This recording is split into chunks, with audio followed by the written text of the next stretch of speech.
Welcome. It is that time again. You know what comes next. Let's go.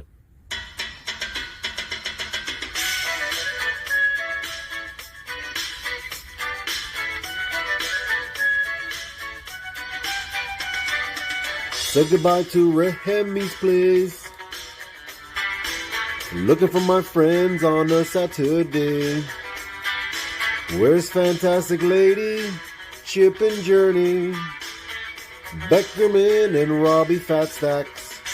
And they're like, don't you watch MadSpidey'S Outback? Where Lemmy shows up just like that. Live chat here with YouTubers. You better sub, bring a comic cover. Bow down, bitches. Gobble, gobble, whack, bitches. My best mate Lee Simon Sorrow. A Lee meme with some muscle. On here, you better watch your language, or you won't get any of his Vegemite sandwich. Freaky Sid, I come from Spidey'S Outback. Talking comics and some smack. Welcome all to MadSpidey'S Outback. You better sub, bring a comic cover, yeah. Yes, welcome to Spidey's Outback. As I'm literally eating some Vegemite toast, so that's very on brand and very on point. I do have somebody waiting in the wings, so before we get to the chat, let's let him in.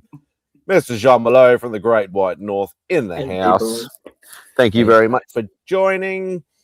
Let's say a quick hello to the chat because Jean has a story, so I can get to my final piece of my Vegemite toast. Less Crucious, 8 hours, actually, by my recollection. Looks like 9 hours early, mate. But thank you for at least dropping a comment in there. Kev, Entropy and Comics, hope you're doing well, brother. John is on the present. Yes, please hit that thumbs up button. Apparently, it helps the algorithm and all that sort of good stuff.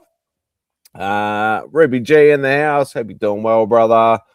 Hello from New Mexico. Yeah, a very, very short, quick chat. Was there like something on this weekend or something? I don't know. Just Maybe some no kind idea. of con, I guess. I don't know.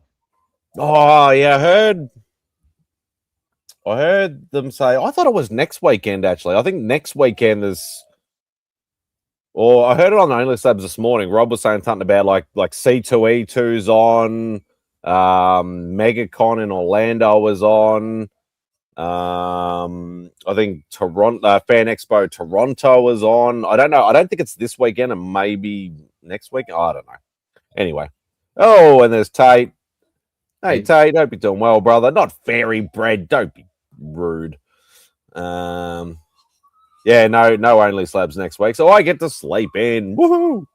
Not that I do it as a, it's a tradition now. I get up stupid o'clock. I watch. I throw a super chat every time if I can, which I pretty much do, and I try and win all the good boxes, good books out of the boxes. Which, to anybody's dismay, I have not won in like 18 months. So you can all stop saying, "Oh, he wins all the time," because I don't. But anyway, John, tell your story while I eat my final bit of Vegemite toast. Yeah. So, a little bit of context. When I first moved here, it came with a fridge and a stove, and the fridge is used, obviously, and it makes a noise. At first, I thought it was somebody knocking at the door. So I would get up and I would go open the stupid door, and nobody's there.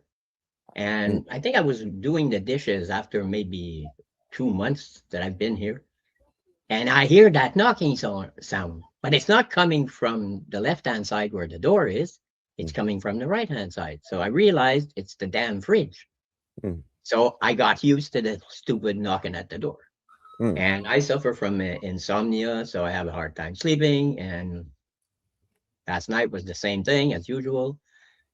I can't sleep. I can't sleep. I can't sleep. So my friend had given me some pot, And supposedly this pot helps you sleep for some reason. I don't know. So I tried it, and then all of a sudden I started knocking off. I was sitting in my chair watching YouTube videos, and I was knocking off. So I said, I'll go to bed. It's like 4:15 in the morning. So I go to bed, and I can feel my slipping away. And all of a sudden I hear this noise. At first I thought it was the fridge. So I said, I ignored it and kept on trying to sleep. But then I hear it again, and it's not the fridge. It almost sounds like somebody's in the hallway outside my apartment. So my radar is like on full alert. Forget the sleeping. Something's going on, which is not normal. So I'm listening. I'm being very quiet because my apartment is so tiny that even if I get out of bed in my living room / bedroom, they're going to hear it in the hallway. So because the cot I sleep on it cracks like crazy. So I'm trying to listen, and all of a sudden I hear it again. And when the outside door was ripped off the hinges in autumn, it took a while before they put it back. So I had stapled a tarp from the top and one of the sides, and I put something heavy on the other side so that the snow wouldn't come in during the winter. But now the door's back, and I didn't hear the door open, but I heard somebody walking on the tarp.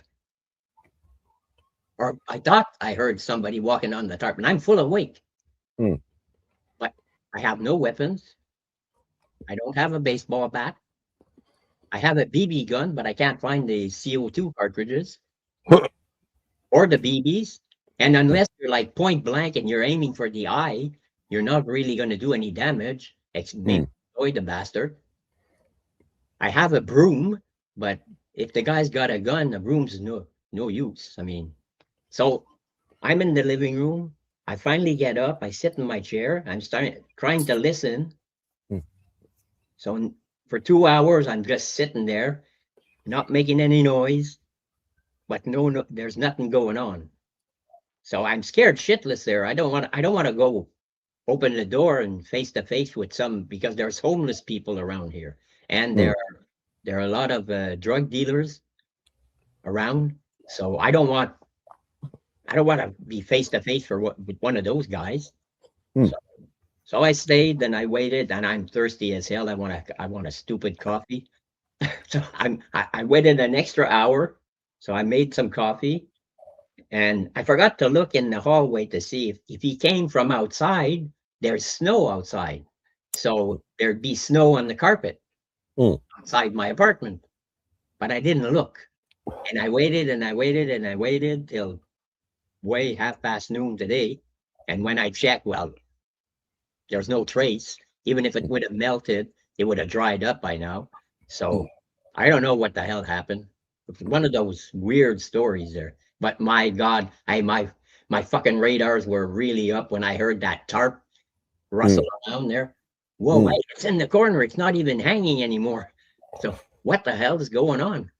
So there you go. It's that wasn't fun. It wasn't fun. Here's trouble. Here's trouble. What's up, gents? What's going on? Yeah, so it's Oh, sorry, you're in the middle of the story. Go ahead. That's all right.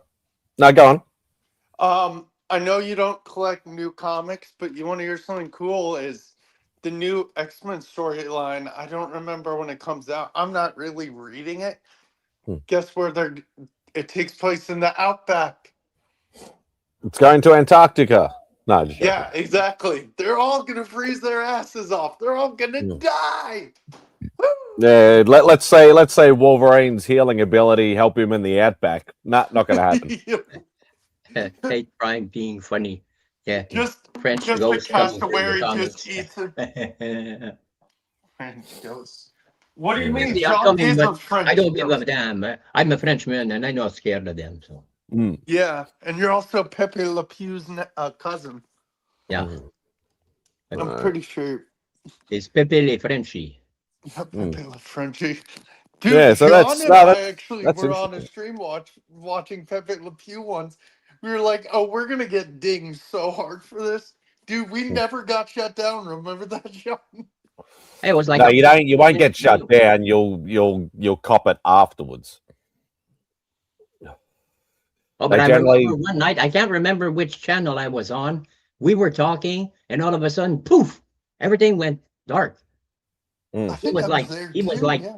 shut down right then and there. And we weren't talking politics. We weren't talking about anything copyright. We weren't showing videos. He just got shut down right then and there. So I You'll went only on the get group. shut down. You only get like if it's any kind of copyright infringement or claim or anything like that, you get it after the show finishes. They send it to you saying you played something that's because I've gotten a few of them, and it's it'll say you've played some copyright material. This is not a strike. This is just a claim. Da da da da da. Yeah. That's what that's what you'll get. Whereas, if you like show a gun on a live stream or Yeah, you're definitely. if you talk about like sort of certain type of violence or something like that or whatever, then you'll You'll You get mean dinged. like this one? then they'll shut you down. But yeah, if you're just showing video clips and stuff like that, like if I showed the new Spider-Man trailer on here, I'd get a claim for Speaking it of later. Spidey, did you like it? I've heard a lot of mixed reactions about it. I'm pleasantly optimistic, or should I say, cautiously optimistic is probably the I one. think it's pretty good. How's the weather over there? Is it still hot? It's going through its autumn at the moment, so it's that sort of weird sort of thing. So it could be really, really hot, or it could be not cold, but Mild, yeah. I could see somebody in the backstage. They can let themselves in if they want to, but I need a face because I don't even see an icon. What do you mean? I have an icon. No, I'm kidding. Well, we gotta watch for There he is. Look at that pretty. I got to say that pretty face. Remy! Hey, Remy. You're on your phone, so you won't have access to get in. Look at that sexy geese. and it's kind of spotty. I'm tailgating on my $500 truck at Target because it's American. What are you Eating some tailgating for, Chipotle on Remy? a Saturday night. It's no big deal. And it's Tajay. Don't forget to get that right. What up, Remy? Good to see you, my good sir. So what are you doing? You waiting for him to open or something? Or Dude, I got to meet Remy at Heroes Con. I was honored. I was like, damn, I'm in the presence of a phenomenal dude. Oh, Chipotle. We don't have them here, so I have no idea what they serve or have or what. Oh my. Burritos, burritos, Anyway, nachos, perfect tailgate tacos. food. Oh, so it's Mexican food. No, I'm not a big Mexican food guy. Anyways, now I just wanted to hop on and say, hey, I'll be watching y'all. Like I said, I know it's kind of spotty where I'm at, so. Oh, I appreciate it, brother. I always miss your Good to pretty see face. everybody. And Simon, I love you, bro. I love you too, brother. Is that Angel says there as hello, well? hiding in the background. Is that Love you too, Angel? Angel. eat well there. Hi, So you just did Angel. that, and I looked like I was doing the John Cena. That's my wave. All right, y'all, take it easy. Take it easy, brother. Oh boy. Chipotle is got not missing anything, Simon. It's okay. It's not great. I did see. So yeah, I did say that Christina popped in as well. Hope you're doing well, Christina. Hey, Christina. Southern Comic Geek, Jason. So 2196. So I think we're coming down. I think last time he said like 2300 or something, and I'm like, yeah, not happening. What's up, Legend? Hope you're doing well, I'm gonna brother. write next time hashtag Spidey Heroes Con 1 AD. Chipotle is rot gut, not missing anything. Not that Yeah, great. well, I say Locke as well. Hope you're doing well, mate. Hey, look. Thank you for joining us. Yeah, it's if anybody really knows me, I am like the fussiest of eaters. I am your worst dinner house guest. I do not eat. I eat junk food and takeaway food, and I don't eat healthy at all. Do you like do you like sushi? No. I love sushi. I have Raw I fish, say zucchini? I have mental traumas from when I was a kid with vegetables and things like that, but it's probably a lot stupider than that. But I'm not a good house guest. I'm one of those people that will go to McDonald's and ask for no pickles, no onions on a burger, and I'm one of those people. And So toast. Lots and lots of toast. yeah, bread person definitely. Spidey, is Bex picky? No, definitely not. Certain things she won't eat, but yeah, generally not. No. Yeah, sushi is raw fish. I like not all sushi's raw fish. But Yeah, not all of it. So close enough. no, I need more meat with my meat sledge. That's what it is. Jean, you know what I want to try one day? Poutine. Ketchup only on my burger as well. Poutine. Well, yeah, poutine. Everybody has to have poutine. John or Spidey, you would love the concept of poutine. It's French fries with gravy and cheese curds, right? Yep. Oh, that sounds disgusting. Oh, I know. There's a cat out here. Rogie, what are you doing out here? Get back inside. Hey, you're not supposed to be out here. Hey, what's the cat's name? Rogue. I know. Rogie, come here. You have to try poutine once, Simon. I have to. I'm pretty sure you're gonna be sold. Oh, I bet I'd love it. Because it doesn't sound good until you have it in your mouth. Dude, I've had some good cheese curds down here in the South. Hey, come here. Rogie. And the cheese curds, they have to squeak. They have to squeak. When you eat them, they have to squeak. That means they're fresh. Jean, what did you have for dinner tonight? What did I have for dinner? Oh, no, I made some sandwiches. Nice. Just cold cuts. Oh, Jean, by the way, I'll be able to join you tomorrow night. I got an early day of work tomorrow. I'll be able to join you tomorrow. Okay. So I'll schedule Ketchup is too sweet.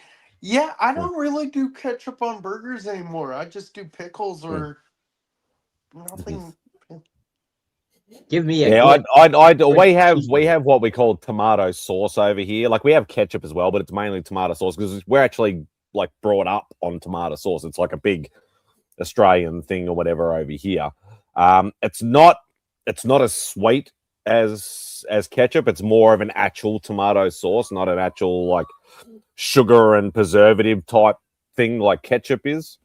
But yeah, certain things for ketchup, mustard, and mayo, like mayo is quite often put on something with chicken. Mustard or ketchup is more of a a beef product and stuff like that. So, Spidey, what's the big food in Australia? Like I know, of course, you have Vegemite, which is a spread.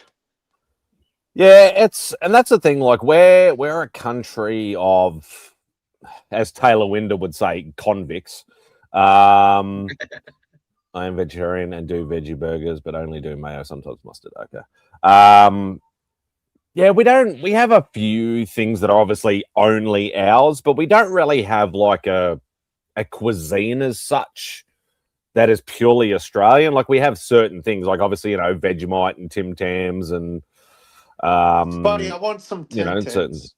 certain things and loud New Yorkers and Hi, Izzy. Izzy, my guy. Yeah. Hey, Izzy, again. Sorry for last week. My bad. I kind of went. I don't even remember. Oh, hey, shrimp Spidey, and Vegemite is what I think of. Yeah, so shrimp is not even. That's as I've said. If you actually know the history of shrimp on the Barbie, that bullshit. It was literally an early '80s tourism campaign that had Paul Hogan, or Crocodile Dundee, as most Americans will know him, trying to get people from outside the country, tourists and stuff like that, to come to Australia. And that's literally what it was all about. And that's the only thing anybody ever remembers is, shrimp on the Barbie. And it's like, it's not actually very commonplace. Like, If you're doing a barbecue, generally it's sausages and steaks and Shrimp all that sort of stuff. Not shrimp. and no Barbie. Hamburgers. And no Barbie? There's no Barbie on the barbecue? I want a refund. I want Barbie. I'm not talking about on the Barbie. Give me a Making good my own sloppy cheeseburger with ketchup. Spidey, Yeah. what's it called? Cashew. I don't even remember. Crap. If you don't remember, it's not real. Yeah, I know, right? For real. Damn you, Dundee. Yeah, it was. I don't even know whether that was something Paul Hogan came up with, or whether it was the director or whatever, or the writer of the advertisement. But yeah, not it wasn't. That's all that Australia's ever made for it, and will it'll never change. That's the funny thing. Like, I can guarantee that anybody who knows about any American that knows about shrimp on the Barbie, I can guarantee you at least 80 to 90% of them have probably not even seen the original ad. All they've done is heard other people say about it. Oh, Australia, shrimp on the Barbie, and that's the reason they know. I've seen it. I remember. Yeah, you'd have to be at least in your mid 40s or plus to know that you've actually seen the ad. So. Shrimp is disgusting, especially if you get pull the little slimy legs off, and then I'm not a big seafood fan, but I don't mind a prawn, as we call them over here. Like, we don't actually call them shrimp, we call them prawns. But anyway, Give me some trout, hey Glenn, some walleye.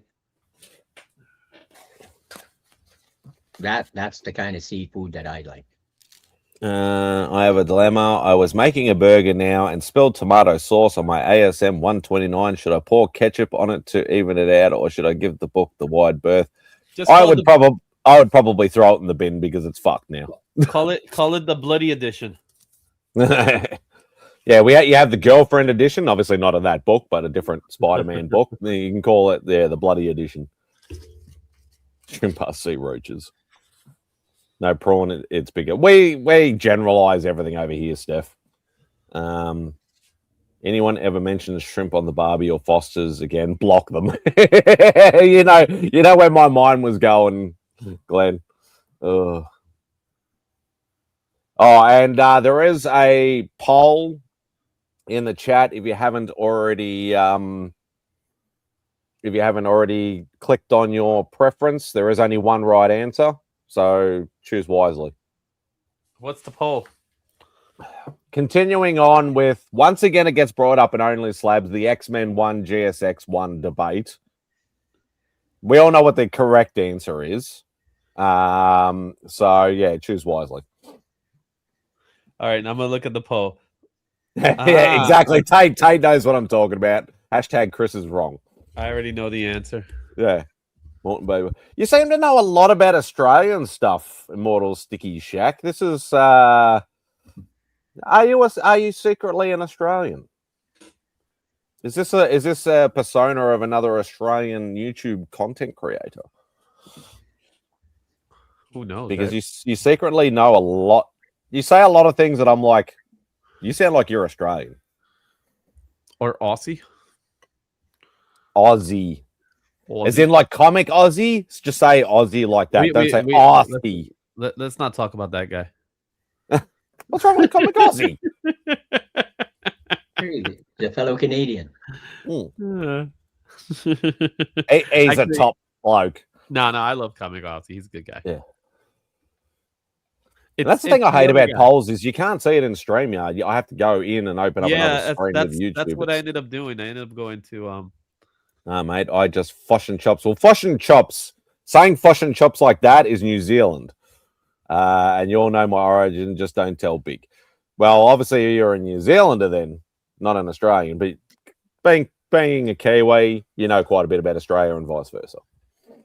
Fish and chips, yeah. Yeah, well, fish and chips isn't a UK thing, but obviously adapted or adopted, should I say, here. But with the New Zealand accent, it sounds like they say Fosh and Chops. Yeah. Yeah, but 80-40, number one. You haven't tried it, Simon. You have to try poutine. Just try it once. But you have to use the brown gravy, just a normal brown gravy, not the barbecue sauce or some people try barbecue, some people try other kinds of sauce. No, it has to be the See, brown regular gravy. I'm Cheese not a curds.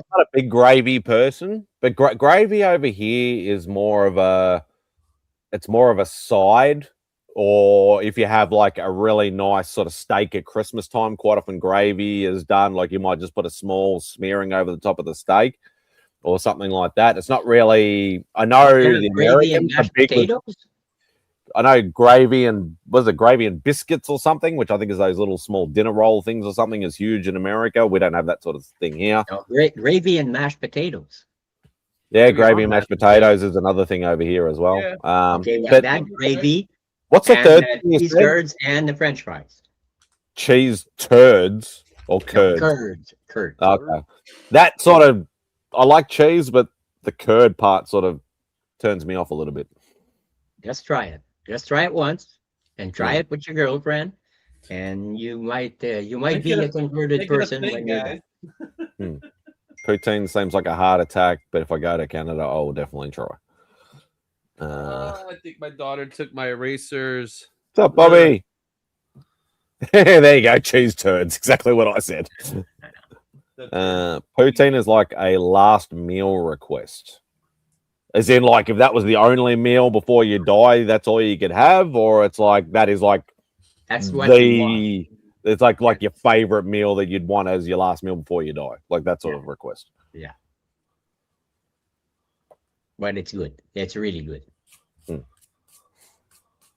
Yeah, maybe if I ever get out of my own country, maybe I'll try something. But yeah, I'm usually a mate with a side of mate with a drink of mate sort of guy.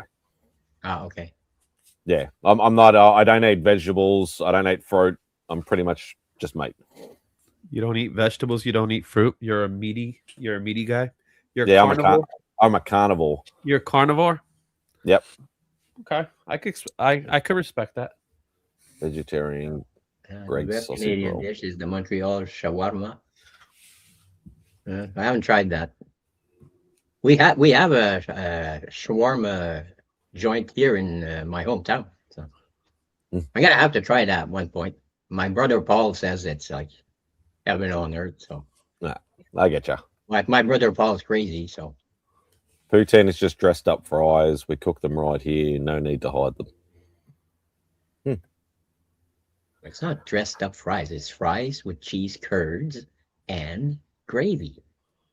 I don't know what the restaurant's name, Glenn. I know that it's a local joint. So the one thing I do want to try. I'm more of a chicken than a steak guy, but I still will eat steak. Obviously, is what is it? Your cheese steaks or whatever like that. That's not a thing over here. Okay. So you have like what is it? The right type. You got to get the right one. Not everybody knows how to do it right. I haven't tried it, but I've looked at what it looks like, and I don't know. It looks good. So is it literally is it cheese inside the steak, or is it a topping on the steak? So the cheese it's not sliced cheese or even shredded cheese, right? So the cheese is actually kind of like it's like I don't know if you guys got Velveeta or something like that. It's like a cheese melted sauce. It's a melted sauce. And okay, so it's not inside the steak; it's on top of it. It's on top of it, but it kind of like because the steak in itself is shredded steak, so it's a shredded steak. And okay, so it's not like a big marble freaking chunk of steak or anything. Like what Sledge is saying. It's like it's Cheese Whiz, but some places do their own cheese, and they do it. So, but it is Cheese Whiz. It's a Cheese Whiz. What makes a good cheesesteak is really the type of bread that's being utilized, and it kind of like because it soaks it in a way, and it makes it better. What are we talking about? Philly cheesesteaks? Yeah. So as soon as I hear like Philly cheesesteak or whatever, I'm thinking they've somehow gotten the cheese inside the steak or something something like that. Yeah. But no, I want to try it. I want to try because it looks good. And it sounds even steaks are great. shredded steak with onions, bell peppers, and cheese sauce. I lost you after with, Well, people don't eat. except for There's the people. cheese sauce. Some Would like some people don't onions or put peppers, so. you could do the onions and the bell peppers. Sometimes you could just go straight steak and cheese. Yeah, that'd be That's me. what I want to try I because I would hate do that. onions and I hate peppers. So I've not been impressed. Okay. Izzy, what are you working on Easy today? gravy. I'm continuing the drawing from last week Awesome. since I just stopped doing it. How was you went to a con last week, didn't you? No, I went to a con a couple of weeks ago, but I'm scheduled to go to C2E2 next week. Nice. You excited? I might stop by the show from Chicago. Dude, I'll that be in would Chicago dope. next week. Are you going? Oh, for it looks any like it's in like signature- it's in a roll or something. It's No, in Sledge just said, yeah, just look at the image. It looks like it's like almost like a Subway roll or something. yeah, it's like a big Subway sandwich. yeah, it's a Subway sandwich. So, Izzy, are you going for any? Oh, Sledge. I'd Really definitely gotta give try that a it. crack. I'd give that a go, Now I really got to try it. just without Yeah. the vegetables. You don't eat the vegetables. I'm Just trying to with think the- if any other YouTubers are going to C2E2 that I know. Yeah, of. of course. Yeah, I was trying to work out because, like, at the start of the show, I was saying to Jean, it was like, you know, there was only like 3 people in the chat. It was only me and him, and I'm like, I know Rob was talking about this like MegaCon, C2E2, Yeah, Toronto MegaCon Fan is Expo, happening. and that, but not this weekend. Like some this weekend, some maybe next weekend. I think. MegaCon was this weekend, and Well, it it's still going is this off. week. It's still going on. Yeah, and it's going off well. I've heard. And I think good Fan things. Expo was this weekend as well. I think because I saw Chris posted a video. Fan so. No, Expo. I think it's Canada. WonderCon. It's WonderCon. WonderCon and C2E2 maybe next week. Yeah. Oh, and I think Yeah. what's her name's? What else is the other one? Planet Comic Con, I think is Soon, coming up as well. Yeah, from the bunch, the biggest one this week. The biggest one this week is MegaCon. The biggest one next week is C2E2. And then in a few weeks, I will be seeing Izzy in Charlotte. It'll be good No, to see. you won't because it won't be a few weeks. It's June, dude. Yeah, I know. Months away. We're in March. Yeah, I know. And I may have a little gift for Izzy. Yeah, Nice. there you go. Planet is next week too. Yeah. Izzy, it's a numbered Warlock card my friend's giving me. Cool. I said, okay, my buddy's gonna love this. Glenn, did you ever? With the whole. Yeah, I knew Bobby. Yeah, Con Hey, 27. Izzy Okay. knows my language on this. Several YouTubers sandwich. be there, including yours truly. Pastrami on rye. Maybe he knows my language. I love So- pastrami on rye. So Southern Comic Geeks, you're gonna go to. You're going to Planet. Oh, he's going to Planet next week. He's not going to C2E2 based on what I just saw there. I know Durs is gonna be at C2E2, so I'll be hanging out with him for a little bit. Oh, Yeah, nice. I thought that's Fan Expo Toronto lock, I think. I think Yeah, so. I know Steve the Voice White's there and Chris was there for a day. Chris is probably there. Chris was there for I think a day. I know he did a Because- video. a Yeah, I walkthrough. did. I think Chris normally goes supposedly one day, does a whole tour, and then he leaves. Oh, okay. Yeah, well, he might have to would work do or a whole something like that, tour of possibly. Heroes Con.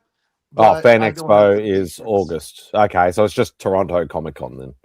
Yeah. Izzy, you've been to C2E2 before. Maybe right? give up This is the vegetarian. first time. I heard C2E2 is fun. It's the same guys that do New York Comic Con. Oh, nice. But not good for hunting old books, just for exclusives. I don't know. and I pop can't. culture. I can't give you an answer because I wouldn't know right now. Oh, I've had a few of the guys have said like back in the early days it was okay. It's never been really great. It's more of a, or you know, like New York. It's all new exclusives and shit and all that sort of stuff. Well, And that's it's what like, MegaCon is doing right now too. So Are you MegaCon's apparently pretty. They're half decent because obviously it's like a massive sort of thing. Are you going for any exclusives?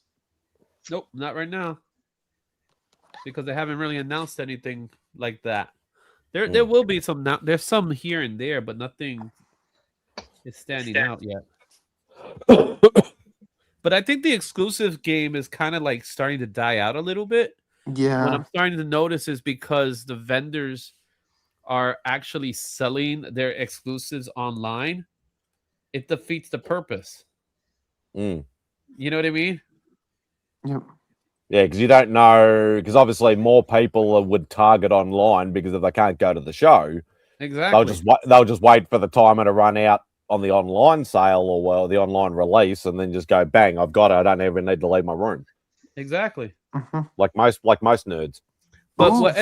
what one of the things that San Diego and New York does, I don't know if C2E2 does it or MegaCon. I don't think MegaCon really does it like that. Is that it's the panel books that become the hot items. So if Marvel's doing a panel, if DC's doing a panel, if Image or Skybound is doing a panel, if you go to those panels will usually have a comic book that they're gonna give, and they give like one per person. Those are the books that get hunted because you can't purchase them, and you only have the ability to get it at that con. You know what I mean? That's the whole point of that's the whole premise of a Comic-Con exclusive is you have to be at the con to be able to get it. It's no longer an exclusive if you could just buy them anywhere. Yeah. Oh, dude, Charlie Cox is gonna be there. Elizabeth Olsen, dude, that's awesome. Got Daredevil and Scarlet Witch. If I could get someone to come with me, I'd go to Ottawa Comic Con. Um, I don't care. I don't Iggy, care if it's not everyone's favorite. I just want to go to a con just once I see once some before I die. wrestlers. I see some wrestlers are gonna be there. AJ CM Punk. Lee. So Ooh, that'd be cool to meet CM Punk. He's from I just want Chicago, to of go course. around and look at all the vendors and see what's I bet there. his autograph's pricey though. I And if bet I'm it's lucky, I'll $300. leave with one of the cosplayers and say how beautiful she is and Oh I dang, love her And costume. then you Kenobi. And you get slapped and you get the full experience. Dang, Or you There you find go. out that Kenobi's you find out that she's a he. dang. That could be a no, possibility no. I learned the right way, the Crocodile Dundee way. You go like this. It doesn't always work like that. But I'm bomb. It doesn't always work like that. I'll give you that, SCG. I'll give you that. I'm a movie guy, but that hat is not it. Yeah, I've got to break in the hats, like because I wore it yesterday, and it almost gave me a headache because obviously brand spanking new hat, and I wore it for a couple of hours, which is a dumb thing. You should wear it like a pair of shoes. Wear it for short spurts, to try and break it in, so it just stretches enough for your my fat head. That new Wolverine hat you got was kind of weird. Yeah, I sort of, and as I said on the video, it looked better on the pictures, and then when I sort of got it, I'm like, it's okay, it's sort of cool, but I'm just like, yeah, that's not necessarily the greatest of hats, but it's another hat, it's another new hat for the rotation instead of me wearing the same. That's what I end up doing. I get a couple of new t-shirts or a couple of new hats or whatever like that, and then I wear them to death until I go, oh, I've been wearing this a lot. I need to like go back to some old stuff, rotate some new things, but I get lazy because I wash stuff and then I put it on top of the pile, and then I just grab from the top of the pile again. So, but no, the Wolvie hat and sending you. Yeah, as I said in the video, Tate, I'm like, read the room. Seriously, like I know it's a mystery, Paul, and that sort of stuff, and that's how they get you.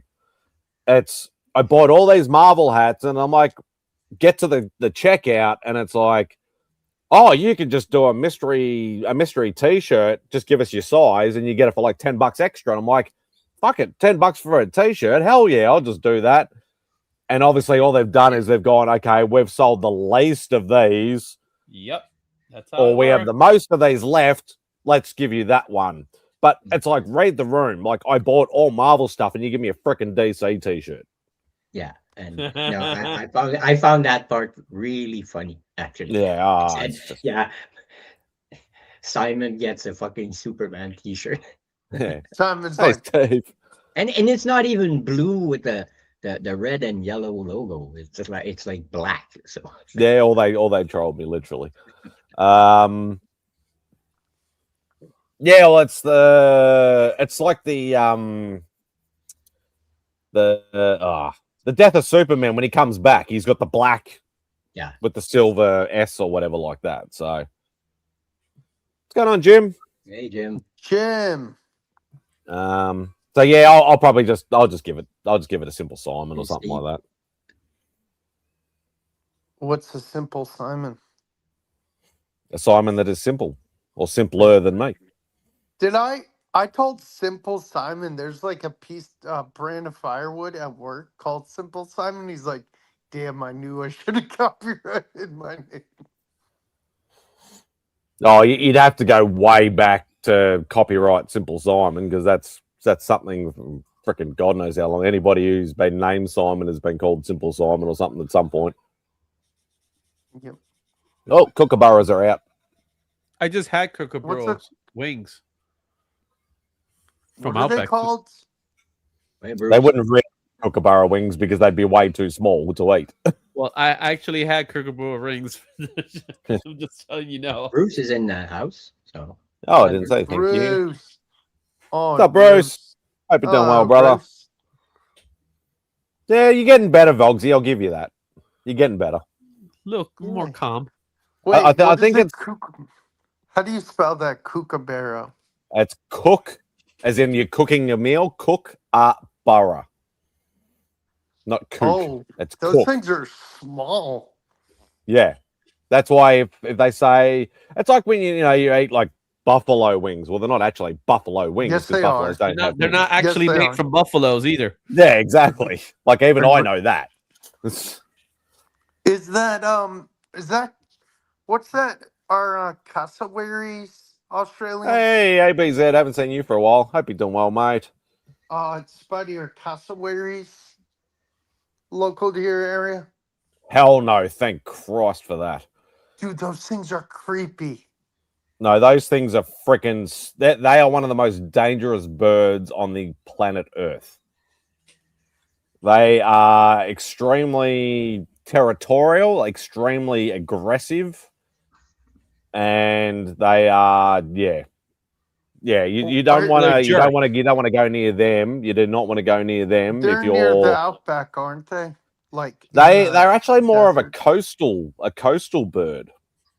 So, Yeah, but they're up far north. So I heard if you go to like a remote like beach or something like that, like up in the top end of either like Queensland or Northern Territory or even Western Australia, I've heard they're big. yeah, they're freaking huge. They can be 7 feet tall. Have you seen one in person or no? In person in a zoo, yes, but not I'd in the be wild. I would not scared. want to see one in the wild. Trust me. Just like Canadian. Old man nap time. All right, Tate. Enjoy your nap, brother. There's a bird called the shoebill that Have a nice sounds like sleep. a machine gun.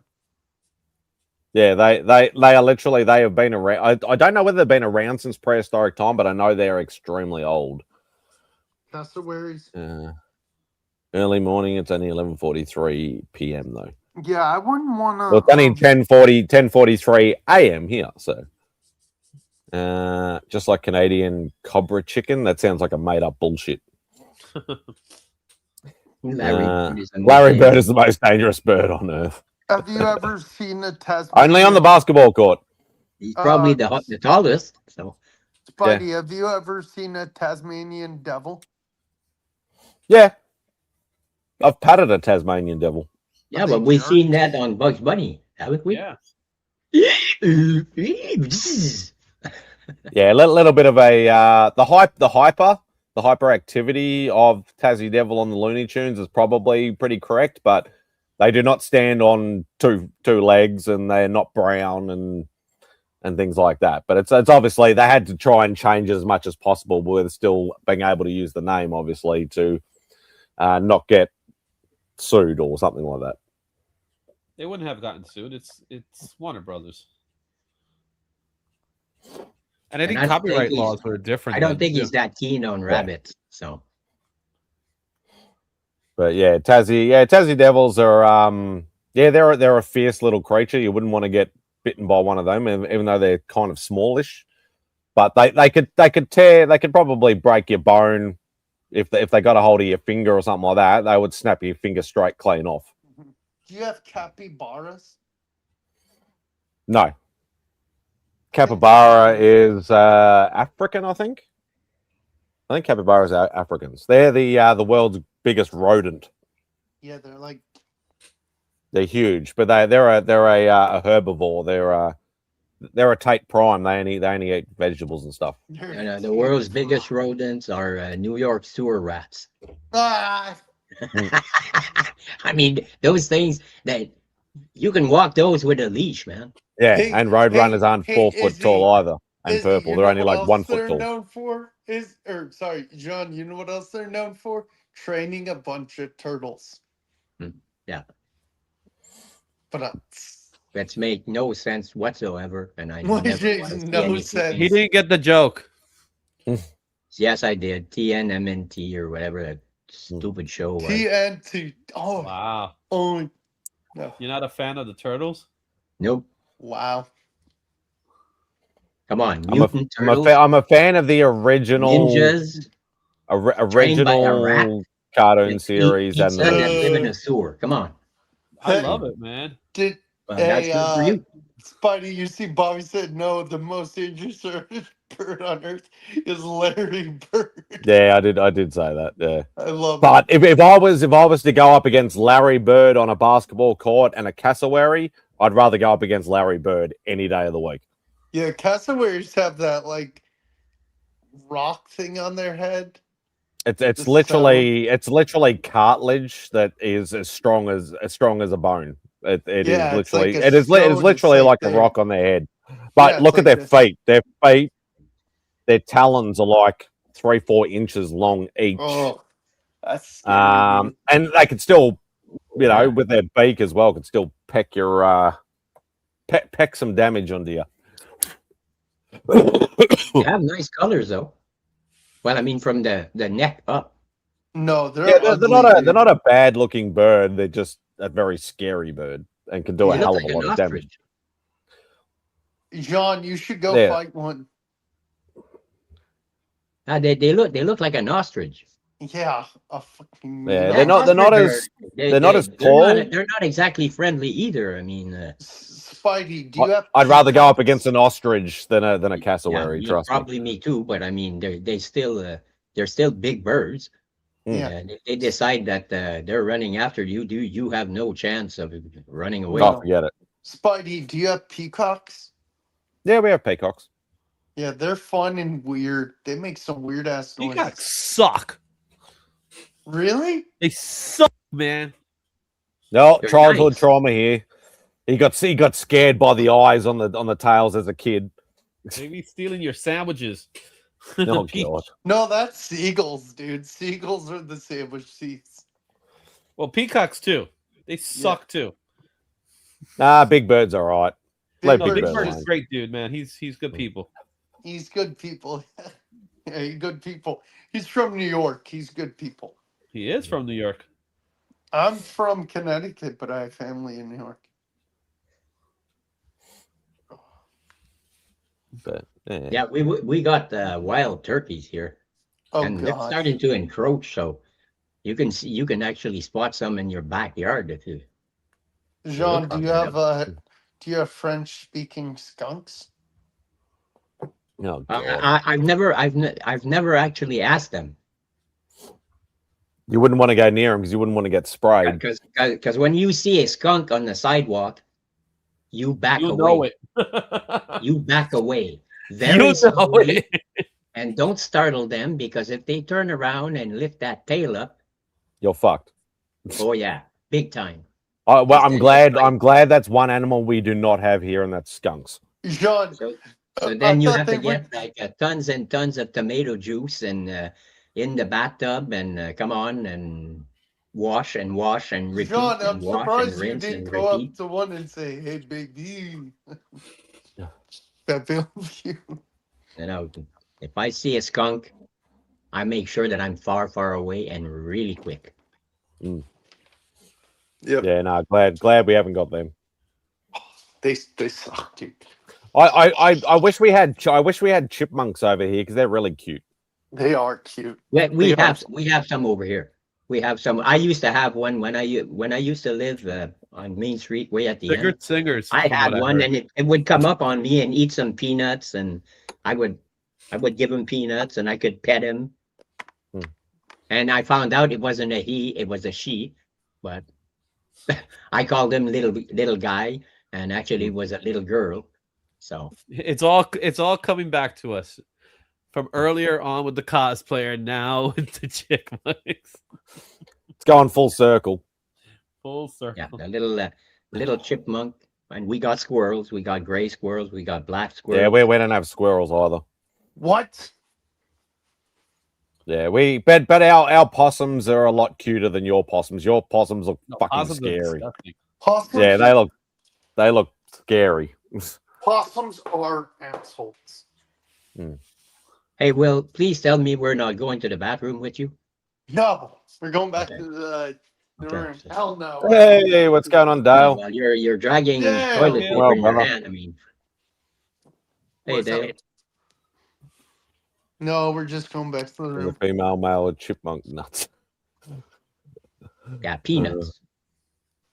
But it was so fun. It was so fun. It would hear its name, and it would come to me, and I'd start. I started slow. I started with nuts close to where I saw it come out of underneath the house, and Hey, kitty then bird. I started and then put peanuts a little bit closer, and then up on my leg, and all of a sudden, whoops, it's on my leg and it's eating peanuts. So, and then I could pet him. So that was fun. So she was on your leg eating your nuts. No, not my nuts.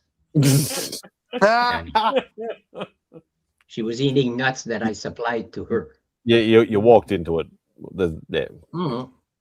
It's okay. I'll give you that one. Only that one. I get one per show. Yeah, that's okay. That's right. These nuts. Oh, I can never remember. It's either I think it's in a movie.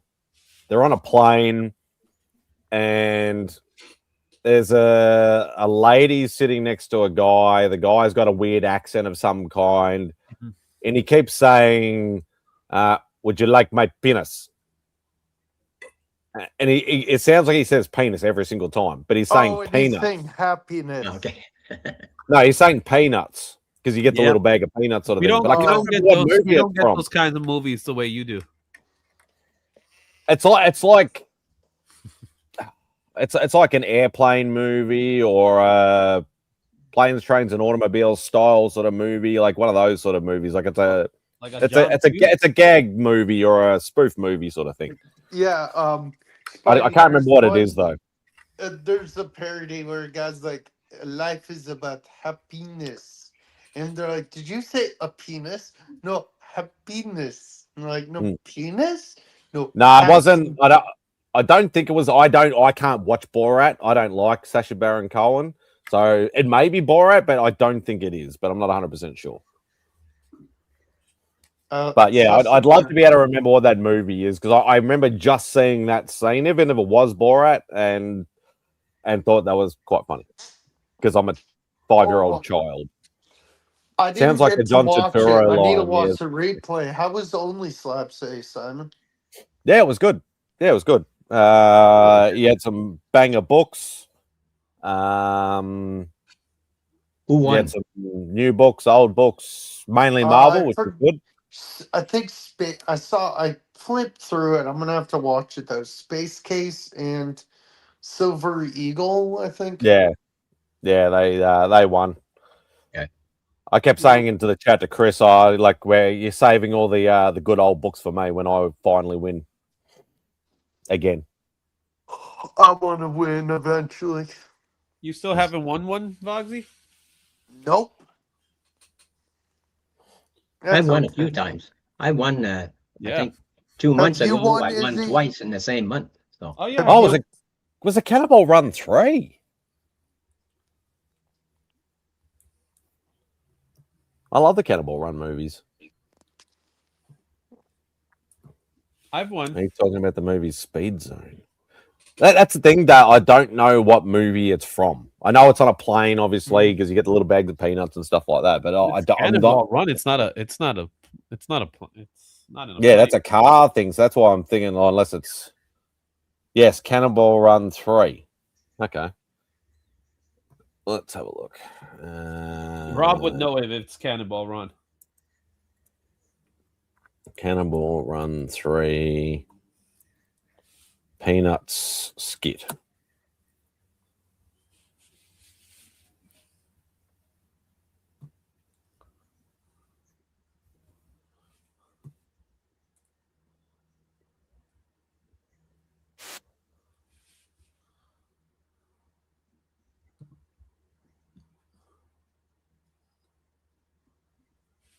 The silence is deafening.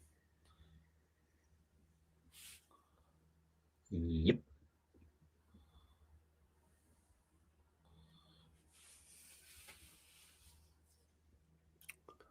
So I'm watching it to make sure it was what I was thinking of.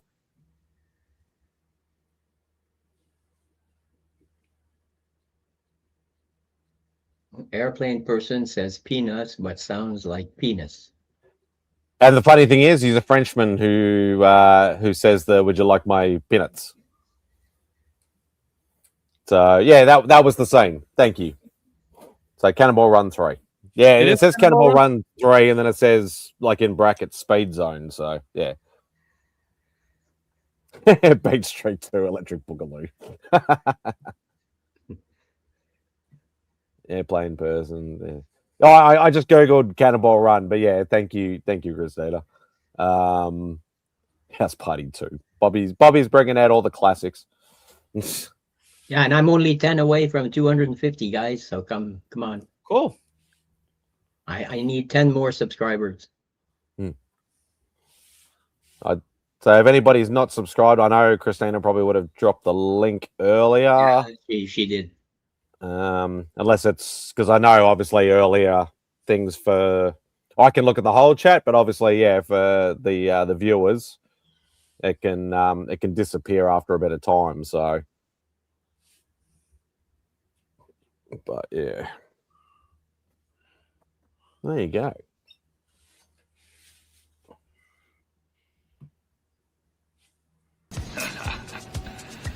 That's not a knife. That's a knife. Just thought I'd throw that in there. That's not a knife. This is a knife. I have to get those actually. Don't bother about the third one. Just get the first and the second one. Yeah. Yeah, don't worry about the third one. The third one was nah. What? Crocodile Dundee. Thought so. I don't even remember about the third one. Third one was all based in LA, and it was done like a lot of things. And we mentioned this a lot of times. Don't do sequels a long time after the original or originals. Depends, right? Because a lot of people have been doing that lately. What's up, Pops? Popping by to say bow down, bitches. Hey, Pops. The first and the second one were done like a couple of years apart, and then the third one was done like 10, 15, 20 years later after the second one, and it was just meh. But yeah, I think like the first one is classic, but the second one, for my personal opinion, I love it just as much as the first one. It's just like Airplane. The first one was like the slapstick movie. Well, Airplane started the genre, right? Pretty much. Yeah. I like As the part far where he as says, far as "Hey Johnny, movies- what are you making this?" And he hands him all this printout. Well, I can make a brooch or a hat. Yeah, so yeah, definitely don't worry about the third one. That's for sure. But sometimes sequels work, not very often. Well, even sequels in general, even if they're only made, like even if they're in a reasonable amount of time after the original, sometimes work and sometimes they don't. It's you know what? It has nothing to do with time. I think it has everything to do with story. Yeah, just like Alien, the first one, and Maverick, like Aliens is not a gothic horror movie. It's an action James like Cameron, military movie. but at the same time, it's like I look at Top Gun. There was no reason for Top Gun Maverick to work, and it worked. Yeah. That is the my one exception to the rule of great lengths of time in between sequels. Yeah. Is that one actually worked? And yeah, as Izzy said, the story is where it goes. Yeah, I knew Mark would have to dime in at this point. Late sequels never work out. Look what happened with Top Gun and Avatar. Eesh. Yeah, well, I'll say Avatar, the first one. I thought it was a little bit too long. I know you're being facetious, Mark, but yeah. I like Avatar, the first one. The first one, I thought it was a little bit long, but hey, that's me. Yeah, well, we're not going to go there, because I haven't seen the second one and the third one, and it took me 16 years just to watch the first one, so I've got to give it at least another 16 years before I watch the second one. For which movie again? Avatar. Oh. Now, Avatar: The Last Airbender, that's a different story. Uh-huh. Yeah, Mad Max Fury Road, that's another one, but that actually worked. I haven't actually, I never saw the latest of the lot. Obviously, I've seen the original 3, saw Fury Road, but I didn't watch Furiosa. Was Fury Road filmed in Australia? I don't know, to be perfectly honest. I know obviously the first 3 were. I'm not sure about Fury Road. For some reason, they work. Like the first one is a classic, obviously, but like the second one worked, Legacy. And I never saw Dr. Sleep. I heard a lot of mixed reactions about it. Like, I know it's been out for a while now. It's a bit older now. I know people that love it, and I love people that hate it. But I didn't like Blade Runner 2049. I like Blade Runner. I did like Blade Runner. The first one, yes, but not 2049. I like both of them, man. Blade Runner was great. Denny now. Jim! Come on, Jim. Hey, Jim. What is up, guys? Hey, What Jim. up, my guy, Jim? Miss this dude. Can't wait to hang out with this guy again soon. Boggs, listen. We got serious things happening tomorrow. We play Man City for the Carbar Cup. Okay? Dude, we're we need gonna to win this. We will. Why do we care so much about sports? Good question. Don't be a hater. Don't be a hater. Don't be a hater. You and your bloody football. Say, I know it's called football. It's not called soccer. It's called football. True. So, Jim, how have you America, been? How's everything, Jim?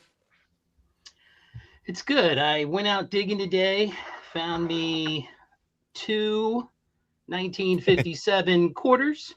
Ooh, nice. And then a 39 Mercury dime and I don't know what year this one is. 48 Roosevelt dime. Was it in a band? Where did you dig? Like, was it a lot? Or? No, it was on a house. It was a guy let me do his front yard and stuff. And yeah. I still find it funny when you say that. It's like you just go up to some dude's house and go, "Can I dig up your front yard?" It just sounds weird. Well, I don't say it like that. Let me dig some holes in your fucking yard. Look, bitch. no. I mean, I explain who I am. I explain. Look, I live in the town. I give them. Look, I give them one of these cards. That card's made up. It's got my freaking phone number on it and everything. If they really hate that makes you legit, Jim. The card makes it legit. Well, and I just say, this is what there's so much history here, Simon. I mean, like the Civil War went all through this area. Oh, I've heard you talk about that. History. So I mean, it's just different. People. But what? Like the question I always have. Sorry, the question I always have is like, what? Like, I know it's like a 1 in a million sort of thing, but what if, for some argument's sake, somebody allows you to dig on their property, and you find some freaking giant gold nugget or something on there, Do you have to give them a cut? Do you have to just give it to them? Do you split it? What's the deal? That's what I established right at the beginning. And I say, look, I ask them, first of all, is there anything personal out here in the yard that, like, depending on, I mean, some people have only lived in their house for like 5 years. They may not know. But then there's people, I've lived in here for 50 years. Okay. Well, is there anything personal you might have lost? Maybe I'll find it. Did your wife lose her wedding band? Or, I literally got called to a house to find a silver wedding band for a guy who had lost his. So do that. And then I say, though I normally keep what I find, it is technically yours. And if you so choose to want it, then it's yours. You can have it. I just want to dig it. And I like to shoot a little video clip. And most of the people, when you pull out this big thing of dirty money, they're like, no, I don't want it. Yeah, you can keep it. I tell you what, if you find a big ass golden nugget, they'll want a part of it. Yeah, but I told him, I said, look, obviously, I mean, they all, not all of them, but some of them will go, hey, if you find gold, I want it. And I'm like, that's fine. It's you can have the, I don't find a lot of gold. I don't dig a lot of gold signals because gold signals come up like trash, and I don't want to dig a lot of trash. So it's once I got metal detected in New York sidewalks, and he was, I mean, there's tons of stuff to be found in New York. Oh my God. Yeah. So, but this guy let me dig in his front yard. And the biggest problem I have is I say, I want to show you everything I find. And they're like, yeah, I want to see it. And then the guy, like 10 minutes later, him and his wife come out the door, and they don't say anything to me or anything. And they get in the car and leave. And I'm like, crap. And they had bags in their hand, like they, like, in this particular area where I live, they're big on recycle. So a lot of grocery stores don't have bags. So you have to bring your own. And they had grocery store bags. And I thought, well, damn, I don't, I was looking at my watch going, I don't know if I'm going to be here that much longer. So what I did. So that's the time to find the gold nugget when they're not there. What I didn't find anything. Sorry. Everything that I found, I just, I threw it in a bag, and except for this one I found in another yard, and the lady didn't care. But these three I kept for myself, and then I left him with some other stuff. There was another silver mercury dime, but I left that with him. I figured, you know what, we'll split it. If they're not there, then we get a split. If they're there, they have the option to take it all. That's the way I look at it. But the guy. So what does the metal detector like hone in on? Like, obviously you said you don't set it for gold. It's not like a setting. It's literally, how can I explain this? So like silver rings up higher and it has a higher pitch sound. Gold rings up lower and it has a lower number on the VDI screen.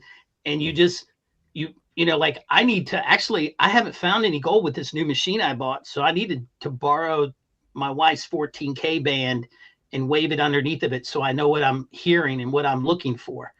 And then but again, it's probably going to be very similar to trash. And I just don't dig a lot of trash. Hey, Jim left the toxic coin box. Jim. So what about copper? No. What about copper? Well, it rings up like that's what our good pennies are. The pennies we have now are crap. They're not even, that's why they're getting rid of the penny. It costs 13 cents to make a penny. Yep. And they're eliminating it, which is fine by me because they don't last in the ground. It's mostly zinc. And then it just like spray paint copper on it for color. Yeah. Our original 1 cent and 2 cent coins that have been long out of production were predominantly a copper-based coin because they were even the brown color. They weren't a silver color. Right, and that's the way our from 1982 back. That was the way copper. It was mostly copper, but then after 1982, they started putting like zinc in it, and it's just mostly zinc with a spray paint, and I mean literally a spray painting of copper in it. It's so. And they just deteriorate in the ground. And when they come out of the ground, you can't even use them because most of it's chewed away. It's like, it's just gross. But Jim, what does John think of this hobby? He doesn't. He doesn't. He's like, good for you, man. But I collect comics. I don't collect comics. But I collect comics too. I've been reading Ordained. I freaking love it. I think they should make it a movie of the week or or They something. are That making would be them. They are planning to make it a movie. You didn't I know think that? they should have Jason Statham do it. I think he would be good for it. Right now, the person that's attached to is Colin Farrell. Oh, that's not bad. Yeah. I got Space that one too, Ghost. Jim. Love the Space Ghost. I need to read this. I haven't read Deathstroke yet. I want if Deathstroke's going to have a series, I'm going to read it because It's I'm going to okay. get it. That's on my pull. I got Lobo, but I didn't. I'll read it, but I don't really. I just got it because it's a blank, and maybe I'll have somebody draw something on it. I got For, two for blanks. Space on Ghost, Lobo. I thought I was way behind, and there's only issue 10 coming out in April. So, What are you talking about? I thought this was. oh, that's Oh, nice. this is issue 9. Yeah. Okay. Yeah. No, you're Yeah, not way they only behind. have 10 coming out in April. Man, and I thought I was way behind. I'm not that way behind. I don't know what already it have Jim, did you get Batwoman? I saw that. It's sort of negative spacey, and I almost did it, but I was like, I'm gonna pass on it. A lot of people have been passing on the Batwoman. It's sort of negative spacey, but The no, art Deathstroke one was is nice. whack. Don't tell me that. Don't say that. Deathstroke's the man. Are you telling me the story's whack dope, or It's You kind know. of weird. is it? Yeah. Yeah. What's up, dope brother? Hope you're doing well, mate. Yeah, it was accessible. So I love Pops. Pops wants me to bury everything I find so I can somebody else can find it later. no, Hey, I don't even know what half of these. I don't even know what half of these bloody things are. They've got a whole. These are obviously not. These are Beck's, but I think she's got some international coins and stuff in here. I need to send you guys some American money. I think she has. Or she went to America when she was younger. Yeah, I don't even know what half of these coins are, but is that Australia or New Zealand? I can't even get it out. It's bloody been stuck in here so long. But yeah, it's sort of like that's. I don't know whether you can see that with the stupid light, but that's sort of the copper look. Yeah. To Absolutely. like our 1 and 2 cent sort of pieces. Yeah, I mean, look, the American copper coin was copper. It was just like that, Our weird shaped 50-cent pieces. Yeah, those look cool though. For Nearly California. everything's got like an animal or freaking something on it. And Spidey, what are the bills you have in Australia? there's some. Oh, there we go. There's some original paper. So there's a $1 bill, $1 bill, $2 bill, which are not in circulation anymore. The lowest we have now is 5. That's an old $20 bill. And who's that guy? I don't fucking know. It's me. George Washington's cousin. Kingsford Smith. Kingsford Smith. He was like some pioneer in like air travel and stuff. Gotcha. What's this? Commonwealth. Oh, that's some. Oh, there we go. There's something a little bit different. So there's an old 10 shilling note. Nice. So this is way before Australian thing, and I think they're Hong Kong. Yeah, that looks Chinese or Bank of China, right? Yeah, because I know Beck's been to Hong Kong, so I know that's probably that. She's a world traveler. Where have you been? Down the street? Nowhere. You need to get. That's not all that she has, but yeah, like all our notes now are all they're all plastic money. Yeah, that sucks. Yeah, And here in Canada, we got the loony and we got the toonie.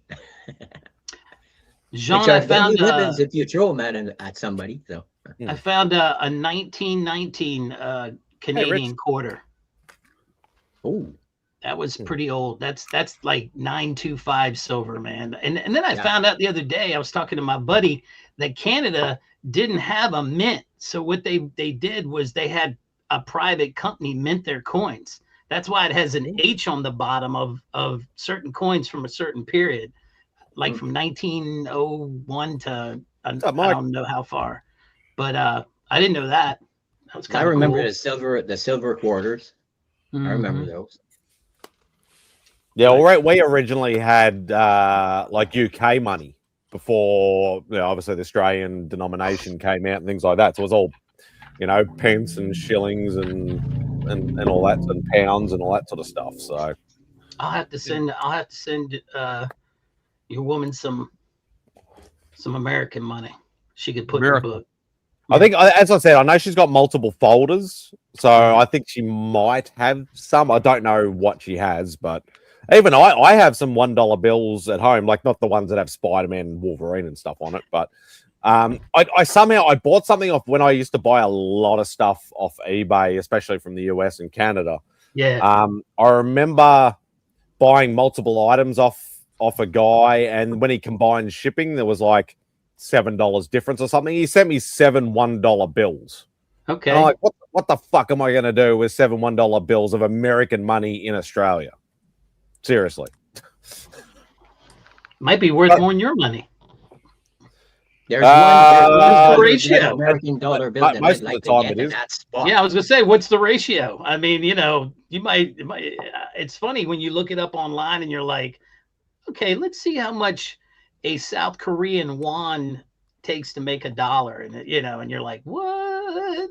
1,500 won? The thing that always throws me is when it's things like yen and rupee and stuff like that. It's like, oh yeah, $1 Australian equals like 800,000 yen or something, like, you know. Right. It's like, what the hell? Yeah, it's kind of weird. Like, I get the ratio Australian dollar. The Australian dollar is like, you know, 1.4. Like to work out with the American dollar, it's like times by 1.4. So it's like, okay, I sort of get that comparison. It's just a little bit of up or down percentage. But when it's like 100,000 to 1 or something like that, it's kind of weird. It is weird. But it's still cool. Simon, I went back and watched Bloodhounds again just because the new one's coming up. I had to, man. The fight scenes in that are just ridiculous. Yeah. I'm just like, shit, I gotta watch that again. I mean, those guys are so ripped, and I bet the boxing they had to learn alone was insane, because I don't think either one of them had ever done that before. You know what I mean? Like, yeah, it's sort of, you can, like, if you've been around, like, you could watch a million martial art movies and you can sort of pick up certain things, but if you've actually physically done it, even for just small periods of time, sometimes you can feel when it's more learnt over a long period of time to something that's been staged. Yeah. And done things like that. But I think they actually did a really great job. Like, it looked fully natural for them. It did. The way they fought. It's probably the first movie I ever, or the TV show that I ever saw that it was depicted during COVID.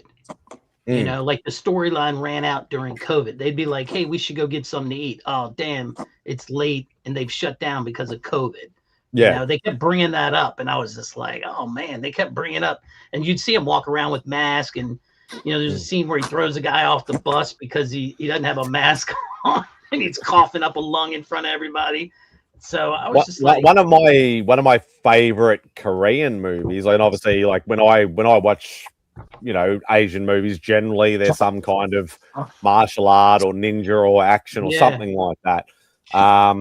Same with Japanese, same with Hong Kong cinema, all that sort of stuff. But the Korean City of Violence is one of my all-time favorite movies. Like that you will recognize the main actor, Lee Byung-kun, if I remember his name correctly. It's literally, the premise is like four boys growing up best friends, and obviously once they get older they grow apart and things like that, and then one of them ends up getting murdered, and it brings them all back to the town, but the town is basically like their hometown. The town is basically run by one of the other brothers now that's like the head mafioso sort of style. And the end fight scene lasts for like 20-30 minutes of them just trying to get through the triad or the Yakuza like hordes to get to the main bad guy, which is their brother. And it is just non-stop nuts. Nice. I love it. I love it. I'm still a big fan of. Oh yeah, well, the raid is not Korean. The raid is Thai. It's Thai, but yeah. Labia pudding. What the hell's that, Bubs? He's interjecting something else to talk about. Yeah. Yeah, and if you're gonna watch Old Boy, watch the original Old Boy. That thing will fuck you up. Not the one that we made. No, don't. If you're gonna watch The Ring, I watched both of them, but it's the original, and then I watched the one we made, and I was like, "This sucks. This is not as good as the original." Don't watch any of the some of the American ones have actually been quite good. Don't watch if you're gonna watch The Ring, The Grudge, The Eye, Old Boy, Dark Water, and there's quite a few others. Watch the original, either Korean or Japanese or whichever first, then go back and watch the American one and go, oh crap, I should have just stuck to the original. One. I like Company Man too. There's a movie out there called Company Man that was good. There's a few Korean movies on Netflix I still have on my watch list to do. There's one called, is it Demon City or something like that. There's a few for me. I won't watch this because they do a lot of like lovey-dovey crappy series things. It's just not my forte, but no rom-coms for you, damn it. Yeah, no, hell no. I saw The Devil is Top, Korean. The Devil, okay. Korean for me. Yeah, there was one I watched that was I like my clams with Old Boy. Yeah, you're fucked in the head, Bubs. You really are. I watched one and I can't think of the name of it, but it had one of the actors in that I liked, and I started watching it, and it was freaky horror, man. I was just like, oh my god, he plays like a priest, and they're trying to get the demons out of these people, and it's just not one of the Parasite movies, was it? No. I've seen that, but I mean, it was just like crazy, but. Yeah, no, I like all of them. I don't know what it is.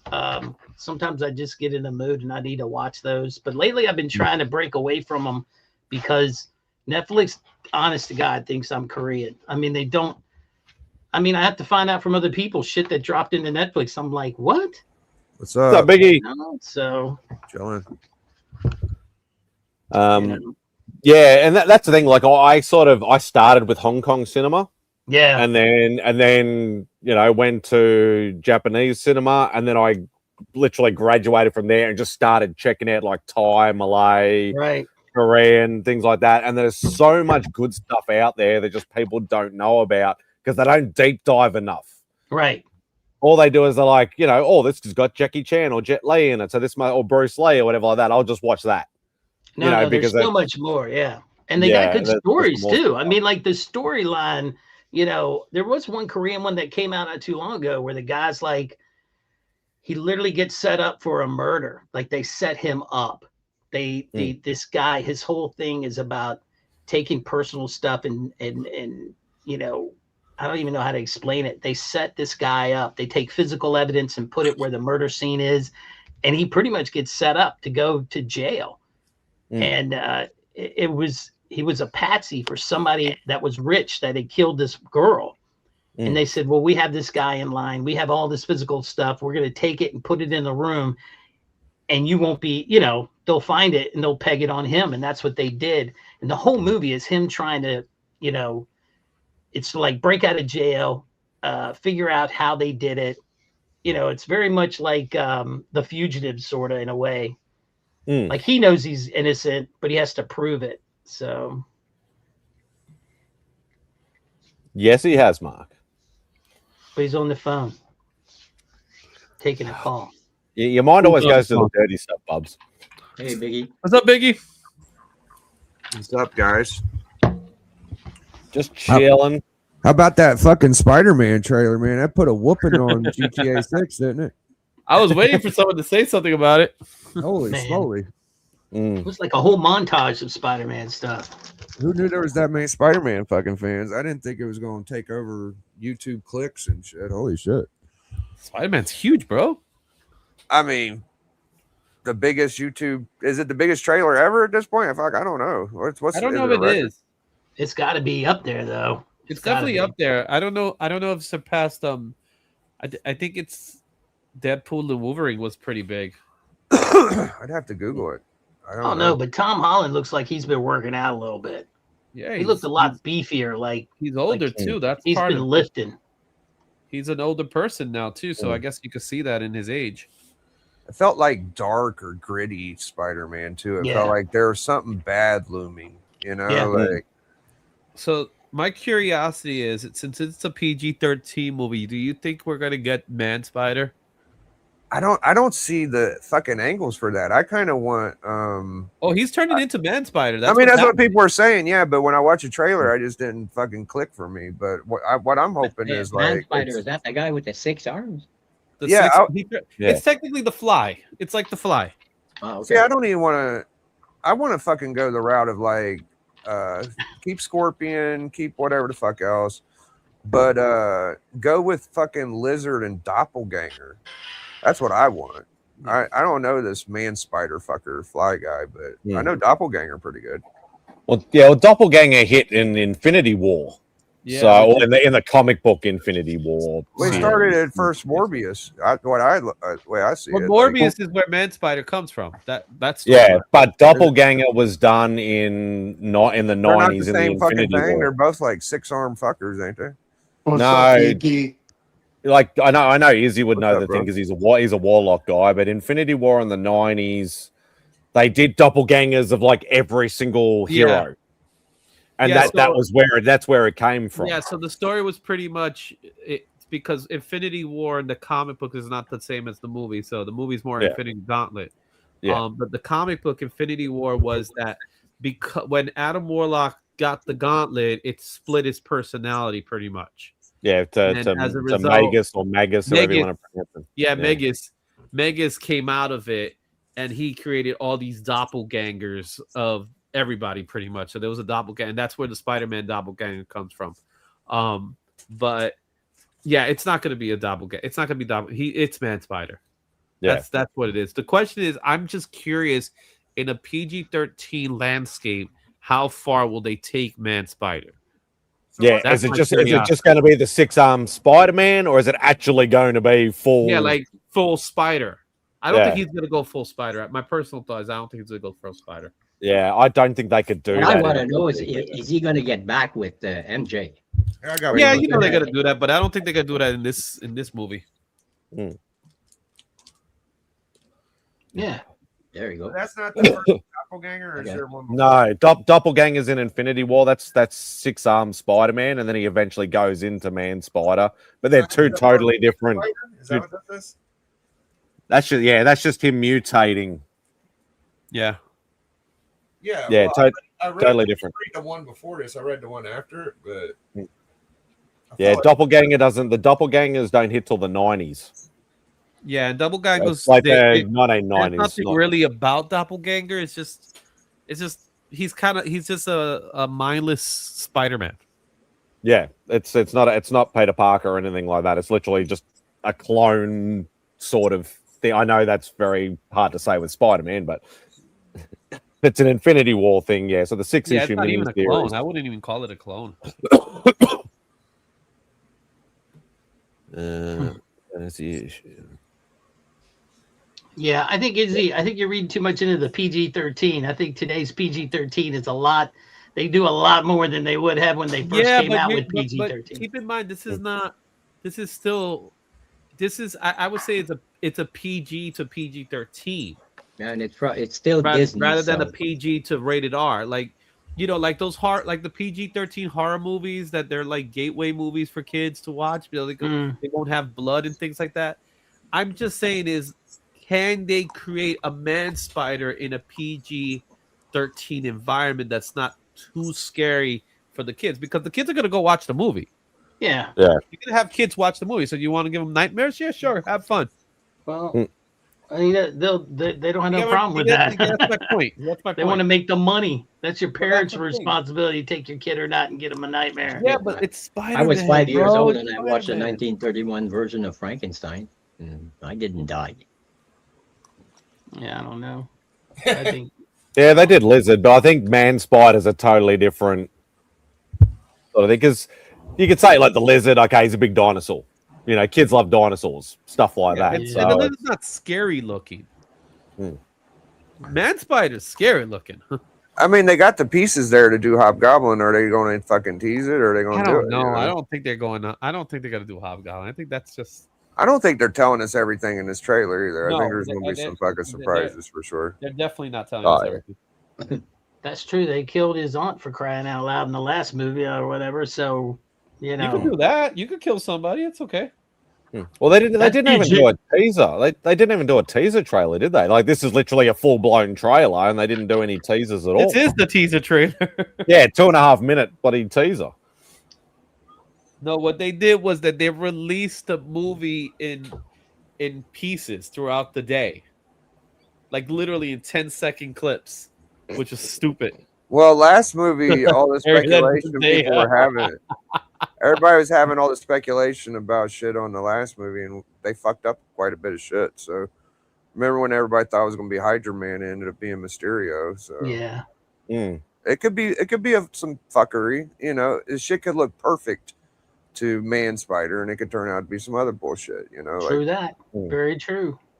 Yeah, that's right. And the second one, yeah, it was Hydro Man and Molten Man, but it wasn't. It was just literally just bloody graphic freaking crap, and it didn't even look like either of them. I'm assuming like Punisher is just a cameo, right? No, I think he's a bigger. I think he has a bigger role.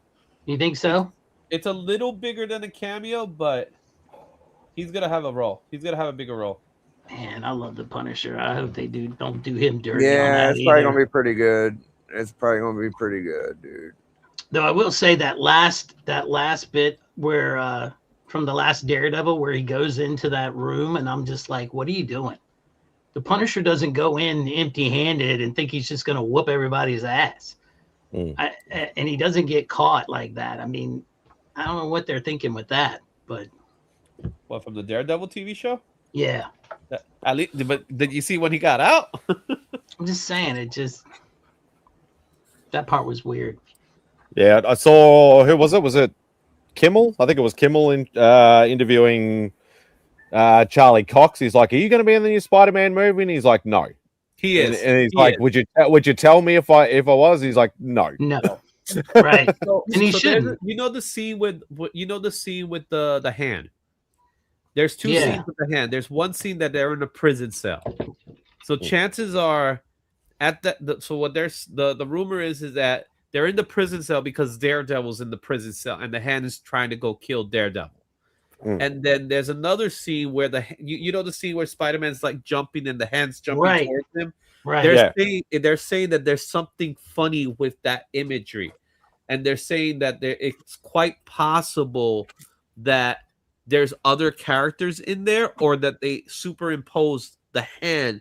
So it could be Hulk, it could be Punisher, it could be Daredevil. So Daredevil's in the movie. No, they did it before, bro. When they did remember when they did the Spider-Man in the 3 Spider-Man?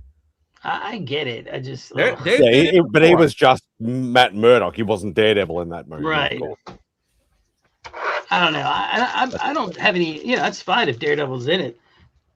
I don't have a problem with more the merrier. Just do it tastefully and do it right. I mean, don't make it so that it's the villains that we saw, like Boomerang, Tarantula. Those guys are going to be there for like a couple of seconds. They're not going to. Those are true cameos. Mm-hmm. You know what I mean? Those montages were just cameos. They're not going to have screen time. I didn't really like the way the Tarantula looked anyway. Why is it that when it comes to Tarantula, that's like the same pose you see everywhere? Like he has no other. They don't draw Tarantula any other way. I know he's always like, he's always kicking him, and he's got a big toe. He's got to use it. Mm-hmm. I just want Scorpion to be like a bigger role. I don't want it to be a small role. Because you tease Scorpion for like forever. Since the first movie. Well, I'm excited either way. I'm going to go see it. Same. Now, I almost went and saw Project Hail Mary today, but then it was like, holy crap, this thing is 2 hours and 30 minutes. I'm not going to be able to sit through that. So I went to see Project Hail Mary. I was in theaters to see it 2 days ago. And I had a family emergency. So I got a phone call, and I had to leave the movie 20 minutes in. The 20 minutes I saw, I loved. I mean, but I literally had to leave, so I ended up getting a refund and stuff. But yeah, I have to go back to see it. I'm gonna try to go see it sometime this week. But hopefully the I other can go thing see it. is this going to make me sad at the end of it? That I don't know. It's one of those popular books. I don't know. What up, Rich? Hey, Bugs, how are you, man? Ask Mark. He said he saw it. Good man. Mark, is it going to make me sad at the end? I mean, I don't want to pay all this money and be like, I like to have emotion. I like to feel emotion when I go to a movie, and that's what helps. To me, what can make or break a movie is if you go out of it feeling something, whether it be joy, whatever, sadness. But I wasn't in the mood to feel sad when I left the movie. I was like, I don't want to go see this. 2.5 hours, man. You could see a Marvel movie for 2.5 hours. Actually, when Endgame, was it Endgame? Maybe it was Endgame. That was like 3 hours. Yeah, 3 hours, man. I was so drunk that I passed out in some of Endgame at the theater. And then I woke up and I was like, shit, this movie's still going on. And I mean, look, it was the end of Toys R Us. We were kind of all like drinking at the bar, and I was too wasted to drive. So I said, let me go buy a ticket to this Endgame movie. And it was like Thursday before the release. And then, I don't know, it's somewhere around here. I got this little like ash can thing they gave us. I was like, well, I'll keep the book. But I remember going to sleep in a little bit of it and waking up going, damn, this thing's still going on. Hey, Izzy, I got a question for you. Go for it. You ever go to Lehigh Valley Comic-Con? No, I heard stuff about it, but I heard it's just a standard local show. It looks pretty big, man. It's 60 guests. I'll bet you that's where Signature King will go. That's right down. That's not far from where he lives. When's it happening again? Tony the Signature King. What the hell? What? Beginning of June. Another one? No. I think Sam Keith. What was it? What was it, Rich? He's not wrong. June 8th or something like that. Sam Keith died 6 days ago. If it's on if you're looking at IG, it's like LVCC01 is their like username. Yeah, I'll look at it. I'll see. It was reported an hour ago. Yeah, Sam Keith has passed. Sam Keith was the GOAT, man. I love his artwork. I could take it or leave it. I love Sam Keith's art style. It's a lot like Mike Magnolia. No, it's for not. me. No, it's not. I can take it or leave. No. They're not the same. I'm just saying how I feel about it. Yeah, how I feel about it. What I like about Sam, I like Sam Keith's art when he's allowed to be more expressive in his style. So when he was doing Sandman, he was still growing. But it's when his stuff on Marvel Comics Presents, man, his Wolverine. Oh yeah, because he introduced Cyber, and he did all those like trippy Wolverine covers and stuff, and there's that was some cool stuff. They were just great. Like I do agree with Bubs though. Some were really good, and some were just like, what the fuck is going on with this? Bloody. You know what? But like when he drew women, I love the way he draws women. His women are some of the best, man. Because he draws them with some curves, man. They're not little skinny girls. You know what I mean? Right. I thought out of all the early Image stuff that Max and Savage Dragon was the most readable for me as a kid. So I enjoyed the Max. Yeah. I just looked like he did a Pit, Darker Image, Detective Comics, a little bit of Hulk, Marvel Comics Presents. I think most people know him from Marvel Comics Presents. If you're an old head, if you're a sort of slightly newer than the Max, is probably the two main things that most people recognize him for. Right. Well, and then Sandman, for those people who read Sandman, they'll know his Sandman stuff. Hey, so I'd like to do my only slabs now. Yes. This is Marvel Premiere number 28. My pressing guy picked that it would be an 8.0, and he was spot on with an 8.0. I love that book. Yeah, the story sucks, but I read the story and I was like, this sucks, but the cover is amazing. Yeah, it's a cool team up. And then I just got this because I've submitted this one because it's Ramita, and I love floating heads. Hulk 200. My pressing guy was, said that this is my pressing guy is on point with his grades.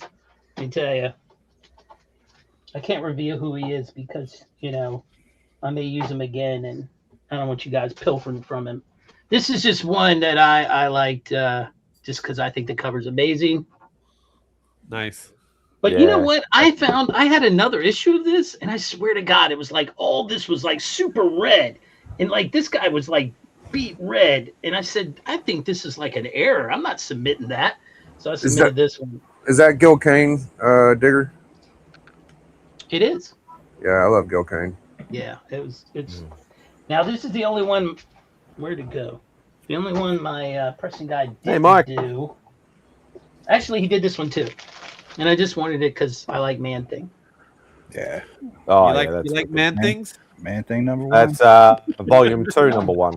I was off on that Volume one, right? 2. Didn't I say like 8.0, maybe a 9.0? Well, I don't know. My presser guy, I have to look. Let me see if I still have the note here.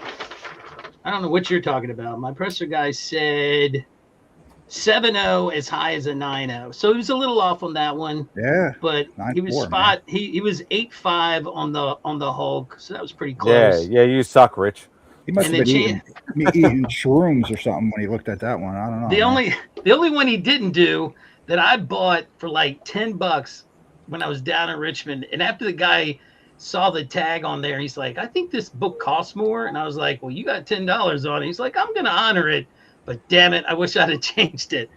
And that's this one. Yeah. And I submitted it with no pressing, no nothing. First David Finch. DC. It's a death appearance. I don't think it's in that cover is iconic. I have that book.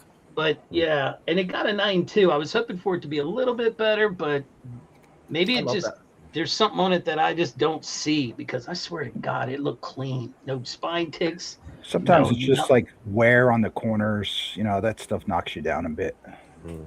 Yeah, this thing was. That's why I didn't submit it with my presser guy, because doing it. I wouldn't have picked you for a grade snob, Jim. I'm normally not, but damn, man, I love this cover, and I was hoping. Yeah, I thought it was. Yeah, first death in main continuity and DC continuity. Yeah, it is. Look at me with the DC knowledge.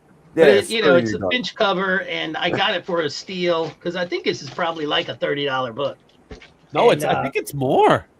Yeah, he was pissed. The guy was pretty mad, and I was like, well, then you need to go through your inventory there, pal.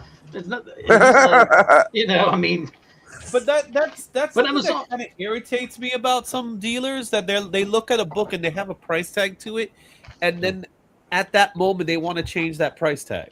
Well, he didn't also, because I was buying a stack of other stuff, so he was coming out okay. He wasn't exactly going to be a pauper. I did spend some money on some Iron Man stuff that was up there. It was early Iron Man, so I knew I was going to pay more for that, and I think that's probably why he just said, don't worry about it.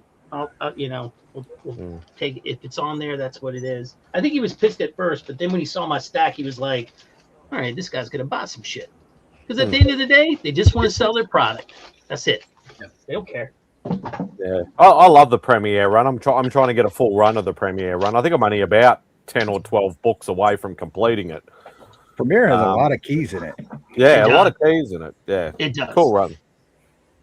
Same with Spotlight, like the Volume 1 Spotlight. Like I think it's only like a 40 book run or something like that. I'm only like 6 books away, but I need a lot of the second appearances, which are super pricey still over here.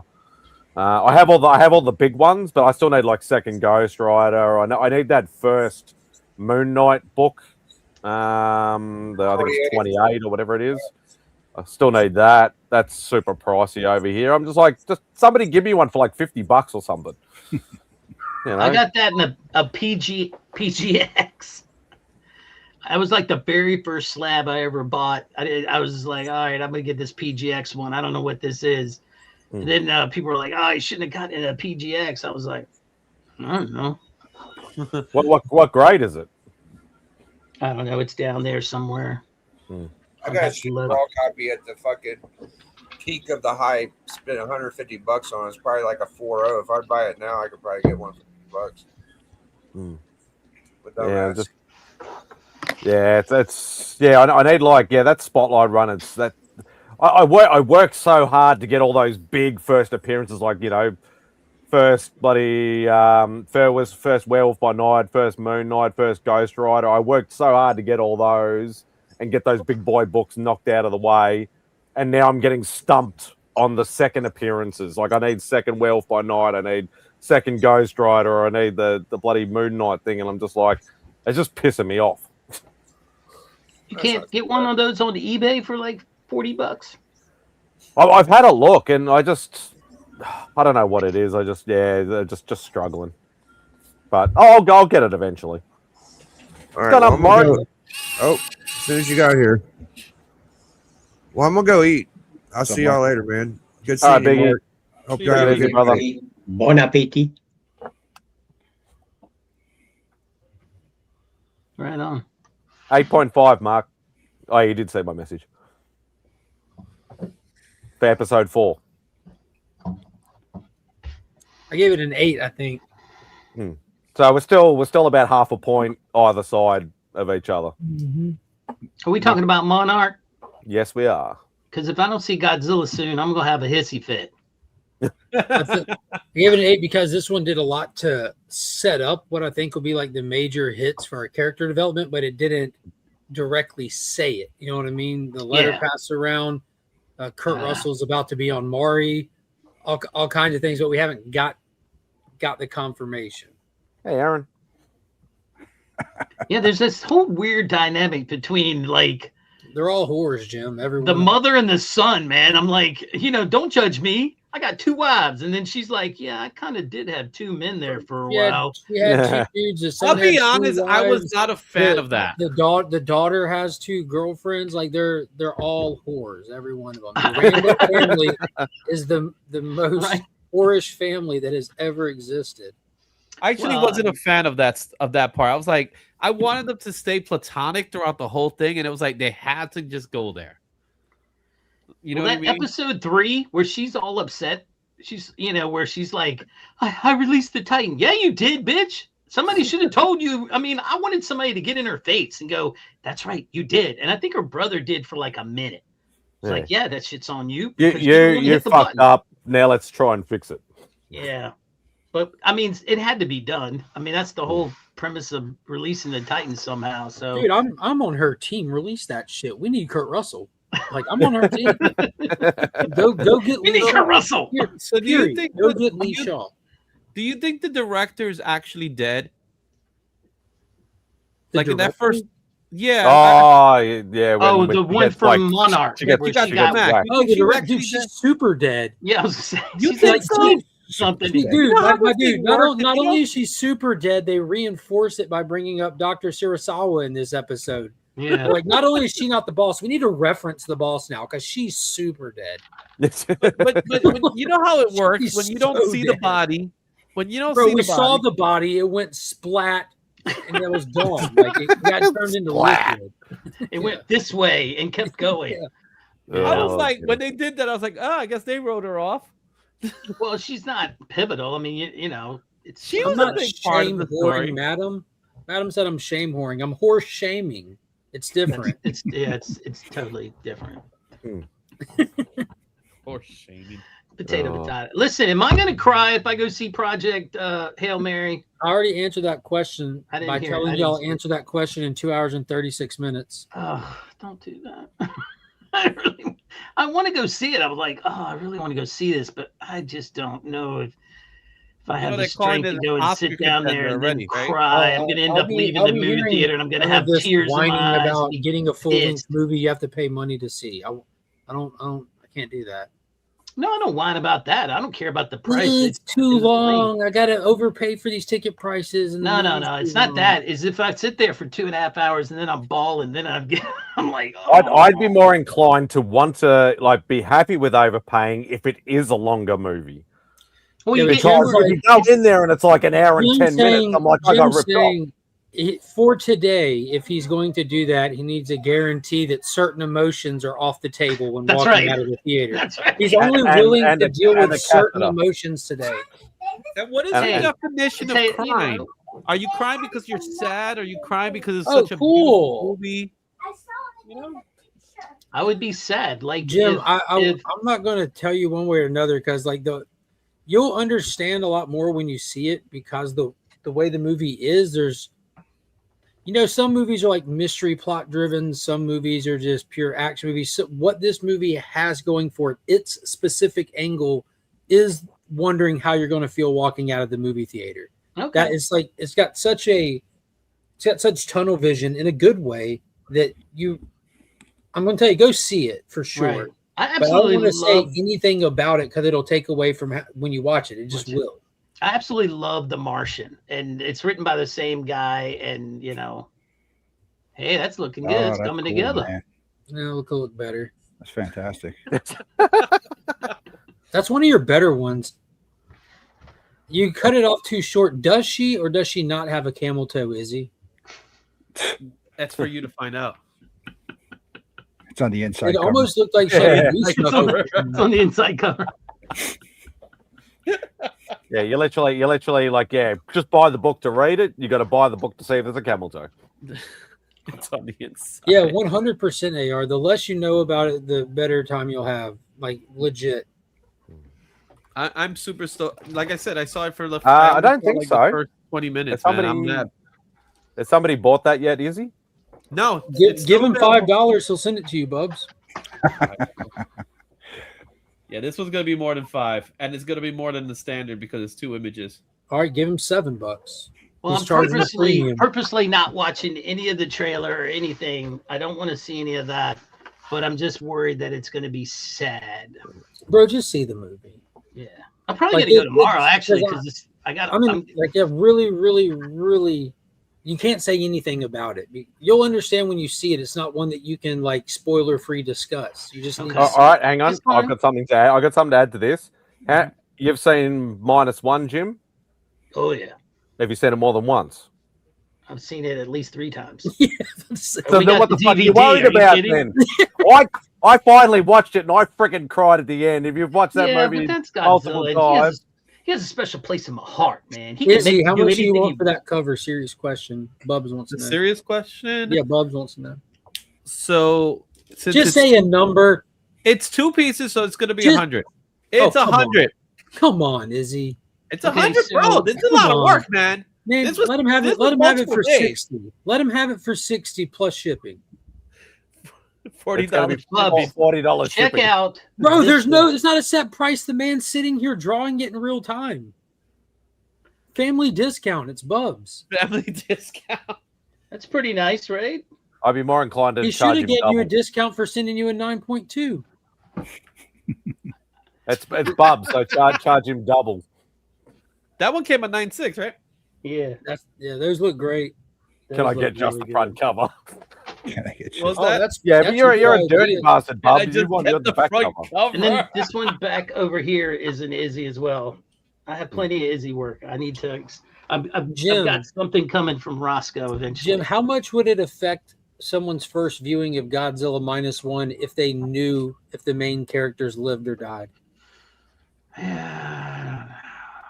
Like, how would it affect the scene when Godzilla shoots the heat ray? How would it affect the scene when he's flying the plane at the end? I get it. I understand where you're coming at with it. You know what I'm saying? Knowing one way or another changes everything about those scenes. Yeah. Yeah. Not Like just I the said, scenes, everything after the heat ray, how the guy carried himself, how they set up the final attack, how he was isolating from his child, everything. Right, for the latter half of the right. movie. Yeah. You can't know about some movies. I'm gonna probably go and see it tomorrow after I got a couple of things I got to do in the morning, and then I'm free to go. And it's gonna be like I'm not digging anymore tomorrow. So I think Paul's that's seen the best. Sorry, Mark, go on. I was going to say Paul's seen it, so we'll definitely be talking about it tomorrow night. Dude, Project Hail Mary looks good. Just go see it then. I will. I was going to say We'll you. eat earbuds. I would rather not know. That's the whole movie experience is going and okay, maybe I'll cry, maybe I'll cheer, maybe I'll want to punch the screen. That's the whole part of it. Maybe Is- you'll have a Is Well, feeling, that's your or money's feeling all worth. those emotions.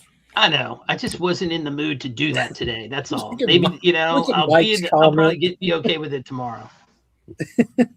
What do you It's a think? movie. You're not jumping off a cliff. There will be life after the movie. It will not be, Mike. I'm gonna cry. It's gonna Or make me sad. Spidey. Or I might laugh. You'll be a madman call. You know what That's though? right. That's part of you know I was getting your good at money's it. worth. That was If you good. go to a movie That and was you good. feel something, that to me is a good thing. I mean, just didn't feel I don't like know. I went and doing saw that. Venom: Let There Be Carnage, and I walk out feeling emotions, and it wasn't a good thing. You wanted to kick and punch and kick and punch. Well, that emotion is you feel like you got robbed. I mean, I get it. That's different. But I don't mean to switch gears, but anybody watch One Piece season 2? Yes, No. I binged the whole thing last weekend. How was it? I didn't see it yet. They have. I can tell you now, they've spent so much money on that. Like, that is visually stunning.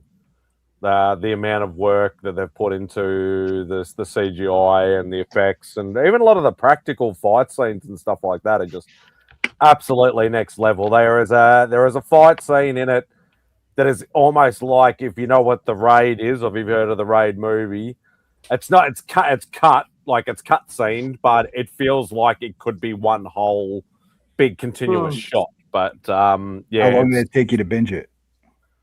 well, I worked last Saturday, so I did it, and I ran Outback, so I was able to do it on a very short weekend. Okay. So I literally did it Saturday afternoon to Saturday night, and then Sunday night I finished it.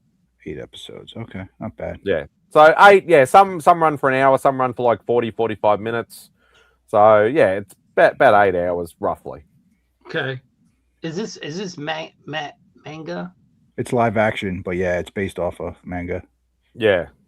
I bet you my kids watched it. Manga Yeah. gang. I got sucked into the first season, man, and it was phenomenal. I can't wait to watch Yeah, it. they a lot of people complained about certain, and I'm not trying to go down this rabbit hole, but complained about certain ethnicities and things like that of the live action characters playing the manga / anime characters. I And never read the book, so I won't care.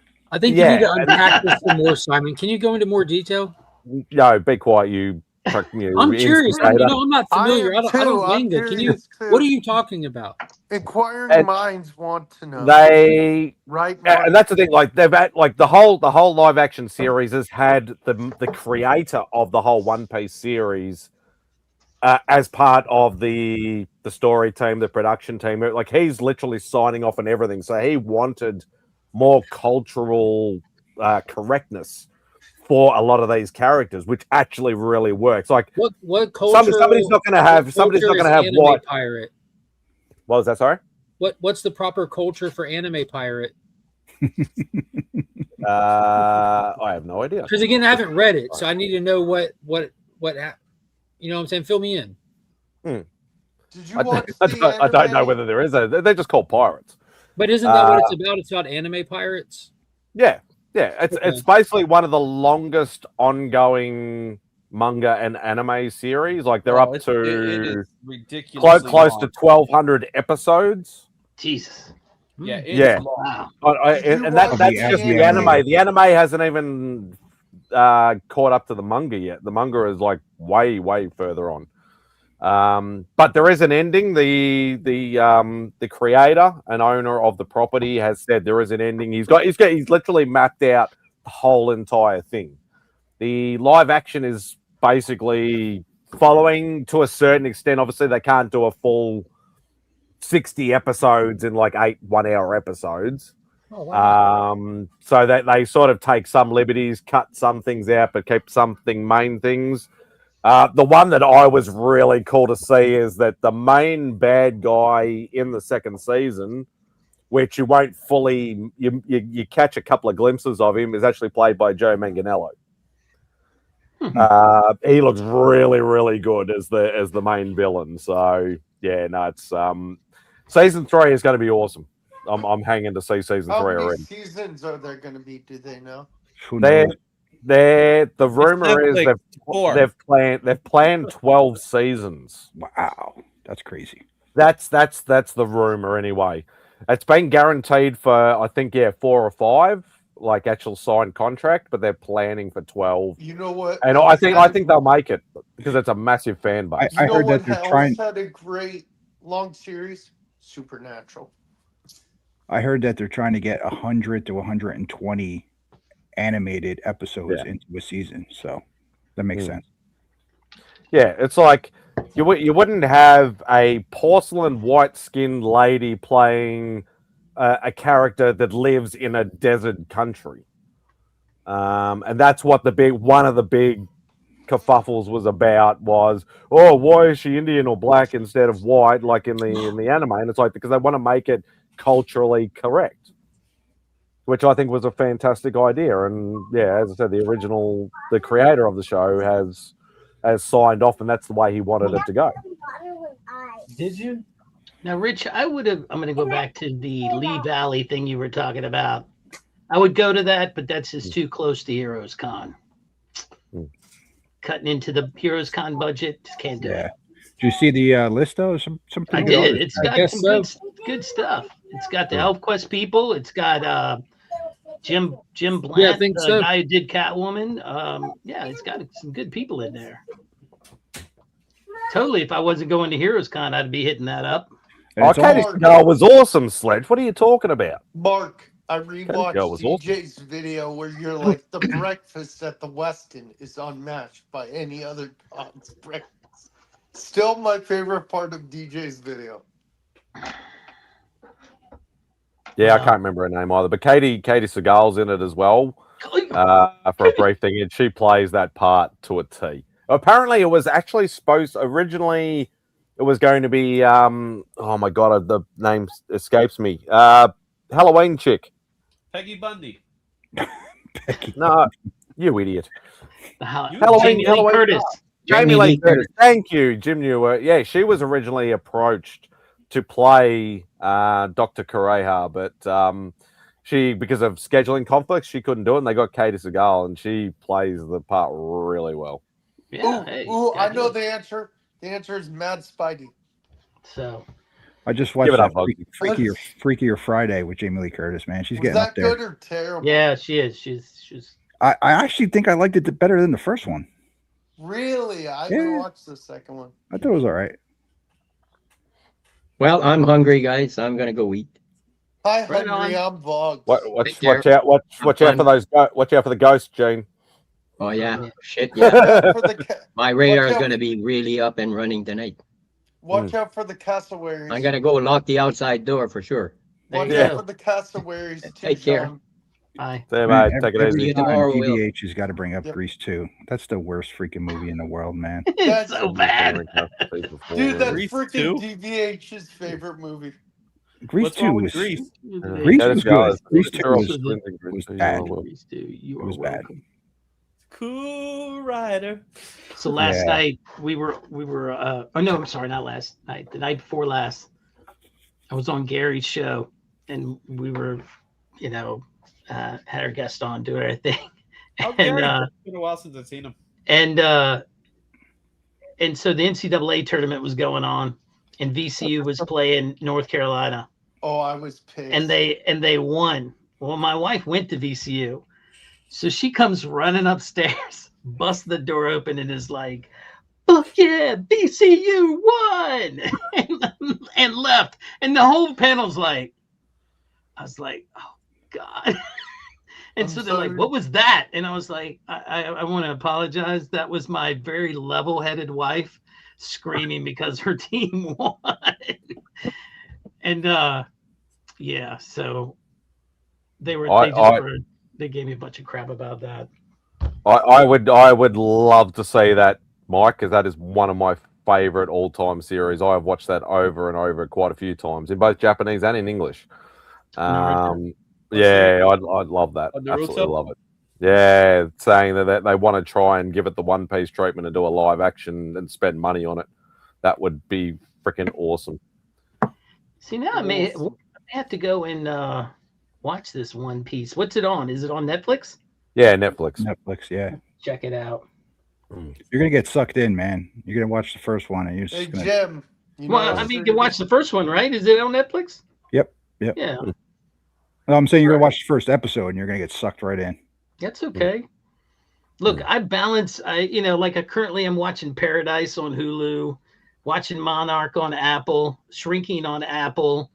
I don't get to watch any more Star Trek because they're finished for the season. So I need something else to watch. Korean movies on Netflix. Well, the Korean one's coming April 3rd. I'll definitely be watching that. So I was watching Fallout. Fallout season 1 was great, and then 2 started. I just can't get into it, man. I watched like 3 or 4 episodes and kind of. Yeah, I haven't even watched that. I don't know if I want to. I Season love 1 was season cool. 1. Yeah, season 1 was amazing, but Starfleet Academy was a whole bag of ass. Starfleet Academy was great. It was a little on the nose. It's just, on some things it was It's a little great on if you the have nose. negative standards, and I respect and I'm jealous of you out there with negative standards. I'm happy. Is that to your hear way of the show's saying bag of ass. I'm not a TV movie snob like you? Yes, that's correct. Bro, the show was so bad. It was not. It was so bad. It was not. It was not. It It's was so different. hard to It was like it. different from what the norm is. Dude, I don't mind different. Different's fine. It was just so poorly written and executed. It was awful. And the messaging behind the show is the most disgusting thing I can ever imagine in my life. Dude, shots fired in the chat. I'm very self-aware about the Michael Yes, Bay it's- thing. I think everyone's criticisms of it is absolutely fair and accurate. I like it despite that. I don't say otherwise. So just look at Star Trek like that. So Mark, what's your thoughts on Shia, man? I was rooting for him, man. He was making a comeback, and then he I don't goes out and think gets this is arrested. going to mess him up too bad, to be honest with you. Do you see what he's done since then, like with the podcasts and stuff? And With John Berthenol. no, the That, John Bernthal thing was years ago. The Real Ones episode. Like, God, who did he do the podcast with after the arrest situation? He addressed what happened. I don't think it's going to set him back much at all. I think that society's in a way different place now too. Like, I don't think that. I don't know. I'm hoping to see him back, man. That'd be We awesome. consider the Silver Age really the Marvel Age of comics. Well, that's when that's when Marvel was invented. No, but to Jim's point, what was like the messaging behind Star Trek is like bad guys good, good guys bad, kids are all right. Fuck what you heard. Like it was awful, dude. It was awful. Good guys The bad. premise I gotta behind drop it off, is the guys. murdering terrorists are right.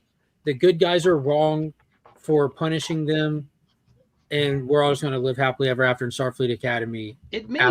Being on trial 5 seconds beforehand. It made Starfleet feel a little like I like that. Keep going. The Empire from Star Wars. In the beginning, like when they put that woman on trial and take away her son. I'm like, oh, this isn't good. What are they doing here? But you got to Not admit, much, because you blink your eyes and that same woman that was condemning her is now hanging out at Starfleet Academy, smiling in the sunlight at each other. well, it's after How 15 was years, my Becky friend. Lynch? and That's she all I had- wanna She know. had not been in Starfleet. She had left Starfleet. Now She needs to go back to jail is what she needs to do. How was Anyway. Becky Lynch? That's all I want to know. Who? Becky Lynch, wasn't she in Starfleet Academy? I don't know which one that is. I got to drop Some, off. guys. some We'll see you guys wrestler later. chick. Have a All good right, Rich. take it easy, brother. Some wrestler chick. No, I don't know. Anyway, Redhead wrestler chick. I love the one that was like I guess she's like the engineer or something. Like really laid back one that was had the yellow uniform on. Tig Notaro. She used to be a comedian She when was back in the day when you didn't have to be funny to still get a paycheck. So that ended a long I time thought she ago was for her. funny. I thought she was funny. I liked her. Back in the But- day when you didn't need to have a paycheck. That's okay. We can have You didn't have to be difference of funny to get a opinions. paycheck. It's okay. It was super rough. I liked some of the special effects in it.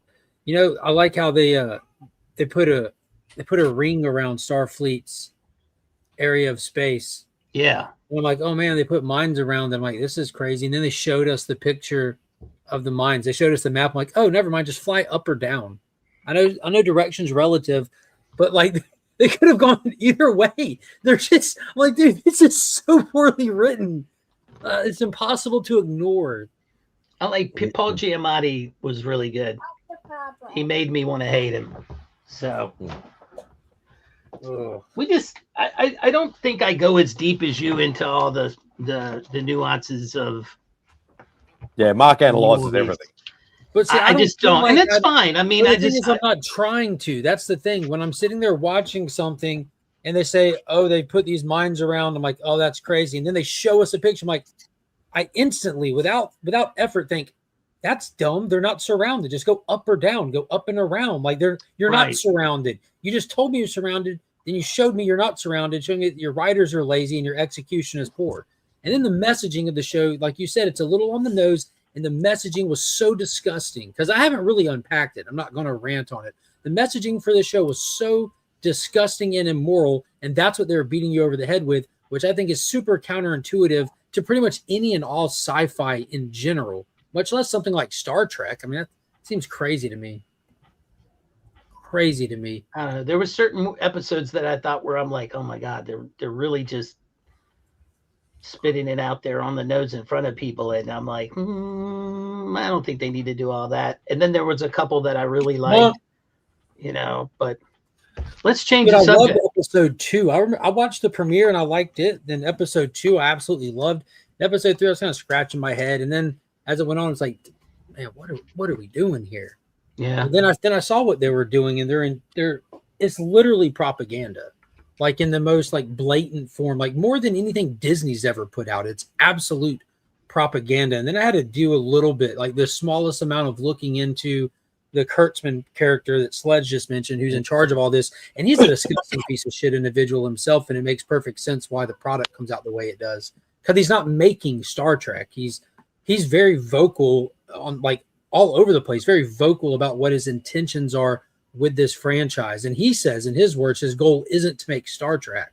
That's not his goal. That's not what he sets out to do when he makes these. So it's no wonder the product comes out the way it does.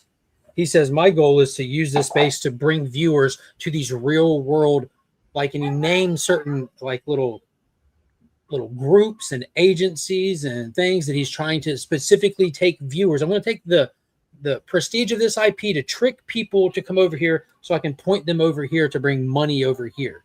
That has nothing to do with Hollywood. He's a disgusting individual. They needed to kick him off like, he's worse than Kathleen Kennedy. Kathleen Kennedy at least was attempting to be around the pocket with her intention. She pretended like she was, I think she just wanted a legacy. She wanted something to retire on and say, look, I'm up there with Steven and George and stuff. Right.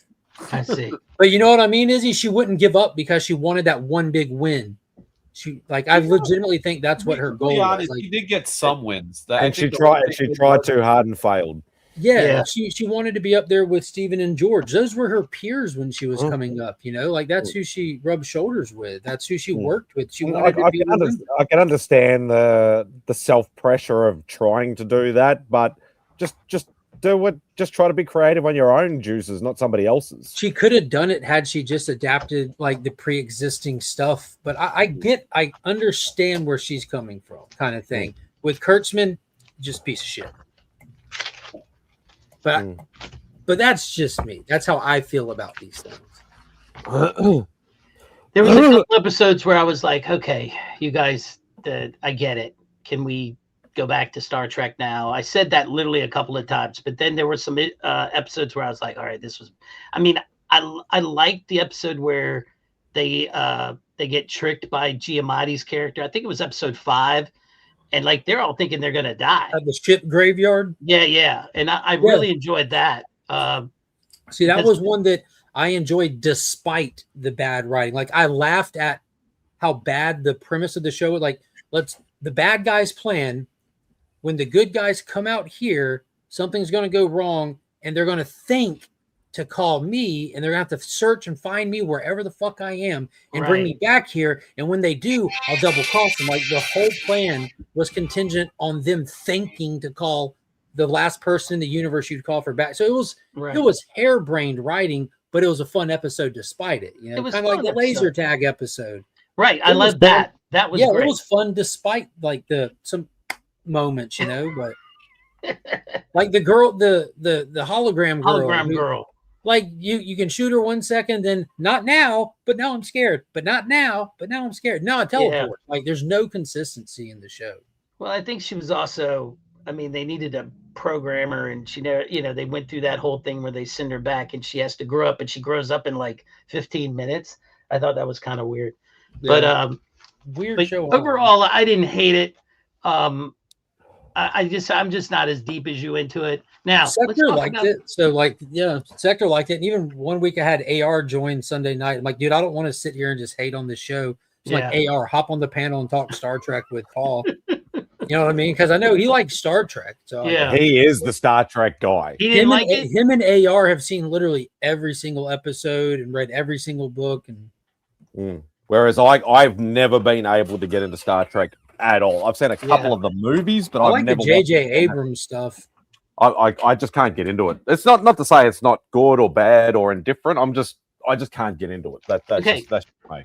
So this is the difference between me and John. Okay, so I read this entire series. Loved it. Loved it. I didn't. I did not like it. I did not like it. It didn't. First of all, when he goes and he's like asking for help from the Justice League, and they're like, "No, we can't help you." They don't want to get involved in it. Plus, they have the And I'm like- they have the Thanagarians coming. I don't care. They would have sent. They should have sent somebody, because he, you know, they put him in an unwinnable situation. There's nothing. This guy is just a dude with a fucking ray gun and a jetpack. He doesn't have special powers. You knew he wasn't going to beat this whole war, and he had to make a deal. And I just hated the whole thing. And this is what John says to me. The subjectivity. I want to of read war, it to man. you, because this is the difference between him and me. He said, I really liked it. It's just a one-off story that doesn't affect anything. I get that, because, you know, at the end, he's kind of like, and I thought it was an interesting idea. One nation's war hero is another's war criminal. Lots of deep questions. And I'm like, and this is why we're so different when it comes to reading that's what I books. love about it. But see, that's what's so great about the TK Maxi series. It's going to be set apart, and he's about to take these characters down these routes. Like, dude, that's not a new situation for Adam Strange at all. It's just asking, why hasn't anyone asked these obvious questions about these situations that he's been in since he first appeared? Yeah. This is the core existence of this character. It just It's pissed me cool. off. And I wanted to smack his wife in the face about 50 times through it. I'm like, bitch. Clip it. Someone clip it. Clip I like what they did with Mr. Terrific in it as well, like unpacking Michael's stuff with his kid and everything. With his kid, yeah. That was it. But I like Mr. Terrific. I think he's an underrated character. Vastly. I think see, books like that make me think like this dude's not the second smartest character in the DCU. Human. He's number one. I think he is number one. I really do. It's I him don't know or who Lex. there's- It's him or I don't Lex. know who thinks he's smart. I mean, who's supposed to be smarter? I think just Lex, and it depends on whatever field of study you're comparing him in. Like Michael might have some, Lex might have some kind of thing. I still think Mr. Terrific could whoop Lex's ass Oh, physically. for sure. Mark, He I just like- forget, did you like Deathstroke? I gave it a 7 or 7.5. Yeah, I haven't read it yet. I've got it, but I haven't read it. I'm loving Ordained. I don't know why, but I just am. Lobo's decent. So this is what I bought that I'm thinking of. I'm going to start reading it, and then I'm going to have to get the wife to answer questions because it's involving science. The physics. The wife to answer question. What? I I'm like honest, that. Get man. the I wife don't- to answer questions. How does Superman fly? Here's the physics behind it. No, it flies up. talks about forces and motion up and away, which is the very first one that he talks about. So which Izzy, is, do you want to you know- know why Superman could fly? Because Mark said he could. He talks about the deconstructing Krypton, Newton's law of gravity, the day Gwen Stacy died, which is You would have said impulse Chuck versus Norris. momentum. I would accept it. Mark, not really. I think it's going to I be miss Chuck interesting. Norris. I think I'm going to send a copy to. I'm going to buy a copy and send it to Caroline. She's the You other should. science She'd person get that a will kick of understand it. She would like it. Super. Too much DC talk for my liking. Yeah. Too bad. Get used to it. It's his channel, dude. He could just kick you out. You know that, right? What? Just like that? Oh, I was going to say, bring back Izzy.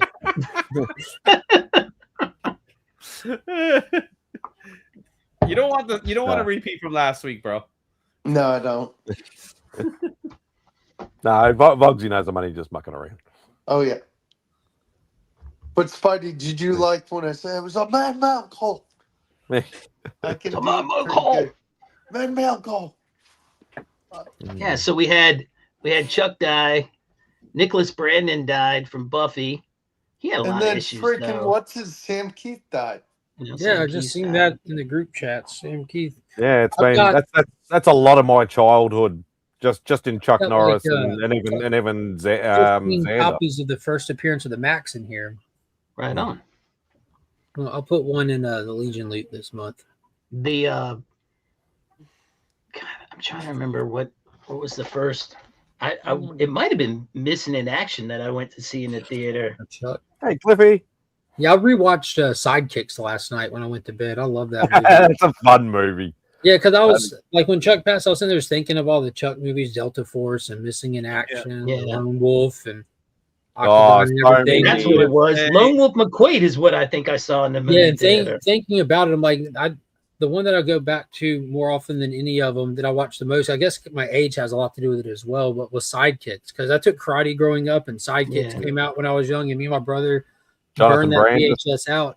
You're talking about fun. It homages his whole filmography in the movie. So you have all the different clips, like him coming up out of the water with the machine with gun. the gun. Like, what an epic scene! Like in cinema, even that used to be homaged a lot. I have nearly every single movie of his on some kind of physical media. I always go back and, like, you know, a lot of my favorites. Like, obviously, I love the Octagon. I love Silent Rage, which is like part horror sort of genre as well. Invasion USA. There's so many. Like, and obviously the What's the one Missing where in he's Action. fighting Bruce Lee? That's Way of the Dragon. Way of the Dragon. Yeah. Yeah, that is one of the. That's the movie that teaches you how important shaving your body hair in combat is. No, but he took it, man. He took it. Full bear in that, and for people that sort of don't know, if you have or have not seen Way of the Dragon with the big fight scene between Bruce Lee and Chuck Norris, they were really hitting each other, and a lot of it was not choreographed. It was literally Bruce Lee just saying, "We're going to do this and this and this and this," and they just did it. Right. There wasn't much choreographing in that. He also Chuck Norris had to gain 20 pounds for that scene. I've never heard of that, because he was competing at that time, so he was already really he was fit. pretty thick. Yeah. No, but that's part of it. They said he had to, because he had a different style, so he actually had to adopt a little bit his style. From what I heard, He took Tang Sudo. Well, Bruce Lee told him he needed to do things quicker. Right. Because he was slow in comparison to Bruce Lee, and he's like, you need to kick quicker, you need to punch quicker, and things like that. And that's why, like, a lot of it was literally just in the moment, let's just do it this way. And I mean, it's not a great movie. You're right. DVH, it's not one of the top. Realistically, DVH, if you look at the majority of Bruce Lee's movies, they are not great movies. They're very basic storylines. Obviously, the fight scenes are next level. But if you take all the martial arts out, the movies are not that great. They're not very deep, not very thing. Which is a lot of Hong Kong cinema is like that in the early days, anyway. But it's always the fight scenes that they're mainly known for, and that's what people watch them for. So purple, please. Pops, man, Pops, did you see Billy Jack in the theater? I know. I mean, I didn't see Billy Jack in the theater. I was too young. But End of the Dragon's Pops probably the was only exception to the rule. DBH, Big Boss. Yeah. I still love it. Don't get me wrong, but yeah, Well, if you the Dragon analyze was like, it was like his first big budget one, though. Yeah. You know, so I mean, they put a lot of money in it. I'm sure. But yeah, Pop saw Billy Jack in the theater. Yeah. I'm gonna put this foot up on the side of your face, and there's nothing you could do about it. Wah! I was just like, man, now that I can watch over and over, even though I want to tell those pacifists to nut up and to do some fighting. My Nut up. God. But and it's funny. A lot of the other big Hong Kong cinema guys, Jackie Chan, Jet Li, Donnie Yen, Yun Biao, Sammo Hung, all got their starts playing extras and stunt doubles in a lot of the Bruce Lee movies. sure. Yeah. I think Jackie Chan was the one that flew through the air in in Big Chinese Boss, the Connection guy or that, something. Yeah. in Big Boss, he gets kicked through the Japanese shade store. sort of Yeah, thing. yeah. That's him, and also when he goes underground with the nunchuck, that is Jackie Chan as well. School events and not have it be a distraction to them. The channel blew up. Who's watching something? Kind of went from Is he? Not me. It was Yeah. him. Okay. I'm gonna Right. go see what VCU is doing. Support the missus and her team. I'm still putting. I put the base background, so just so you guys can see a little bit.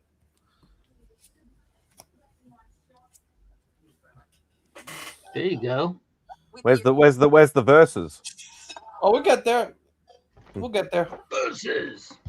That's probably the last thing I'll put in there Yeah. because I'm gonna do the lightning bolts now. So $100 Bubs if you want it. $100. Oh, that's cute. Okay. See you guys later. All right, Jim. Take it easy, Bye. brother. Take it easy, Jim. That's really cool. Mm-hmm.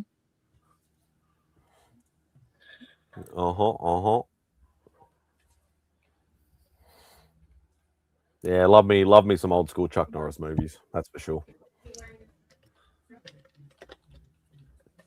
I'm just so happy to see all these Chuck Norris beans return. Oh, I love the one. I don't know what show it was. It looked like it was something in the like late 80s, early 90s. There's a whole like panel of guys on a thing, and Chuck Norris is literally reading out Chuck Norris jokes on this sort of thing, and it was absolutely hilarious. It's one of those things that it's just like it became a thing, right? And you don't even know how it became a thing. No, It just was. It was just was. $16. It is not $16. Look what you did.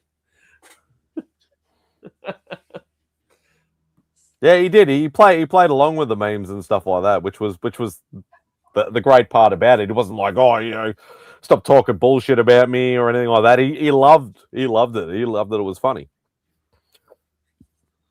But Silent Rage, Octagon, Missing in Action, Invasion USA, Lone Wolf McQuaid. There's too many, man. He has. Yeah, it was Delta Force. There were so many just fun ones, things like that. Even some of the slightly later ones that he did, like Mark mentioned, Sidekicks. There was another very underrated one that I love, was called The Hitman, where he actually grew a big mullet sort of thing, and I actually really enjoyed that. You remember? Did anyone ever watch Top Dog? Yeah, I've got that on DVD too. Yeah, I like that one where he's the cop with the K9 unit. Yeah. And that was around the same time that Jim Belushi did K9 too. They're both around the same sort of thing. President's Man. When they added the one in the Expendable. Yeah, was it 2 or 3? I think it was 2. Wasn't it? Was it 2? It was. I think it was 2. I think it was 2 too. And he just rocks up out of nowhere, just starts blowing everybody away, and it's like, I'm usually a lone wolf, and I'm like, oh my god, that's so on point. Yeah, no, it was good inclusion, that. Yeah, no, love me some Chuck Norris movies. I grew up on that shit. Yeah, Many of us did, man. I remember that was Saturday morning. That was like Saturday afternoon movies. Like you will have like the kung fu movies, and then you'll have like the Chuck Norris movies because they were loaded. You know what I mean? And he was so Americana. I think that's why people loved him so much. The one thing that always stuck with me is the scene in Missing in Action 2 where they're literally strung up and got the Hessian sacks on their heads with the rat left in the Hessian sack. And that always stuck. Like, that was just shocking to see that as like a young kid. Because that movie was like, I think 86, 87, somewhere around that sort of time. I probably would have been, I was like 8 or 9 or something like that at the time. And because mum and dad used to love watching Chuck Norris movies. And I remember seeing that and I'm just like, what the hell? Like that's, you know, it was like, that's shocking to me. But, you know, that always stuck with me, that. Which is the one on the load of ninjas? Octagon. I love the Octagon. Yeah, Octagon. Yeah, he literally has to infiltrate the main base, and then obviously there's the head ninja in there that he, you know, does the one-on-one battle against and stuff like that, and it has that really sort of creepy, sort of echoey music every time, the sort of stuff all through the movie. And that's always been one of my favorites. Walker was a legit good show. The kids, man. Yeah, I watched the first couple of seasons of Walker, and then it sort of fell off a little bit. But yeah, I was always more into the movies than that. But Force of One sucked. Then Octagon is awesome. Force of One wasn't too bad. Walker had 9 seasons, man. Wow. They tried to do a reboot with Jared Padalecki. Someone in slow motion being kicked through a window. Yeah. There's one episode of Walker where someone says, "Do you know Chuck Norris?" And he's like, "No, I don't know anything about Chuck Norris." And then at the end, the guy said something about like 6 golden championships, and he said 8. He ended it with like 8 or something like that. I wonder if that's free to watch on. Not free. Another fun one. Another fun one I just remembered. Light comedy movie with Lou Gossett Jr. Firewalker. Mm-hmm. That was just a fun popcorn silly movie. Didn't have as much like martial arty type action in it. There was some in there, but it was just a fun, goofy movie. So he started doing a few of those to try and, I think, you know, sort of, you know, try not to be the typical, you know, big man, I'm going to beat everybody sort of thing, and try to do some like lighter hearted stuff where obviously Sidekicks comes in, and then Firewalker and stuff like that. But yeah, it was still a good fun watch. I think I'm definitely watching Firewalker tonight. That's a good one. It had like that Romancing the Stone vibe to it. Yes, very, very much like the treasure hunter style sort of thing. And yeah, it was fun. And Sonny Landham was in it. If you know him, he's quite often a big bad guy in a lot of those 80s movies. They actually had to have bodyguards on thing to protect the other people from Sonny Landham, because he was a very violent man and had been to jail because of violence and things like that. Still a great bad guy. He says, "I have no memory of Firewalker. I have it. I've seen it. No memory whatsoever." But that's me in a nutshell, DVH. I remember things from like 30 years ago, but I don't remember something I watched last week. Yeah, I haven't thought of Firewalker in well over 15 years, but the second Simon mentioned it, I'm like, it's just popped right straight there. back in. Yeah. Chuck Norris I rewatched it Film a month or Action two ago. Collection, $18.99. That's not a bad deal. Let's see what's included in this collection. Doesn't say. That's perfect. Amazing. It's a blind bag of movies. Well, it's just like those DVD sets, you know, that just has like all of them the listed on the back. The other one didn't compilation have them listed for whatever reason. That's just dumb. Wrestling Road of Return, Legend of Red Dragon, Tunnel Vision, Con Game, CIA, Chaos Fear, In the Line of Sand, The President's Man, Logan's War. These ones are no good. They're not Chuck Norris movies. Legend of Red Dragon is Jet Li. Does he appear in it? No. Chuck, is it just action movies? What is happening here? I think it's just action movies. It says 15 action movies featuring Chuck Norris. Oh, okay. Well, I didn't hear any that you said that. I guess he just must appear in them at some point. Yeah, because he definitely wasn't in Legend of Red Dragon. Because that was a Hong Kong cinema movie. He's definitely not in that one. What were the other ones? I'm already way away from it. I'm sorry. No, that's all right. I'm going back trying to find it. Here we go. All right. Rustling. I've never heard. I don't even know what that is. Road of No Return. Sounds familiar, but I don't think I've seen it. Legend of Red Dragon. Tunnel Vision. Yeah, no idea. Con Games. Logan's War. Logan's War sounds familiar. Chaos Factor. CIA 2.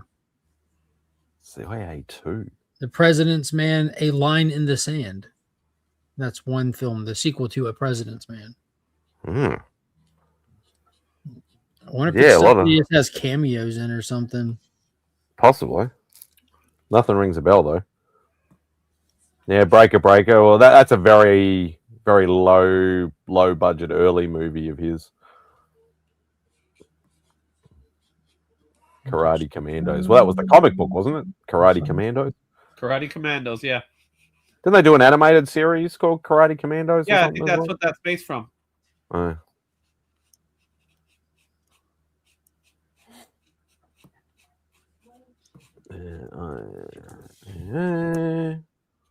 Let's go. Karate Commandos. Hanna-Barbera.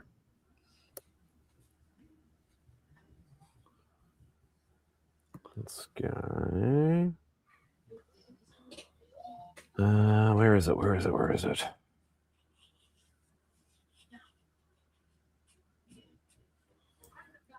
Let's see. Go all the way back. All right, let's go present.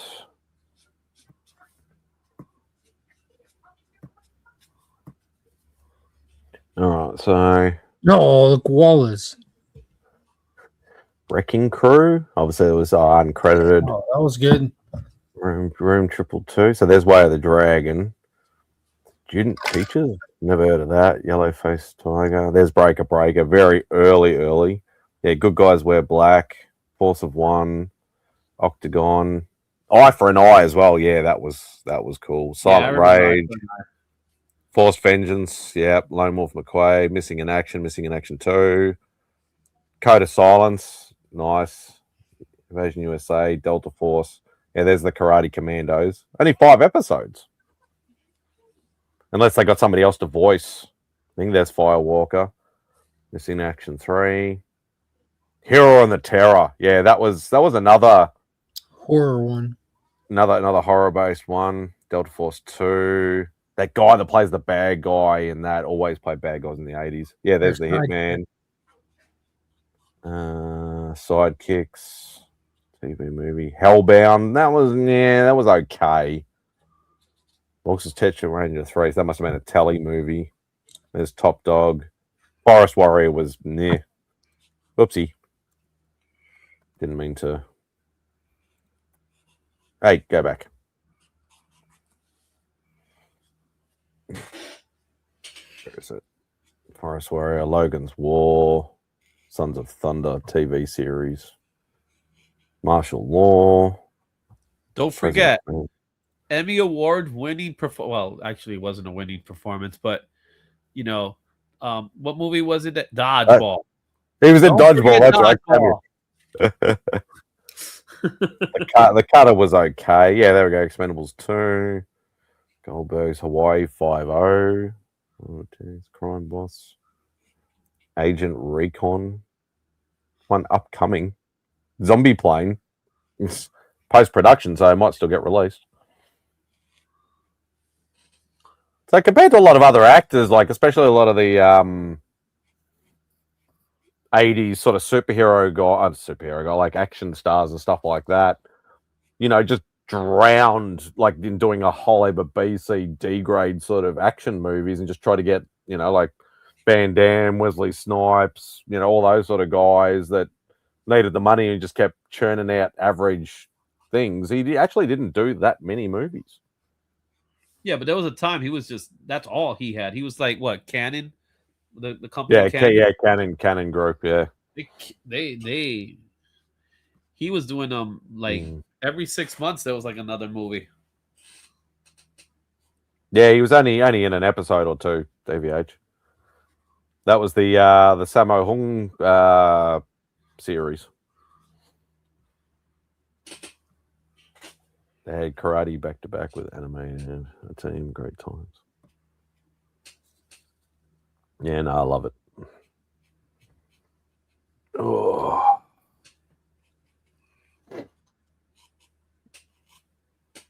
So what do you reckon, Mark? Is Jim's all, you know, upset, but do you reckon we'll actually get to see Godzilla this season? Oh yeah, 1000%. So obviously it's been very, very heavily like Kong based at the start. I think of the season. we had Kong in the first episode. The first episode was like no holds barred, finishing up from the finale.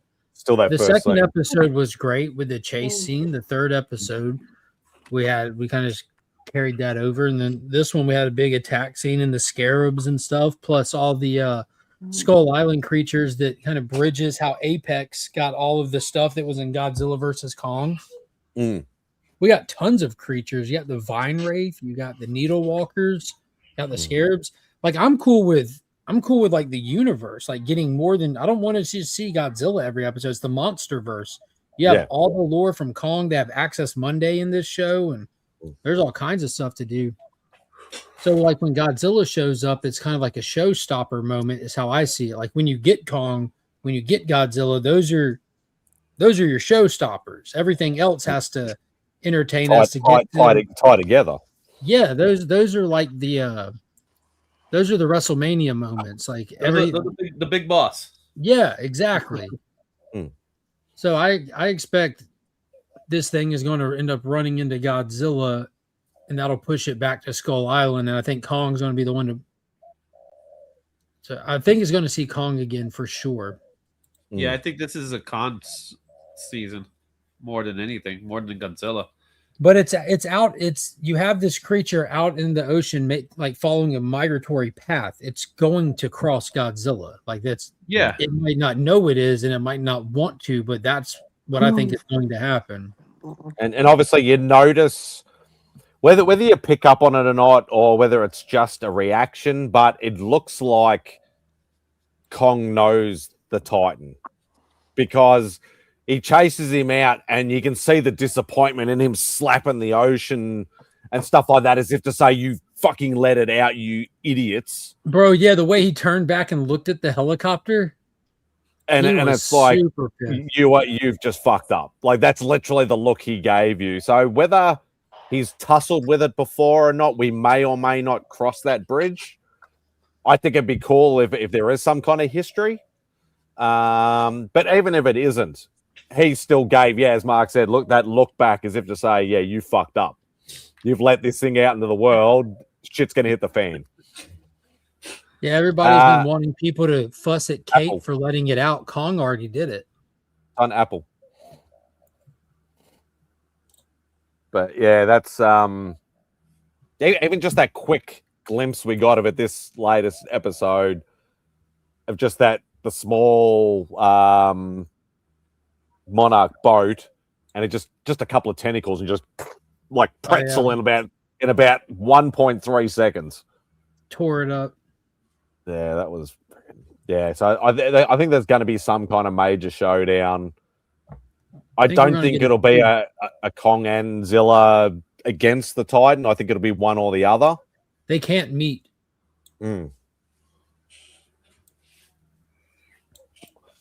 Godzilla and Kong can't meet. Otherwise, it's going to be another G day. Well, no, like we know from canon that they haven't met until 2019. This show takes place in Oh, this is 2015. 2017, isn't it? 2016, Yeah. 2017. Yeah, 2017. Yeah, so it's... Yeah, I'm going to be interested to see where it goes. But obviously, we find out that Apex has got ulterior motives in this this episode. You Bro, see, that was crazy, wasn't it? They okey doked Monarch. It's like, yeah, y'all can call in the evacuation. You can be the heroes. Call in an evacuation, and they leave. It turns see you out, later. yeah, it was never there. They set them up to look like they're inept. Oh, yeah, and then obviously, you find out that Apex is keeping some hidden things. I like seeing that they had multiple angles that they were going with, because they have the Mecha Godzilla stuff that they're clearly, that's one angle they're working on, fighting Titans, but to try to control and cohabitate with them was also an angle that they went.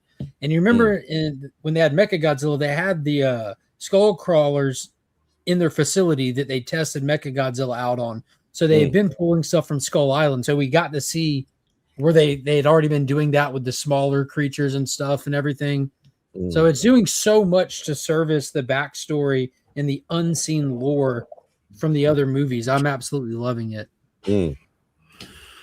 And I'm usually not a want to think too hard sort of guy when I'm watching movies. Sometimes yes, but most of the time no. I just want to bash them, sock them up, sort of movie type sort of thing. But it is making you think, and that's why I love that I did do a first watch of the MonsterVerse movies last year, because now I'm getting bits of like, oh, okay, this is why this happened, or this is from this movie, or why are we doing this is because of this, and it's it is literally a tie-in between all the movies, in between the storylines of the movies. And how about old girl staying at Apex? Being the double agent. Well, no, like she was helping them open all the doors and everything, but I think she was convinced by Apex pitch. They're like, we need your code, and we can control them. I'm still not fully buying it. I'm still not fully buying it. I'm a bit hesitant. She may be, but I don't know. There's something else to it, I think. I may be just clutching at straws, but I think there may be something else to it. Yeah, I think she's just torn. I think she's morally torn. She doesn't know what to do. And she doesn't. Does she? No, she doesn't even know Kate's back either, does she? I'm trying to remember now. Shit, I only watched it last night. No, she doesn't. No, because she met up with the other ones when they got out.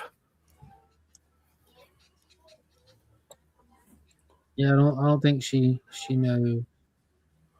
Get your mind out of the gutter, Cliffy. I thought he said he was going to jump in.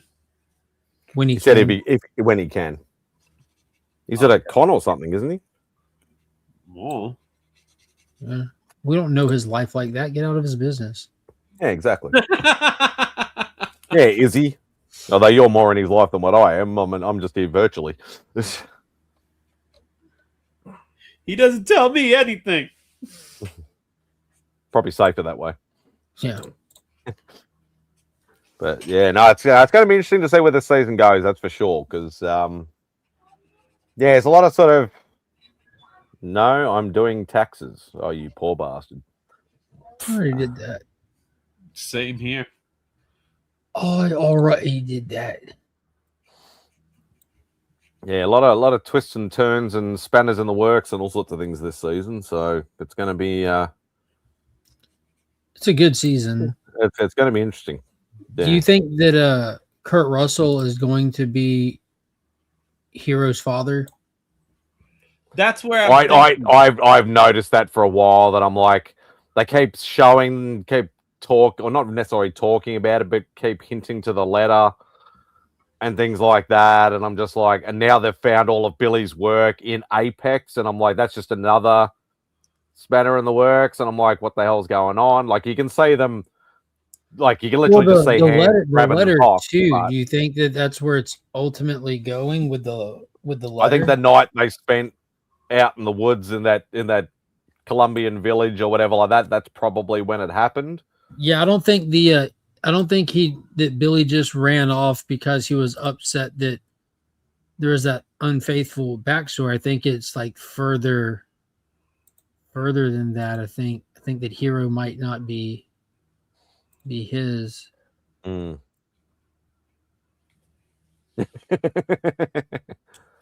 Sounds like the way I would do it, Sledge.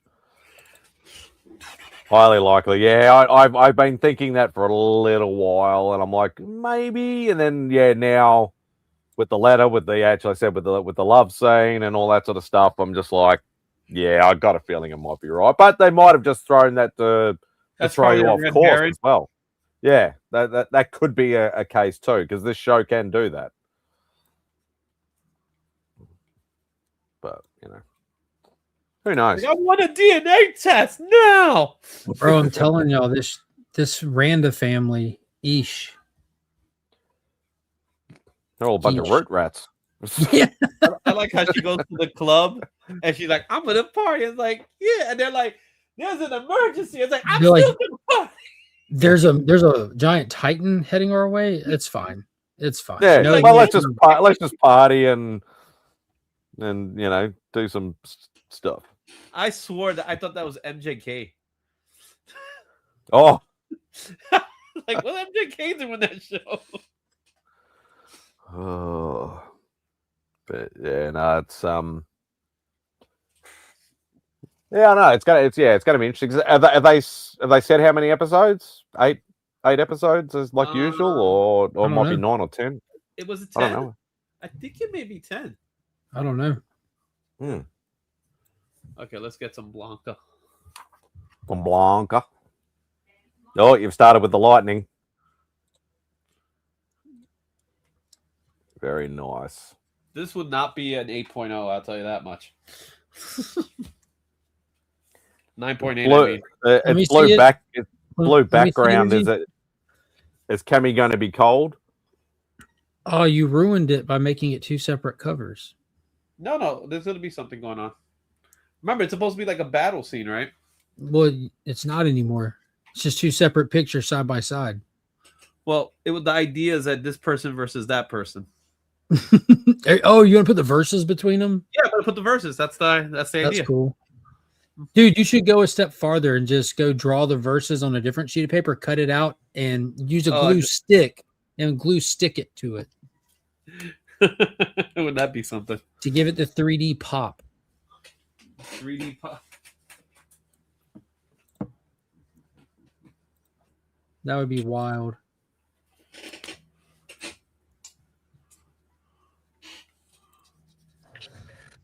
Oh, goodness gracious. Goodness gracious, great balls of fire. Bogsy back. Bogsy, what's up, man? You're back. Yeah, I am. What's up, Mark? Not much. Making a thumbnail for tomorrow. About to send it to Cliff while I'm thinking about it. Nice. I've got 3 videos I need to post. Go post them. I'll wait here. I need to record them first. That's too much work. I know. Hey, I wasn't there. Which one of y'all pissed off Chris this past Wednesday? Oh, yeah. I was like, okay, so we're going to be focusing on just new books, not old books. He said something in those chats the other day. I'm like, dude, I want to watch it. And I went and looked, and he deleted it off his channel. He deleted it? And then today he put in more comments. He's like, hey, I've thought about it. I'm going to double down. Nobody's showing an old fucking book. It has to come out that day. I'm like, well, then I won't ever be going on the show then. He's like, I know some of y'all get stuff in the mail. That's fine. But, dude, it's clearly been sitting with him. I want to know what happened. Like, I want to see it. Apparently, that's how you get viewership. Just keep saying things like that. It's the show itself is just fine, but just after the show, just say something that. Yeah, dude, I told him, I'm like before I knew it was he deleted it. I'm like, bro, like drop a link to it because like C Bizzle was like, yo, I want to watch what happened. Like me too. Drop a link, Chris. And not only did you not drop a link, the video's not there. Which reminds me, I've got to see how my poll's going. I forgot all about that. You did a poll? Oh, I didn't even know that. Let me go vote Simon Wade. I've got to see what the percentage is. Doesn't X-Men matter. number 1 is at 59%. I'm gonna say it's X-Men. No. I just said it. 59%. No, it's X-Men. It's thank gonna be you. X-Men. Which X-Men? I'm not telling you. I'm just saying I X-Men. don't see a poll on your page. It's on the YouTube live chat. Yeah. Oh.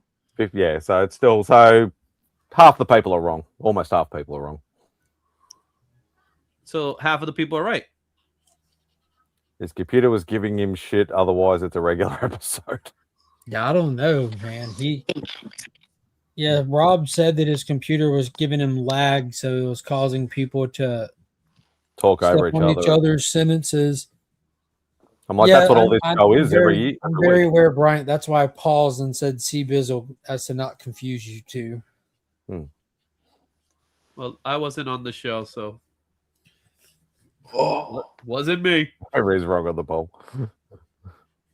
Can I blame you anyways, Izzy? Just for consistency's purposes? Say that again. Can I blame you anyways, just for Absolutely, consistency? man. I got no without problem. that way you and I can just say consistent. Yeah, that's I don't have to perfectly try to fine. remember anything special. If someone asks No, what I'm happened, perfectly say, fine with that, man. It was Izzy's fault. I'm fine with that. I take that. I've had that happen many a times. I get blamed for a lot of stuff too. No one's There's talking a to you. couple of words used that are very I'm sorry, Unpolitically correct. So we Izzy, probably take it down. Izzy, you have every right to yell at Vogs, me. Vogs, were you there Wednesday? Yeah, I was. What so we gotta word? know What it was. words were used that were not politically correct? I can't even remember yesterday. Well, that's fine. We need you to remember Wednesday. I don't remember Wednesday either.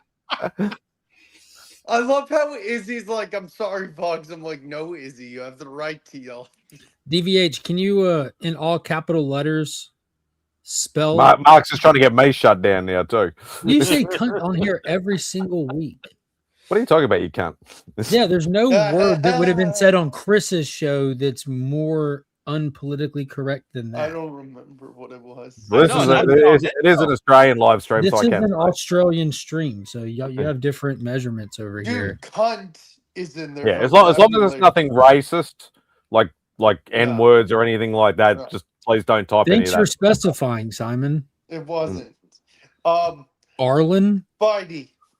Yeah, I don't get that.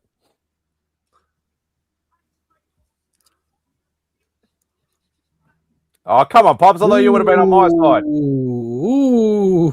Oh, come on, Pops. Hey, Spidey. He said the original X-Men was a canceled series. Let's go. Spidey. He ain't wrong. That's Spidey, awesome. Yeah. What's up? Tell Mark that the word cunt is used frequently in the Australian It vocabulary. is, and even a lot of the females say it. Do the kids? It's an everyday word. Do the kids Term use of it? endearment. Oh, kids are nuts over here now. There is a youth criminal crisis going on over here, and has done for a few years now. So you'd probably hear like 12-year-olds walking in the streets, freaking saying it. Who is Duke? DVH. This is cool. I don't have to even text him. I can just ask him. Well done, Sledge. Duke is a college. So in Rob North said the word Carolina. retard, which by the way is allowed again. It doesn't get you canceled on YouTube or the platform anymore. Duke is a college in North Carolina in the Durham area. And he's also the leader Oh, he's talking about of the one G.I. from Joes. G.I. Joe. And Cliff called Duke Aryan. Is he in the we comment? did. Yeah, Cliff. Oh, said that he was an I, not an L. Okay. Well, don't feel bad. DVH misspelled it in here too, I think. But is that not allowed? Like, I mean, that's like the most politically correct way to say it without being like if you're talking about Yeah, no like, sympathizing sort of thing. Yeah, if you're talking about like the prison gang, the Aryan Brotherhood, or like that's like the most politically correct way to say that.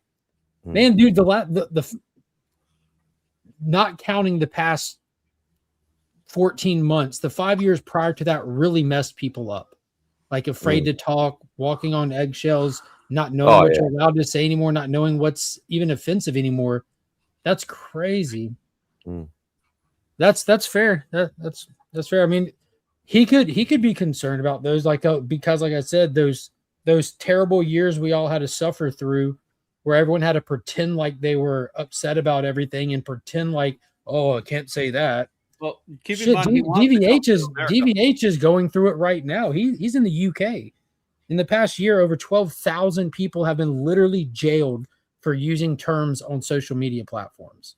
So DVH, over here, if you do the Nazi salute, you can actually be fined or jailed for it. Yeah, that's crazy too. I think doing that salute is crazy, but being fined or going to jail for it's even crazier. And all that's going to do is make people want to do it out of spite, you know. Socialist Canada. Yeah. Well, isn't it like in Germany it's banned? Like to it's been outlawed over there for a long time. Yeah, but you can't name your kid Adolf or something or things like that. To be fair, why would you want to? I agree, but but there's a difference between choosing not to and it being outlawed. And people don't. I mean, like I do know people do get this. Like when you tell people you can't do something, it makes them want to do it, not because they want to do it, but out of spite and out of rebellion and stuff. Well, I'm in a free country. Why can't I do it? You know, I'm just going to do it now. It's like naming your son, if you're a Christian, naming your son Judas, or That'd or your daughter. That'd be crazy, dude. Can you imagine like taking your kid to be christened? young Judas here. I dubbed thee Judas. Oh my God, what the hell are you doing? That's crazy. Oh yeah, it's literally ever since the pandemic, a lot of like it's been happening before that, but yeah, the political correctness and the things like that, and like the whole PC. I do like Me Too movement. The only thing I do like to come out of it is more awareness for mental health. That's the only thing that I really do approve, and because I have gone through that personally. Like okay, like I know Sledge said, we're too soft now. Yeah, and it's like that. Like I grew up, I had a lot of like I didn't just grow up with multicultural, with just Aussies. I grew up with a lot of Italians and Greeks and Asians, like a lot of different ethnicities. And hey, Doc. And so, we say, okay, you're a skip and you're a wog and you're a this and you're a that and a blah, blah, blah, blah, blah. That was just like day-to-day normality. It was nothing offensive. Everyone acknowledged that these were the words that people used to use to offend each other, and we use them jokingly with each other now. And then for some reason, years later, everyone turned around and started pretending like they're offensive again. So that's the case. Like here, the same thing here, right? With like the N-word and specifically, I've been growing up in the Bronx. That's in like almost everybody's vocabulary, except for people that are not of color, right? So if you're of color, you could say the N-word, but if you're not, then that's it. It's over, right? So it is what it is. Like I personally wouldn't do it. It's just crazy how everything slowly shift away from being offensive in the 90s and early 2000s and stuff, and then all of a sudden just boom, in that weird little patch of time, everything just hyper stretched in the other direction. And then right back overnight. But yeah, it's very, and like I'll totally admit it, like I've had to curb a lot of my words and sayings and things like that because you grew up, as I said, with that, and not out of malice or anything like that. We grew up saying those ethnicity type stereotypes to friends and to family members. We grew up saying, "Oh, you're an R or you're an S or whatever." If you're obviously going to work out what that is, and it wasn't meant as a full derogatory term. It was just a fun term at the time. But you say that shit now, and you get absolutely chastised. So, but yeah, so sometimes you just have to, and obviously being on social media, you do have to curb your words and your saying sometimes.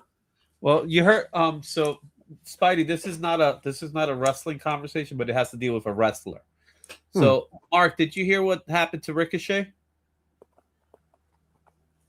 Ricochet, yeah, Mark. Who? Yeah, Ricochet, the wrestler. No. So Ricochet was in he was kind of like in a word fight with someone online, like I don't know if it was a reporter or something like that, and he literally said, "Well, I'm glad you got MS." Right? He said that, and see, that's actually mean. Yeah, but it was because there's a difference because he between got to this point. He was edge lording, but he finally got to this point where because apparently his wife was getting death threats and things like that, and he was getting death threats, and it was just messing with his psyche at this point. So he ended up saying that. Now he should have never said that, but he had to apologize and stuff like that. But that's the world we live in when people are just being mean to each other, and then they say something, and then poof, you get caught. Now he should have never said that, but you get what I'm saying? Yeah. I think that's something that's like genuinely not thoughtful when you say and like that's one of those things like the time and place and the company you're saying it in kind of makes a big difference. If you say that on a massive platform where you have a lot of people potentially suffering from that like watch your product and your brand, unless you're like trying to be a MJF kind of thing, you know. But even MJF, like, I think MJF could say that in character and people wouldn't be offended. But he's cooled down since. But you know what I mean by that? Yeah. Like just saying that on face isn't bad or isn't good. It's a timing and tone thing. How's the sketch coming, Izzy? It's coming. Definitely do, Sledge. After Masters Week will be fantastic. Well, is that coming up again already? Yeah, dude. I'm like 3 weeks out. Oh fuck. That's how I feel. Yeah. I feel like I've been through it with you for like 5 years straight. Yeah. What weekends? I said Masters Week. Oh, it's a great golf tournament. Vogsy, why don't you come down to Augusta for a week and I'll let you work for me? I need some I extra would help. love to. Then come on. I do. Don't be a bitch and come on. He loves to, but he's not doing it. You see that? You see what that means? You see? That shows how much he actually cares. There's Brian's comment. He said, I think Cliff said something about Duke and his Aryan beauty, muscular, blonde hair, blue eyes. He said with a nonchalant tone. And I just said, and that is when Cristiano got demonetized. But that won't get you demonetized. Like literally stating like some sort of warning or something, maybe. No, it won't even do that. You're stating someone's physical features. That has nothing to do with anything. Like everyone's just assuming these negative connotations because like you're staying in this little bubble of like, oh, we're not allowed to say this when you are allowed to say that. And that's the way that Cliff said it in that context. There's literally nothing wrong for it, even in YouTube terms. It's almost 10 past 1 in the afternoon, Brian. What are you eating, Spidey? Food. Vegemite? No, not Vegemite. I had that for breakfast. Yeah, just a cheese toast. Dogsy. Not only will I pay you, I'll groom you while you're here. You're not far, man. Come on down. Stay for the week. Dude, I would love to, man. I'd love to meet your family. I've met your wife. I'd love to. I guess it's kind of last minute, but dude, yeah, I could definitely use some help.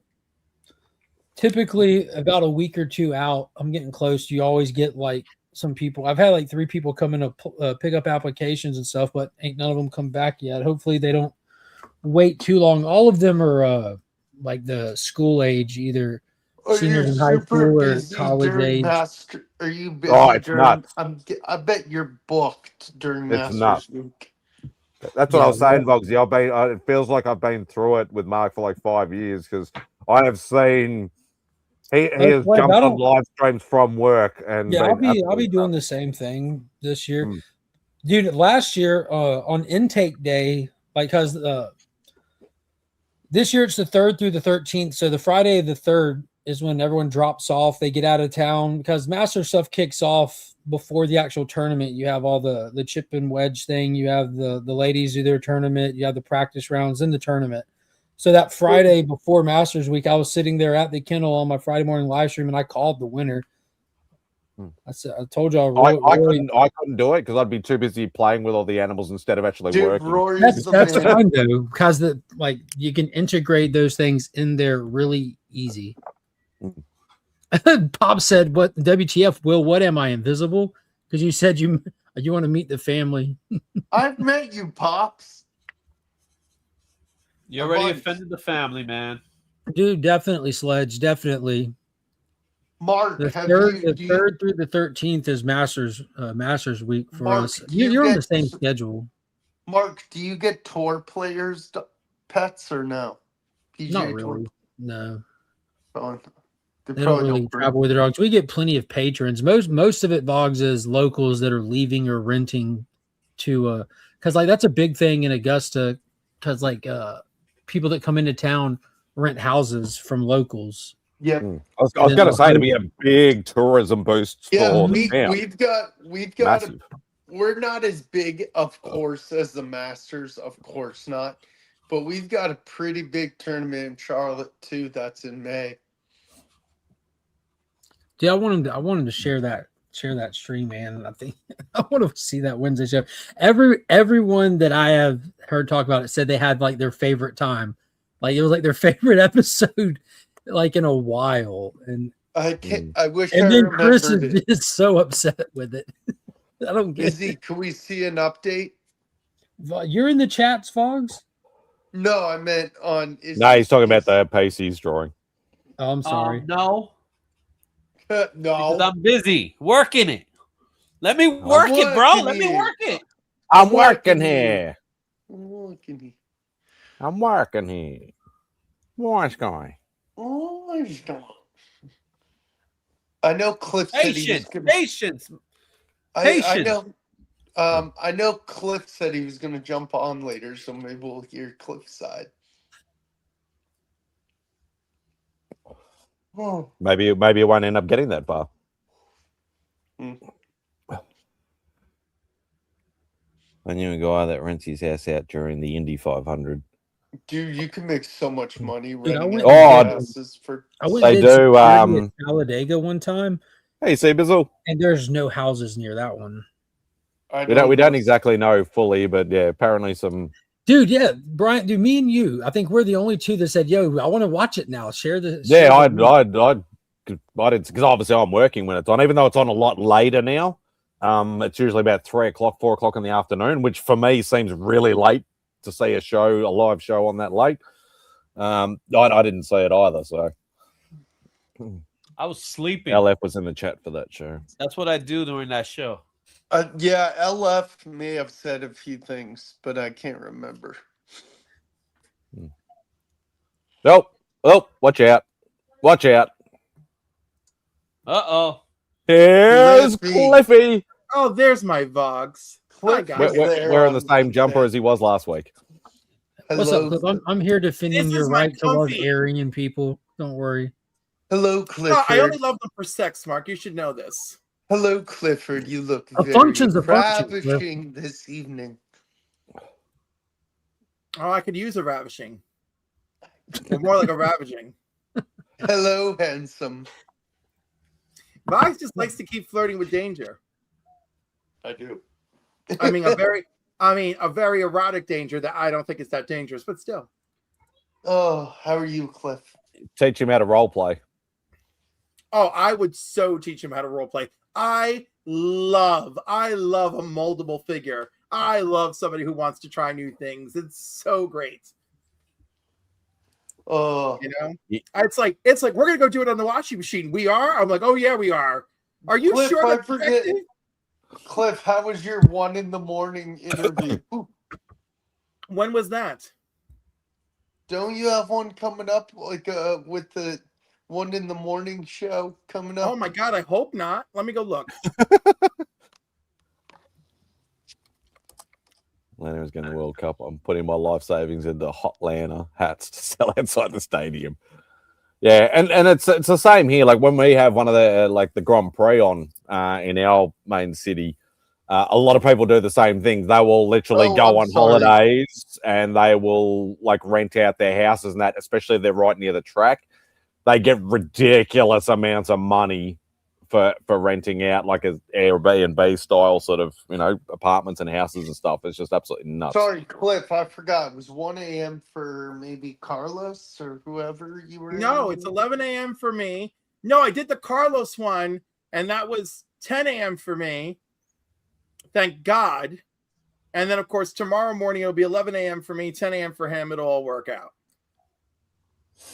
But I'm really losing track, and I'm trying not to be rude to some folks, like some Kickstarter people. But like, if I'm already part of a show that you're already booked for, why are you trying to book another time with me? I can only muster up so much excitement for the exact same conversation. Spidey backstage. We got some people supposedly. Oh, are they good people or sorry, are they I'm teleport to? Distracting because myself. Evil said, "Look backstage." There is nobody Adam backstage. said backstage. There is nobody backstage. Yeah, why are they saying there's people backstage? Well, Evil's saying check backstage. You know, There's Mike's nobody thinking there. right now. Ha, made you look. There's nobody there. I was gonna say, Madam says beautiful's in back. No, there's not. Is she talking about us, Cliff? Apparently, she is. There is nobody backstage. Y'all can hit the private chat. Yep, button. made you look, you bastard. Y'all can hit the Damn it. private chat button and see there's only 5 people. And we're it. You bastard. So for another fat knuckle. I am gonna perfect that one day. Oh, Simon, you want to see something really cool? Oh. I got this from Karate Kevin. He had Bob Eagleton lives Oh. nearby him, and he got a lot of stuff signed. And you know, Whoa. signed yeah, I right saw there. that. That was cool. Wait, where? So it's got right under the right there. Oh, I was And, about to like, say, I'm like, reflective that's kind of gold. hard to see, but that's awesome. That is a gorgeous cover. I like that it's kind of hard to see because in the light it pops out super big, but not in the light. It just looks gorgeous. So Like you hit it right. what That are is you a gonna gorgeous It's, got, cover, it's though. one of the few times you get Gamera and Godzilla together, because despite both of their long history, they exist in separate universes. And if there's one thing that Legendary should do to really just break the mold and break the kaiju internet, is if they could get the rights to Gamera, who's really not used too often. I mean, there's plenty of modern things, but not near the level of Godzilla, and put those two in a movie together somehow. Dude, that would completely crush. Who owns the rights to Gamera right now? I'm not sure who owns the rights to Gamera right now, but it's been a while since. I think the most recent Gamera movie that we have is Hey, Dave. Gamera the Brave. Hey, Yeah, because it's funny because even if you talk to people that are not big MonsterVerse or even Toho fans and things like that, they will quite often say like Godzilla, they'll say King Kong, and Gamera is quite often one of the other ones, and Mothra. And Mothra is the other one that probably the most people remember if they're a non-liker. So Because Gamera's got like 20-something films, been around since the 50s and everything. Had the killer trilogy in the 90s. Like you wake up tape. Absolutely killer trilogy in the 90s. But yeah. Who owns the rights to Gamera? you do. Rights to Gamera, Katakawa Corporation. Which all acquire remains assets of original production studio Dai Film in the early 2000s. So what else are they known for, though? Gamera Misconceptions. Jump straight to that. It's weird. Yeah. Did Gamera appear in the Godzilla film? Mm-mm. Yeah. Never. Yeah, very cool. See, I love turtles. It's my favorite animal. I've always liked Gamera. He's just never had the. He's never had the quirk like Godzilla no, that's has, not you your know? favorite animal. There's one ahead of that. No, Flamingo is my spirit animal. It's not my favorite animal, bro. Oh, okay. Sorry. I've got flamingos decorating my yard. I have pet turtles. Also, it's illegal to own a flamingo in Georgia without specific license and stuff. Yes, I've checked. I was going to say, you work in an animal environment, you'd have to have at least a leg up in that department. Oh, that's a flamingo pun. But boom. A leg up because they're always standing on one leg. Do you know what my I'm glad you caught that. I'm gonna get a lot of grief for it. I think mine's a dachshund, the dog. Hey, I'm hyper at times, and then I'm very tired at times. That sounds more like. Oh, watch out! You've called the beast. The beast is unleashed. Oh no!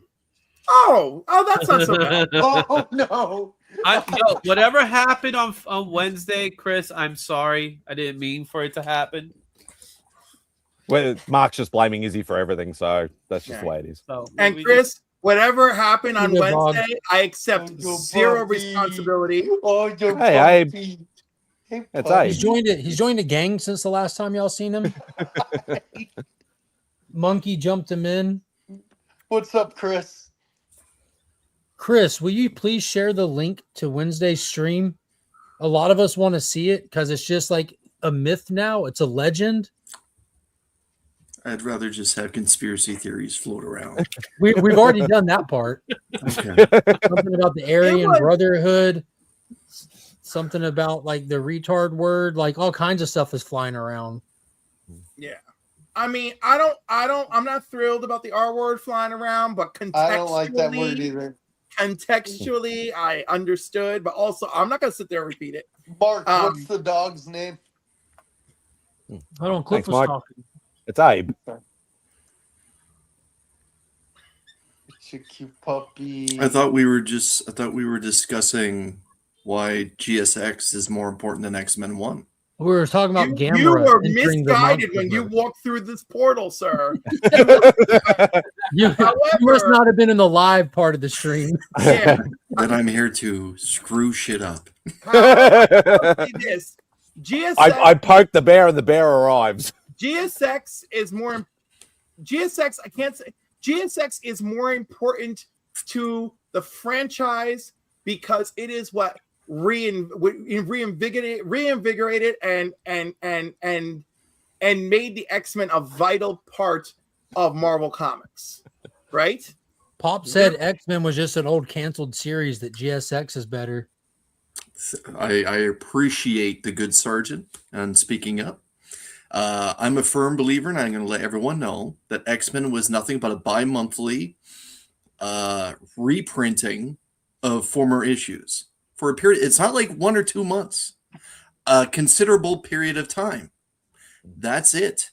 That got recovered, and if it wasn't for Giant Size X-Men #1, what X-Men Classic? No one here would ever be talking about X-Men ever again. Classic. Good point. That's it. That's why I say it's the most important X-Men book. Now, don't get me wrong. I'm not saying X-Men #1's not important. I think it's the second most important book. But Giant Size X-Men, because the X-Men that we all know today. Wait. Now we have to argue. Maybe Jim Lee's X-Men 1 is the second most important. No, and I'm not here to debate your pot stirring. I'm just saying, if Giant Size X-Men was never released, no one here would be talking about X-Men #1. Well, to be fair, no one's talking about X-Men #1 right now. Well, that's just it. We're just talking about what happened in your show. You're welcome. That's what we're talking about. We're talking about what happened in your show. Also in my show. Share the link. He's not going to. Did you delete it or you just have it set on private? It's set on private. Oh, well, share the link. Share the link. Make it unlisted. I can respect that. I stayed up late for Carlos, and then I pushed myself for you, and then this is the reward. I was on a shit show. Great. Yeah, I can super respect you not wanting to be public, but share the link in the DMs. Oh, you guys are terrible. You see this, man. Chris? Before you I showed it off before you hopped on. Oh. Signed by Bob Eagleton. Oh. Karate Kevin. He lives in Karate Kevin's area. He got a lot of stuff signed and was able to grab a few things off of him. Isn't that gorgeous? That's beautiful. Mark, what was the first one you showed to? Kevin threw this in for the free ski. Oh, that is great. Yeah, he did a great job. Yeah. He's got some doodles on the back. Very Looks nice. like Bison. Yes, a little. Is Jack it? You're Black going Street too. Fighter. Oh wow, you got a bison. Got a Bison. And bison. And bison. Tatanka. What's it called? Chris, by the way, very cool video from the con. Oh, thank you. I definitely can learn from you and not go so fast. That's okay. That's what slow-mo is for during editing.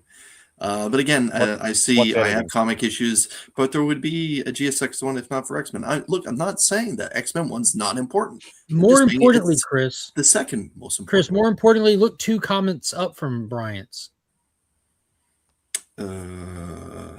To Brian. House of Slaughter is the most important. Something No. One down from that. One down from that. Create a private room with me and there you go. Yeah. Me and Brian are just trying to watch this thing, man. It's legend. It's not going to come out. Good I luck. want to see it. I want to see it.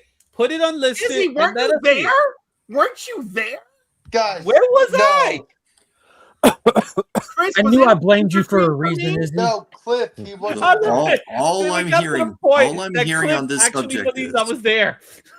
All I'm hearing on this subject is that you guys haven't hit that little bell when it comes to my channel, so you could have tuned in and watched. I was at work, so I have an excuse. I don't want to hear. I was in bed. Your show's a late night stream now. Hey guys, let him do what he wants with the video. The truth of the matter is, I'm embarrassed by my computer and how the show was set up for the first 15 or 20 minutes. Yeah, we completely understand that. That's why I said we respect the idea of not wanting to make it public. That makes perfect sense. But you got a bunch of people that fully understand what computer glitches and problems look like, and if we've all been through it, we want to watch a good shit show that we've all been a part of. You and I agree on many subjects and disagree on many other subjects. But the one hashtag we can agree on is release the Chris cut. Hashtag the Snyder cut. Or hashtag restore the Snyderverse, not See, Seabiz was on it. He's got the bell. He's a 33-month subscriber. Brian is sitting there going, "How dare you, sir? What a great angle, Seabiz. He is the entire state of Texas mad at you." He is a paid patron of the Comic Vet YouTube channel who has been robbed of the content monetarily. We are all paid. Guys, calm down. We're very interested in finding out what exactly went down. Rob said that there was lag, pretty much just making everyone just talk over each other. If there were, and I love you too. And the truth of the matter is, it was just going through a replay. It was just embarrassing where somebody would talk and then my voice would go over because of the lag, and then it was just something that was just. In the moment, I felt humiliating to put out as a product of my channel, and I just decided to make it private. And I've been just quietly arguing in my mind whether to release it publicly or to release it just to channel members of the Comic Army, that kind of thing. So I'm still up in the air about that. But it's got nothing to do directly with any panelists or the R word or the Aryan comment and all that. It's just my shit was funny.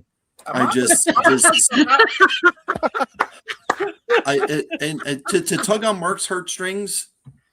Mark wouldn't when Mark brought me into the whole idea of doing group type of hangout when it was the Trinity. We would not go live until we were all sit down ready and everything was kosher. Then Mark would go live, even if he was late. Typically 3 minutes late. To go, we average 3 minutes late. If we weren't ready to go and put out a good product, we weren't gonna do it. And my product was just garbage that night, so I decided to make it private. That's it. I still think I put out bad product sometimes. Have you not watched my content before? And I think, Chris, I honestly think you're too hard. Spidey, hold my beer, Spidey. Hold my freaking beer. Have you watched my content? Oh god! I mean, my God, I have comic issues. Is gonna have Vogs on soon and tank his whole freaking channel. I mean, like, you didn't just say that. Wow! Pops Addict, step up Chris's dick for having high standards. The end result is subpar. Cliff. Damn, Pops! You coming in with daggers, dude? Let's have some fun, Chris. He's tough. I thought he's a former veteran. Cliff. I thought you would have supported me on I have comic issues. You know I support see you, a- Boggs. I support you with or without your shorts on all the time.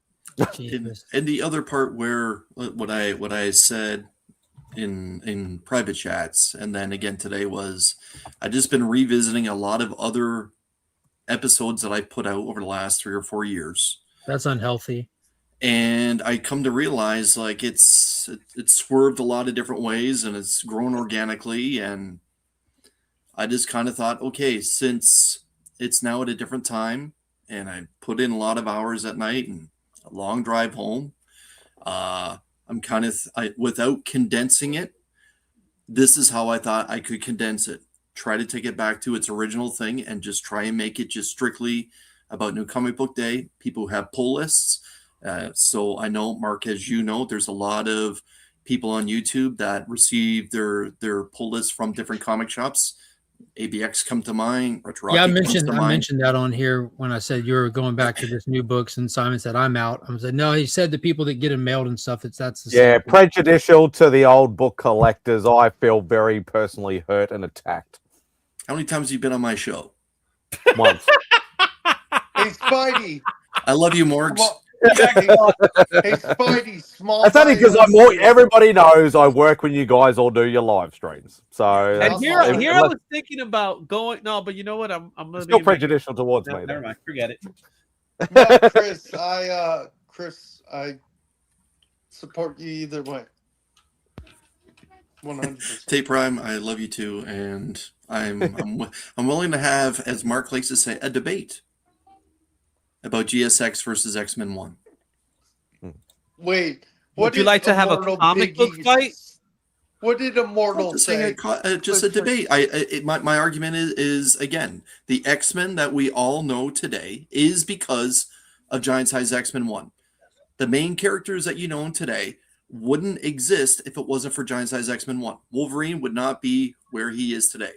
Characters like Gambit would not exist without Giant Size X-Men. You would have characters like Rogue that would exist, but it's few and far between after that. Yes. Why would Rogue exist?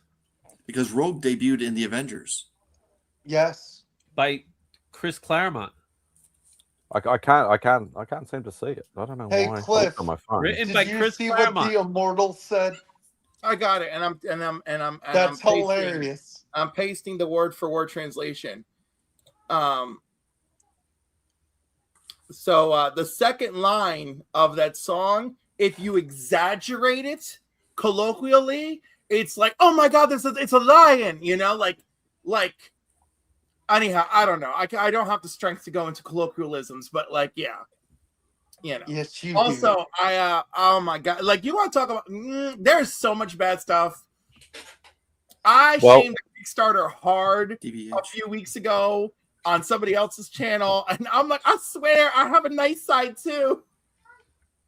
Well, 59% of the people that have tuned in today agree with me that X-Men 1 is the more important book. So I am right. Is there a poll or something? Or? Yeah, there's a poll in the chat. Oh, okay. And Pop What Static is- is also correct. Izzy. Ooh. What is But this? like in saying that, like I do Izzy, what are you have showing? points. I do have points that that I do agree with you, Chris, that it is an extremely important book. Oh, And in dang. the later issues, they were reprinting a lot of the stories because it was becoming unpopular and things like that. And I know all that, and I do agree with that. But I still think it's still, if there was no X-Men 1, there was no GSX 1. That's pretty much Izzy. my standing on it. But I do see both sides of the argument. Izzy, that's great. She's not cold, so it's not finished. You're funny. Izzy, that's amazing. Izzy, I'm glad you're refining your God-given talent. That is incredible, man. This is for sale. This is up for sale. Oh, but Bubs was thinking about it, but obviously he hasn't. Izzy's trying to bust people's heads with it, though. She needs that is. And that's 2 weekends your worth of work monsters are too, because he started it last weekend. You ask him how much, and he's like, $1 billion. Mark, like I said, it's going to go my for 100. favorite- It's not going to be a $60 book, man. Mark, You like keep I it then. Hey, Matt. Yeah. Mark, maybe like I I said, will. my favorite part of I can be Alice again. Mark, like I said, my favorite part Scars of the on her leg? DJ's Well, that's video if you see 'em. is the breakfast at the Westin is forever unmatched at other breakfasts at other It is. times. The far And I'm superior like, breakfast. dude, I'm gonna have to go there one day to experience this phenomenal breakfast. There's a breakfast place near there, though. It's not bad from what I hear. Yeah, but it's Heroes Con weekend. It's the weekend to be all weekend. So I don't do not bad. I do Weston. Yeah, you have to buy the book to see the inside, Mike, because that's where the scars and the camel toe are. Mark, you want to do breakfast that weekend? I do breakfast every day that weekend. Okay. Yeah. I'm at the Westin. I don't miss it. Friday, Saturday, Sunday, be out on the terrace. I remember it last year. That was pretty Matt, good. Matt was there with Dan Jurgens. I'll Chris be Claremont. there. I'll be there. You were there one of the mid-morning. days. I'll be there late. I'll be there Well, I'm late. staying at the Westin too. Where else can you see Chris Claremont having breakfast with Roy Thomas? I'll be there. I've seen late. that. I've seen that a few times. Not anymore. You get to say things like you get to enjoy the morning sun Too while soon. saying things like, "Hey, Dan Jurgens, pass me the spatula." You know, I'm trying to get some eggs here. Well, who could said they had ice cream with Howard Mankey? You That's can. awesome. I can confirm it. I literally have the video that you and Howard Mackey sent me. I will. Or Howard Chaykin. I don't know why he said Howard Mackey. Howard Chaykin. Yeah, I did say it's Howard Mankey. We're not talking. I appreciate your Ghost Rider love, though. Will, go ahead and say what you want to say. I was gonna say I will join you guys late morning, early afternoon, or mid morning. We'll be in the con. I'll be there too. Hey, Mark, I do if you guys need help again setting up, It's bring the same stuff in, answer let me that you know. asked the other 50 times. Mark, I do have a question about Heroes Con. If you're not willing to answer, then I'm that's very perfectly willing to fine. answer anything. Rob and I were talking backstage after today's absolutely great Only Slabs. Sounds like you're putting his private business out there. Now I'm even more interested. He just said that Heroes Con is tightening up the belt on passes Yes. or some CGC stuff happening before Yes. the con is open. Can you expand on that publicly Yes, like this? the Or CGC is not allowing vendors to submit books before con hours. Heroes Con is not doing the extra passes for the same cost as last year. The extra passes for vendors have gone up like 250% in price because a lot of people are taking advantage of that. They're supposed to be cracking down on their media passes and checking people's credentials. They have the credentials listed online right now. But yeah, they're asking people to not start festivities till early pass holders gain entry. There'll be the horse trading and stuff from vendor to vendor as always, which is normal. But as far as like the actual stuff like CGC and stuff, they're not supposed to be accepting books until proper hours, and they're not supposed to be accepting from vendors in general. So I won't be able to go in with you early. Go ahead, Chris. Go ahead. So what some people may not know is Thursday, when vendors are setting up, CGC opened up a window for vendors to line up and drop off books And it exclusively. clogged the whole show. And it really did damage because to other people, like I was literally first in line Friday morning. Myself and Nick were there first in line to drop off books. And to put it to you this way, I didn't get all my books back before Sunday morning. And their excuse was, "Oh, we were backlogged from yesterday, and if you didn't purchase the expedited." You know, that was the first year they did same day thing. So I think that they were like going into it. You want it to be a success. So I think that they undersold themselves. Yeah, you know what I mean. I understand that And part of it, I think it's like the thing, and it's been happening for years. It's like 'cause I hear the stories about Australians going over there, or even just Americans that they go to an artist in Artist Alley, like they're the first person in the door, they're the first person to the artist, and the artist is like, my list is already full because the list is already full of vendors Well, which no, shouldn't be allowed access before the artists general will fill up their list before the show. They'll open them online ahead of time, and then people will just be picking up pieces at the show. That's why, like a lot of these artists, they'll have little windows where they'll do signatures and remarks. But if you're trying to get pieces done, you need to follow these artists on their personal socials and stuff ahead of time and get on their commission list. Yeah, they'll announce a commission list before the show because they're trying to make as much money as they can too. And like Izzy's doing right now, they'll be drawing for weeks all the way up to the show and then having people pick up there. And like Izzy was drawing on the plane to Heroes Con last year and all that. You're doing as much as you can. So, I do know that because obviously I was in the game for the longest of time. But there's still a lot of people that will do a pre-show commission list and then an at-show commission list. Mm-hmm. And the thing is all the vendors were filling the at-show commission list before the general public even got in the door. And I guarantee that is CDC will still accept some vendor submissions, but they're just trying to do it when the doors open. Well, they're trying to get an accurate idea of like how they probably they've had a whole year now. A little bit over a year that they've been doing on-site grading, so they'll be doing a little bit better. And Tate, that's only the like we get a booth and we get four vendor bands, but you can get extra bands if you have more people working the booth. And like last year, it was like $70 for an additional band for employees of your booth. This year, it's like $200 and something for an additional band for people at your booth. It's the same actually happens over here as well. Because like I've helped out set up and do like bump in and do close with vendors and stuff before as well. And they will get X amount, depending on the amount of space that you buy, you get X amount of passes or exhibitor passes. And then you can purchase additional if you need to. And that will be at an additional cost. And sometimes, depending on the show, depending on the facilitator, sometimes there's history where they're like, look, just give me $20 for each additional pass. Sometimes they'll be, okay, it's got to be $100 or even more sometimes, depending on the show and, the runners and things like that. So I totally understand the thing. They're trying to eliminate all these early people that should not physically be there. They're also trying to get people to pay for the accurate wristband. And they're trying to get people to pay for an accurate wristband because, like, if you can have a vendor that can just go buy all these extra passes for $70 and get premier access to the con, why would anyone pay for a 3-day VIP badge? Now exactly. the additional vendor bands are more than the 3-day pass. Yeah, and it makes total sense because as I said, they're trying to eliminate people missing out the show experience the way there should be. Because if everybody's like, well, I'm a vendor and I'm already set up, I can just walk and buy everything and get access to everything before ticket holders. That's not the way the show should be run.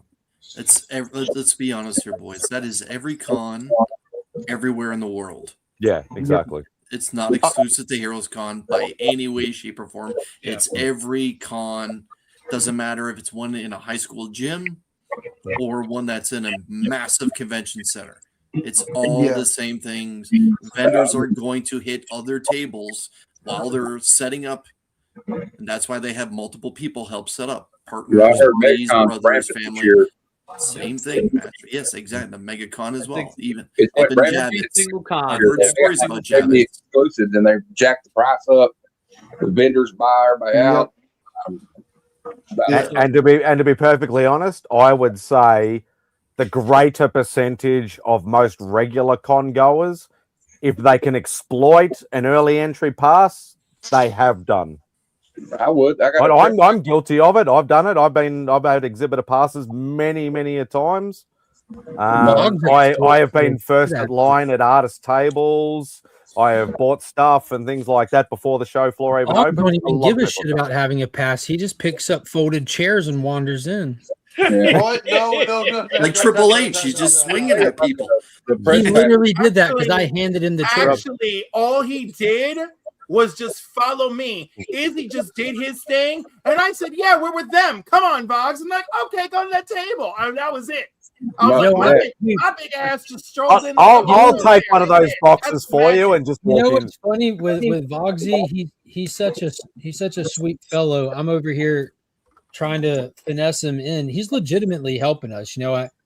We don't need to hand. I had to take a chair off of the hand cart and hand it to him. Here, carry this. You know, it didn't need to be carried.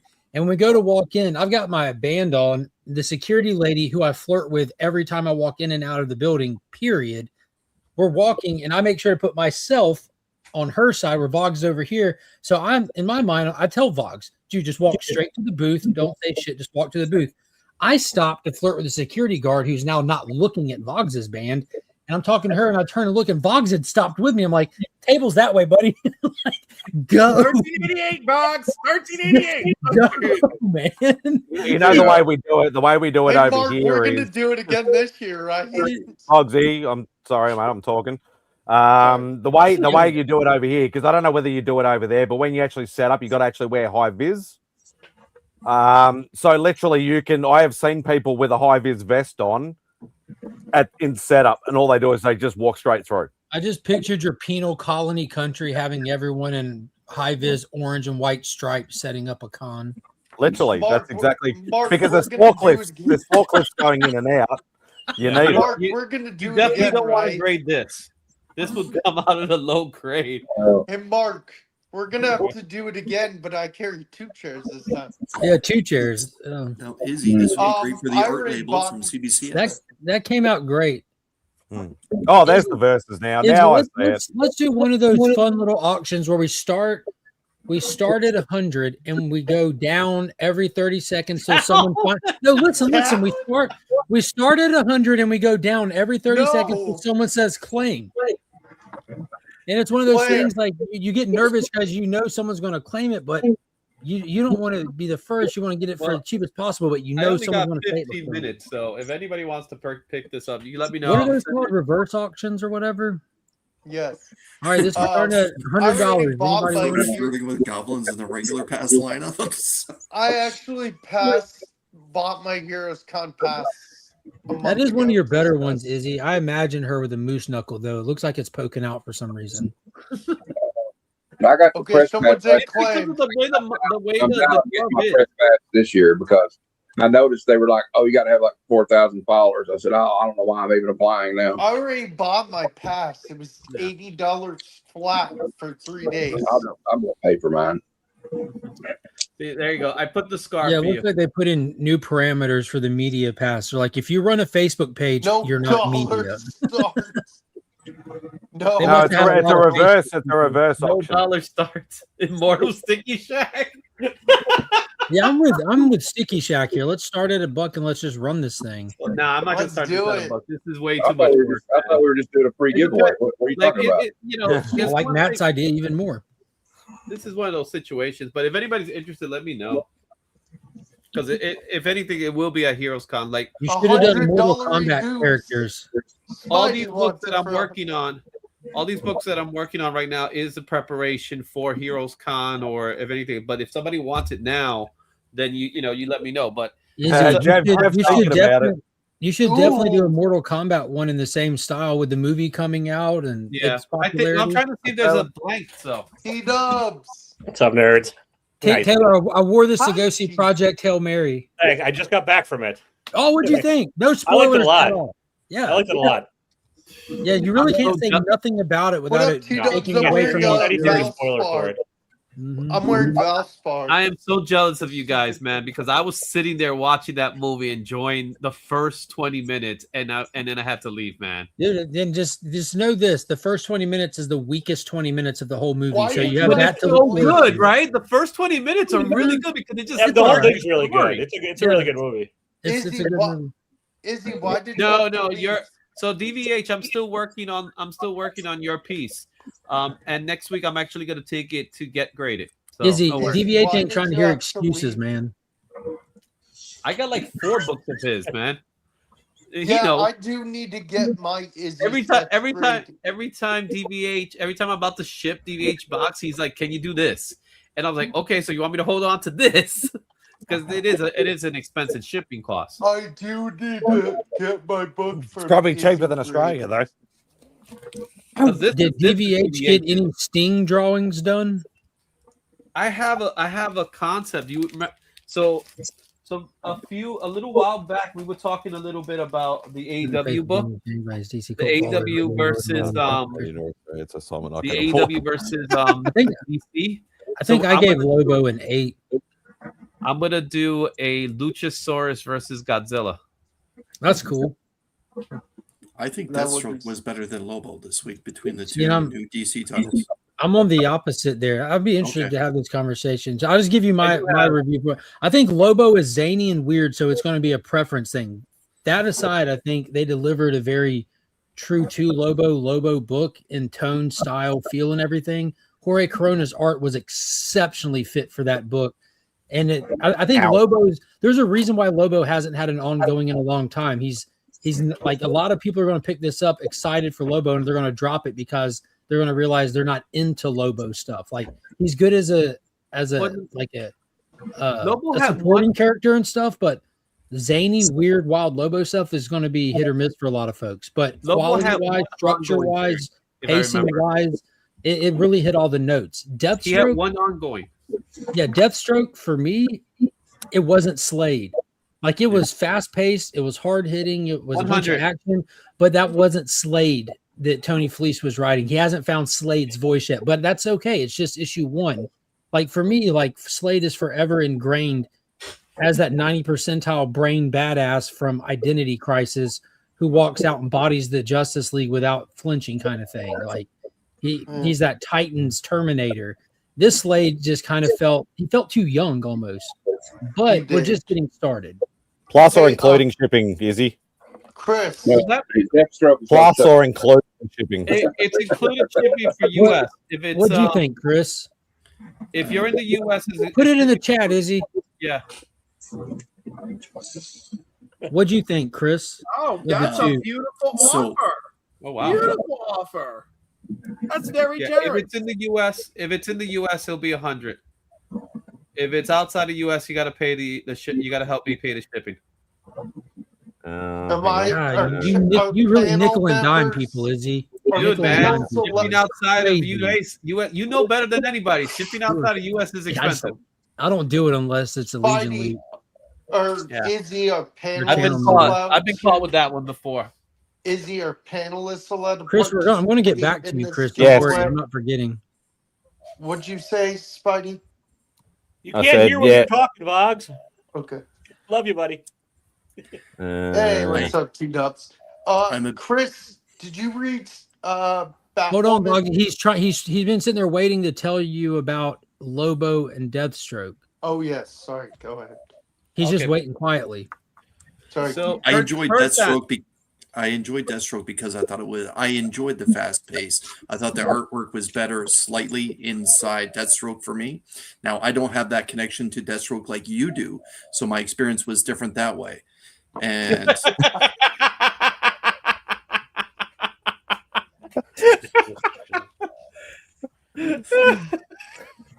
is the part where I would be like teasing people or sometimes doing the right hashtag. But I am one of those that enjoys Scotty Young's writing much more than I enjoy his artwork. The Me You Love in the Dark, Ain't No Grave, goes on and on. Strange Academy, thank you. And so with Lobo, I thought it just wasn't that same. I thought they tried to hit a few tropes. So that's why I kind of thought that I enjoyed Deathstroke better. Now, I've only gone through each book once.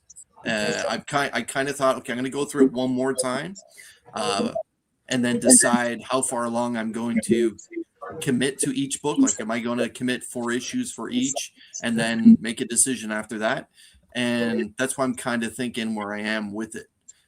But I do really enjoy Jorge Corona. I just thought Deathstroke was just a better overall comic book for me. Yeah, but again, Mark, I don't have that connection to Deathstroke the way that you do. And so it was, I'm not going to say it was a jumping on point because I did read some Teen Titans stuff way back in the day, but I can totally understand where you're coming from saying that Fleece hasn't found his way with the character yet. Yeah, I'm not right. I still have really high hopes for it. I'm really excited for it. It just wasn't It was my number one anticipated book going into the week, so a little bit of that could have been on me. Yeah, but I saw that. It just felt a little. It just felt like I don't know. I think Tony's going to do just fine with this run. I think he's going to be. I think as it goes, like I mean, right now we're just looking at the three of them, right? Batwoman, which I couldn't care less about, to be honest with you. Deathstroke and Lobo. As it goes, I'm 1,000% certain Deathstroke will be the last one I drop. You know what I mean? I already dropped Bat. I didn't even add Batwoman. I just couldn't care less. Jenny, it's so funny because I was the opposite. I was like, screw Deathstroke, freaking pedo. I'm gonna buy Batwoman. We love Greg Rucka.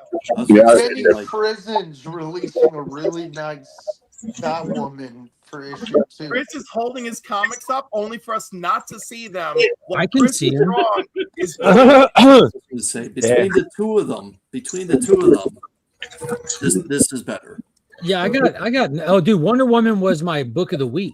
Yeah, like after reading the stack, Wonder Woman was my read of the week. That Wonder War start was incredible, dude. That page splash with Damian and John, I'm like, oh my god. It warmed my heart. Didn't it though, dude? There's just something about their suit designs. The fact that they keep the 666 suit for Damian and John's suit looks so damn clean. So why do we have the hashtag there? Are you giving away something? Yeah, he's giving away that drawing. Have you been paying attention? No. No, I do want to interject. Yeah, massive thank you to Hurricane for doing this. So he is going to be paying Izzy for the piece.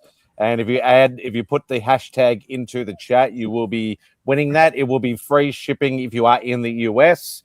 If you are not in the US, then obviously work out something with Izzy if he's happy to do so. You probably have to pay some kind of shipping or something like that. Obviously, somebody like DVH, which has probably still got stuff going to him anyway, will be fine. But anybody else, if you're outside the US, then yeah, probably just work it out with Izzy if you want to pay for shipping or something like that. If not, price tag somebody, AOK somebody if you'd like.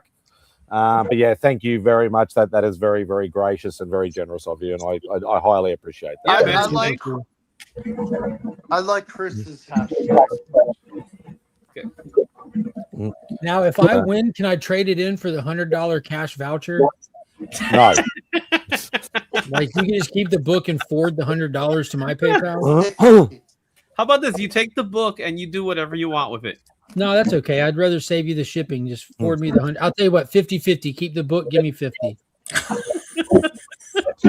There you go. Should we roll it? We got 11, 19 people watching, 11 entries. So if you have any questions to ask them now before we run it. But we're just making sure that the $100 has been deposited to Izzy's account before we do it. So obviously it's all legit. I know I can say Dave has ended, but he does have a US postal box, so that'll be fine. Yeah, if you're going to Heroes Con, then I could always give it to you there too. No, that's way too far to wait. If I win, I'm going to need you to send it to me now. Now, at this moment, leave your house. Or Izzy, or I'll tell you what, send me 75, keep the book, save the shipping, and sell it at Heroes. But then Steve pulled out. Don't read into that. It's Bo! Hello, Bo. Chris is wrong about what? Hey, Nothing. Bo. Absolutely nothing. Hi, Bo. It's just irony. Hello. How are you? Spin this thing already. Good I want to hear. Cliff, did you read Batwoman yet? I legit want to hear. I love a Greg review Rucka on on Batwoman. It feels like a freaking homecoming. You could. There's 13. I got it. You got it? Okay. So we have 22 watching and 14 entries. Spin it. Reel of fish. All right. So we're going to give you 5, 4, I'm trying to fucking find it. 2, 1. boobs. Boobs. Boobies. Wheel of boobs. All right, here we No. go. You got it in, Bo? You'll You'll have to work out shipping because it's free shipping in the US. And, I don't even know what I'm going in for. We'll show you after you lose. How are you going to Well, enter there's twice? Omni wins. How are you going to It's wait Omni on Bo wins just every for him to once enter again. twice? You All right, cheeky bastard. 5, 4, 3, 2, 1. Say it, Chris. Wheel of boobs. And I will And crack up fish. laughing if Bo And wins. booby fish. I entered. I don't even see my name popping up. That's bullshit. Yeah. Glenn. Yeah, Canada. Let's go. Well done, Glenn. Well done. Yeah, Glenn, reach out to Izzy because we I know you're in Canada, so Yep. if you work it out. $90 shipping with tariffs. With tariffs, right? Hang on, is the prize something from Izzy? Yeah. Oh, thank fuck I didn't win. Show him what it was, Simon.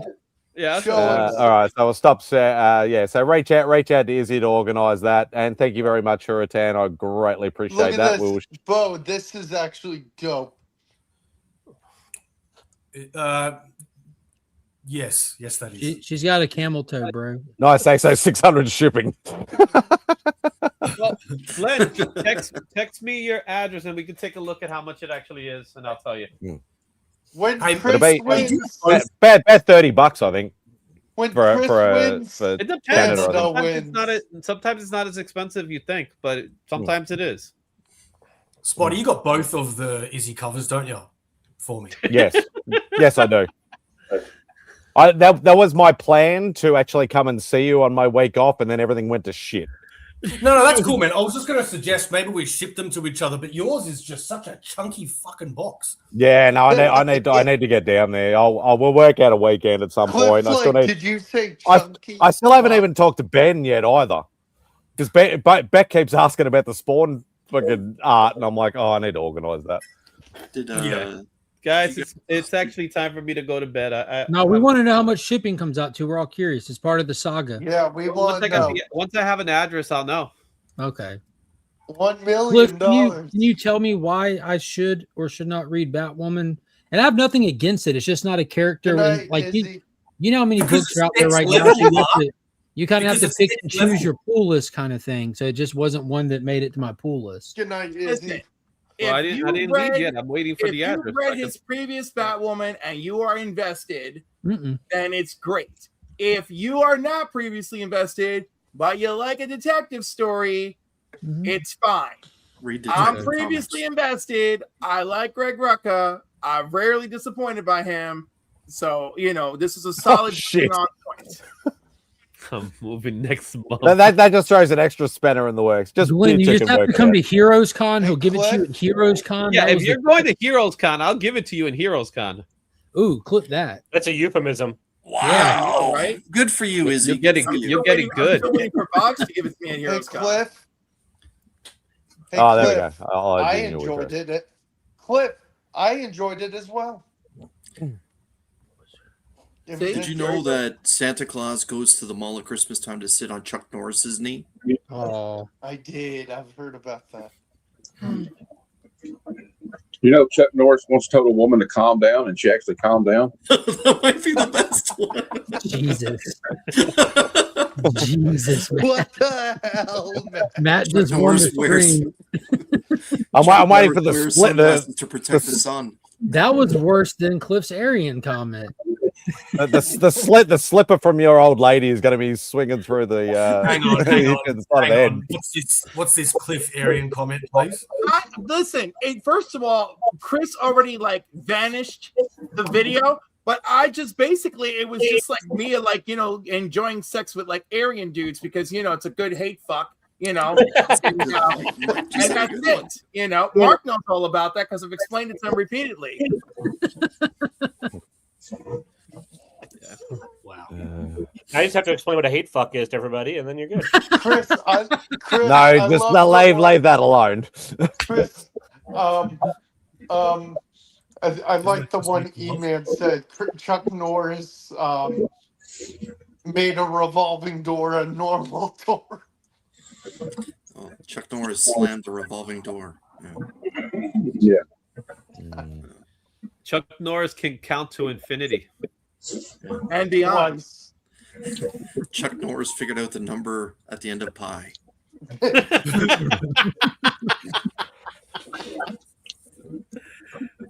want to know where does this came from. I don't own any. I don't own any of the. I wish I knew where it originated from. but they're very cool. Oh, this is a good one. Chuck Norris doesn't wear a watch. He decides what time it is.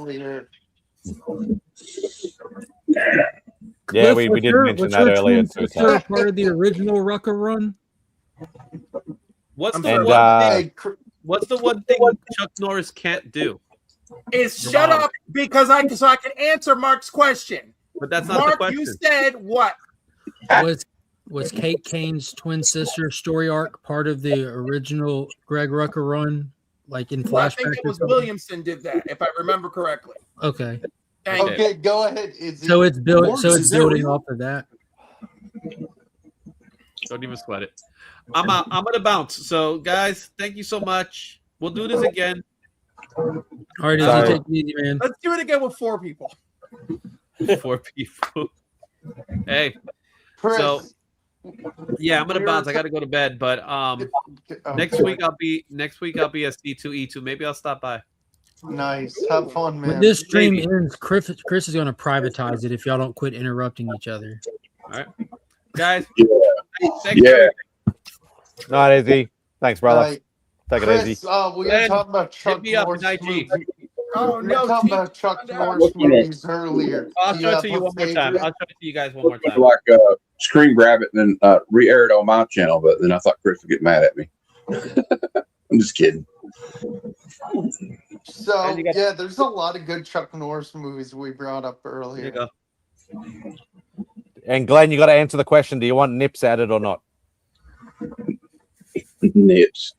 I didn't get the message unless it's sitting in my request. There's some tips and slits on that cover. Izzy. Nips have to go along with the knuckle, right?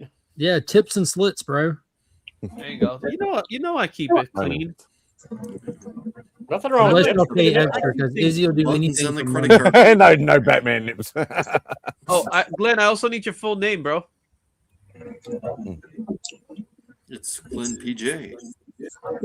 Isn't that obvious? I don't know how this works. Do you even YouTube, bro? Play it, Simon. Nah, he's trying to work out how to do the shipping thing, not the YouTube thing. I don't even know how you guys do addresses. Commandos.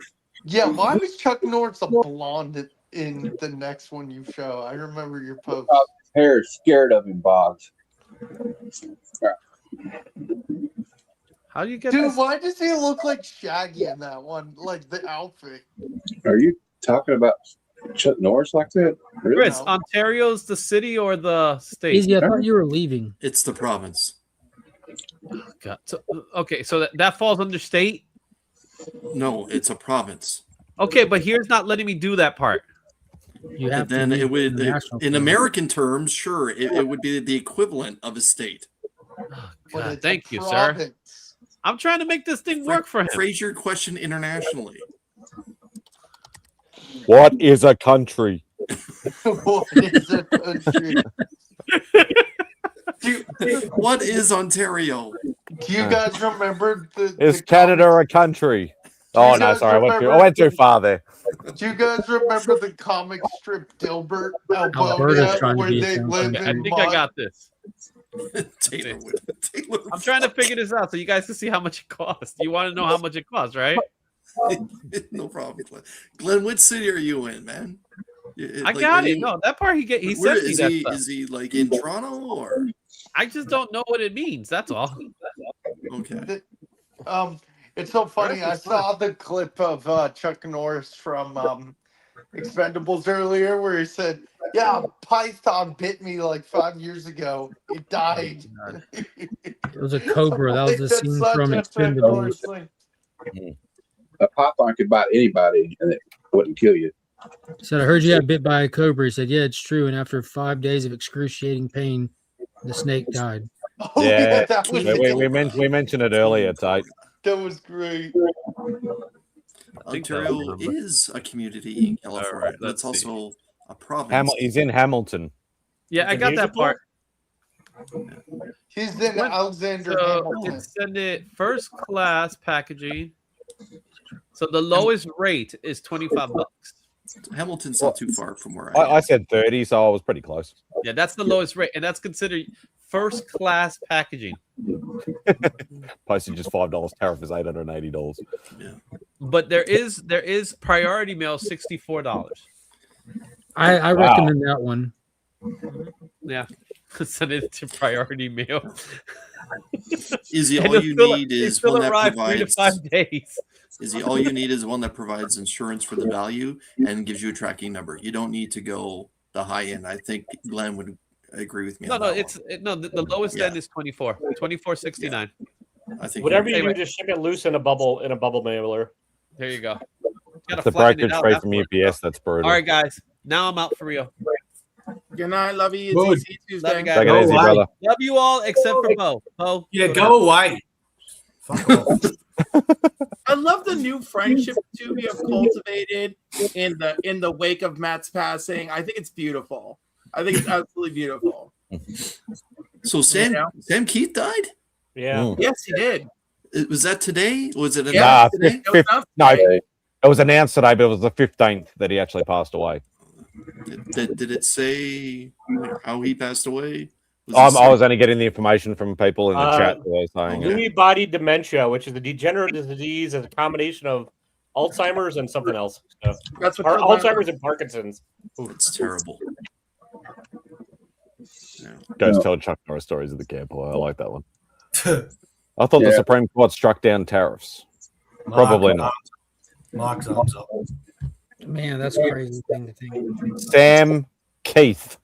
I know it may be my accent, but you're under the impression that they follow the laws. All right. Well, yes, the Supreme Court did strike down the method in which the tariffs were used, but there's like 50 different ways to use tariffs, some that were already constitutionally and written into law, which as soon as the court said you can't use them this way, within 45 minutes, the 10% across the board tariffs were already enacted by a settled issue where they're completely considered okay. They were questionable if they were constitutional or not, and they said it's overreach. So the government said, concede. Now that y'all have ruled on it, concede. We'll use the ones that are already ruled on legally. So that's that. But I have a question for Cliff about this Batwoman comic. So why is she in the asylum in the beginning? Because she's nuts. Yeah, but why? Last I saw her at any length was in the Question miniseries on the Watchtower. No, she was in the outside. She was working with what's his name? Oh my God, people from Planetary.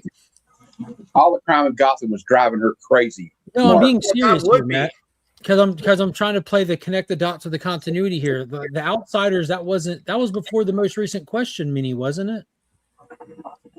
I didn't read them. Wait a second. The Question mini was the one that she was doing the Watchtower thing, right? Yeah, that came out with like in the start of the All In stuff. So that was the most recent thing with her. There hasn't been an Outsiders book since then. So she's just kind of been like present, popping up in Bat stuff or popping up with Renee in the Question. Yes. So I think but by the end of the book, well, to add to the question. So I'm just saying, someone has tried to break her memory and put her there. That's right? what I was about to say. Look, because at the end of it, she's not in the asylum. Like that was like, how is she out of the asylum at the end of it? Yeah, because we're catching us up to how she got there, I guess. How she got there, yes. So she must be voluntarily there because it looked like she's an inpatient, but she's clearly not stuck there. Yeah, well, no, I think she's going in there like not stuck there, but I think somebody else has plans. She's working the asylum. Yeah, she thinks she's working the asylum, and someone's working the asylum against her. Yeah, got you. Okay, yeah, that was a decent first issue for sure. I just didn't know if I was missing context because you said like how it could be building on Rucka's other stuff. No, I don't. It could be building, right? Yeah. I think it might be, but I mean, right, using characters from his run, I think is what we're going to see a little bit of here. But yes, we are thrown into the mystery first. Got you. I like Danny's artwork. Do you remember that Arkham World miniseries he did about a year and a half ago, maybe? It was just like a 6-issue horror comic with the 10-eyed man and Solomon Grundy. Because remember the whole Shadow of the Bat, Mariko Tamaki detective run where Arkham got blown up and they were trying to rebuild the tower and a lot of the patients were out. They did that 6-issue mini that just focused on some of the patients that were out there. You really think I care that much about Batman's world? I can't. Bro, I was sold at Solomon Grundy first off, but that's when I love me first some experienced Solomon Grundy. Danny's art. Lots of financial choices have to be made, and unfortunately, Bro, it was legit a terrifying horror book that was like just DC adjacent. You know, it didn't have superheroes in it and stuff, and it was just like dealing with a shrink from the asylum, not trying to drop the dime on them and trying to let them exist in the world. It was wild. Dave asked the question, is there anyone they would recommend for cleaning and pressing before the heroes? Dave, if you're stopping in Canada at all, a guy named Scott from Hot Up the Press, he does really good work. That's why I trust to do my books. And Scott is hot. And Cliff has met the man, and he's a handsome devil with a handsome wife to go with him. A handsome one. They're called beards, Chris. Oh, I don't think she's a beard. She's his a wife. His wife is. She is a very fine looking specimen. But this man has everything. He's got buys. He's got tries. He's got delts. He's got quads. I can't even tell you. Every muscular detail is bulging and on display. It is a spectacle to behold. No, I'm pointing at myself as a joke. I know you are, Boggs, but no. Boggs, just enjoy that you have nice soccer legs. I appreciate it. Cliff loves me, and I'm just happy. I don't want to use CGC pressing this time around. You know, not many people would blame you. But I was pigeonholed into using their pressing types before, and it wasn't horrifying, even though I was scared.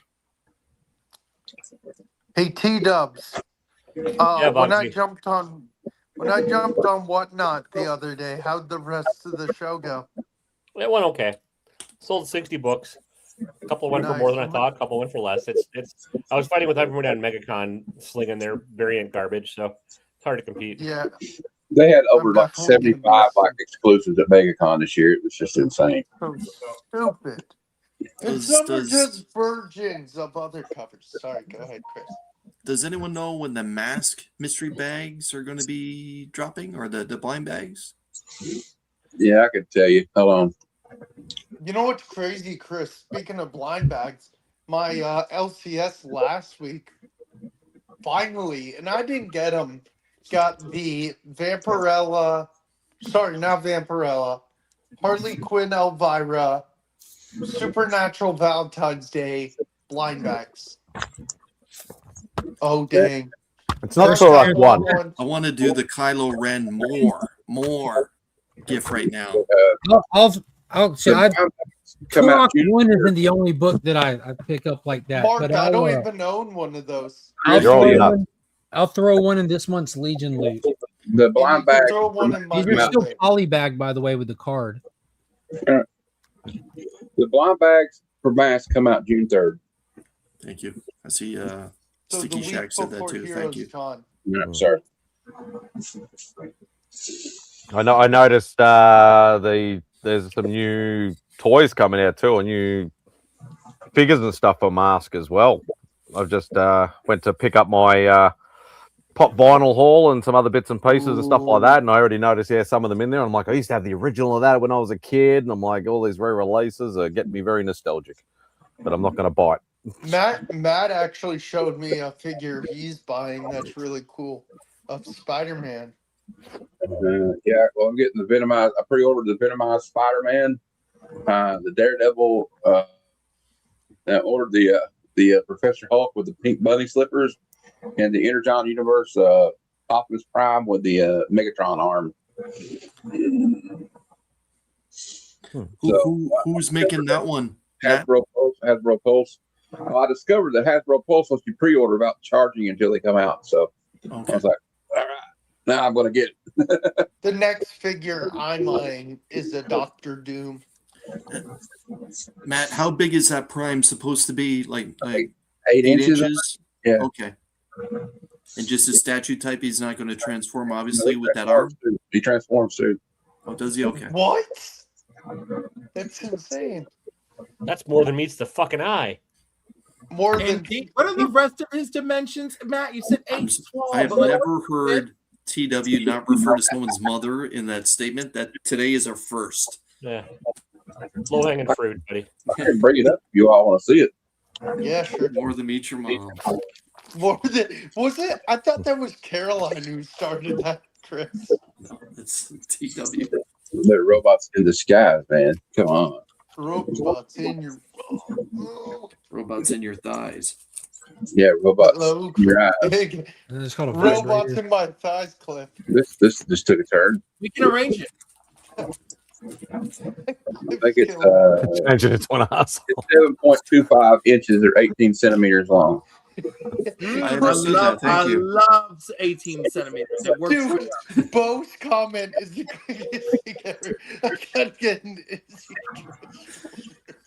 The answer is no, Bo. It's already an asshole. No. There it is. And it does transform. See, there's the. Looks like it's got a big smokestack when it's got the Megatron cannon. I wanted to the devil middle finger, and it looks like it has a middle finger on it. And then I got. I hope they do a Megatron with a laser beak on his shoulder. Yeah. Oh, that'd be sick. Now, this is the other one I got. I'll show you the. Show him the Hulk. Okay. And the Spider-Man. All right, here we go. Matt got me hooked at looking at this website every day. Look at this. Oh my god. Yeah, that's awesome. I'm tempted to get that one. Good God. Yeah, again. And then I I got, need a Dr. oh, Doom okay. figure. The Spider-Man one. Look Where at he's this, like, the Venom's like taking him over or whatever. It's bad news what DVH just said. Mm. What? That's not bad. And then I got back up and show you the Daredevil. I missed out on the Magic one because it was sold out. But here's the Daredevil. Yeah, the magic one's sick. Oh, that Ghost Rider looks interesting. Yeah, I saw it go. I want to look at the Ghost Rider one. Yeah. I'm still mad that Hasbro Oh. screwed us all out of the proper Robbie Reyes with the car and everything. That is wicked. Mark, they're asking $400 for it. What they were doing, I don't think it was 400, but they were trying to fan fund it on the front end instead of just making it. They were being cheap pricks. They should have just made it. I think He-Man myself. I think He-Man visually, but I like the Mask song better. That's fair. As well. That's fair. Yo, Yeah, when I went to see Hail Mary, T-Dubs, you might have had the same experience. Got the He-Man trailer and the Spider-Man trailer before Project Hail Mary, and I got to tell you, the He-Man trailer looked phenomenal on the big screen. We did not get the Spider-Man trailer, but yeah, the He-Man trailer looked pretty good. Now, Spider-Man looked good. It just trailers aren't played in the same like visual crispness of the movies, so the trailers were a little bit more grainy than the movie was, kind of thing. But yeah, I think they're both going to be a blast. I think the Spider-Man got a really long trailer for something called Sheep Detectives. I don't know. Yeah, with Hugh Jackman, that looked absolutely stupid. I thought it was like 2005 again, where everything got greenlit. Like, what the fuck is happening? I'm like, oh, I miss straight to video days. Anyways.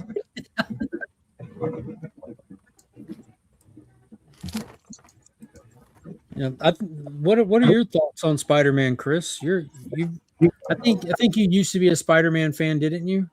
Are we talking ASM or a different title? No, or the trailer. The movie trailer. What do you think of the whole thing?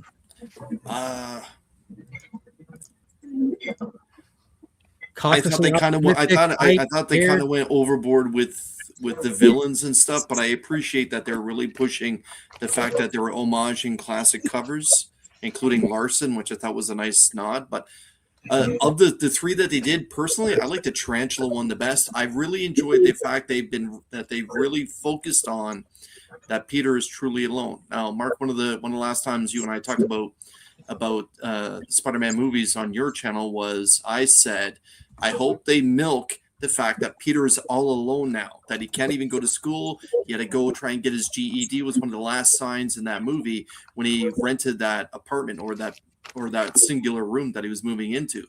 I kind of felt they went that way, and I enjoyed that part. They're just really moving into the fact that he's still down and depressed, that he's truly by himself, no family, no friends, no one knows who he is. And the fact now maybe he's doing that change, that genetic change that we saw around issue 101, 102, that if they're going to play into that, Looks like he's I doing like the that. other story arc. Yeah. With Moreland. But I do like the fact that maybe they're going to be going to natural webs the way that Tobey Maguire's Spider-Man Yeah, I like was. organic webs. Yeah, But that either we're getting 6-arm Spidey, or we're getting the other storyline, or we're getting that Tessa bitch thing, or we're getting an amalgamation. I think they're just pulling shit out of the air. I think to the cover homage thing, like I said immediately, this looks like the intro to FF, just doing like an homage montage. Do you think by the end of it, do you think they're hiding the 328 homage from us? Because they've done it before. The easy You're answer trying is to- yes. that's the, Right? With the hand, yeah. No, that's the Hulk dick punch. Yeah.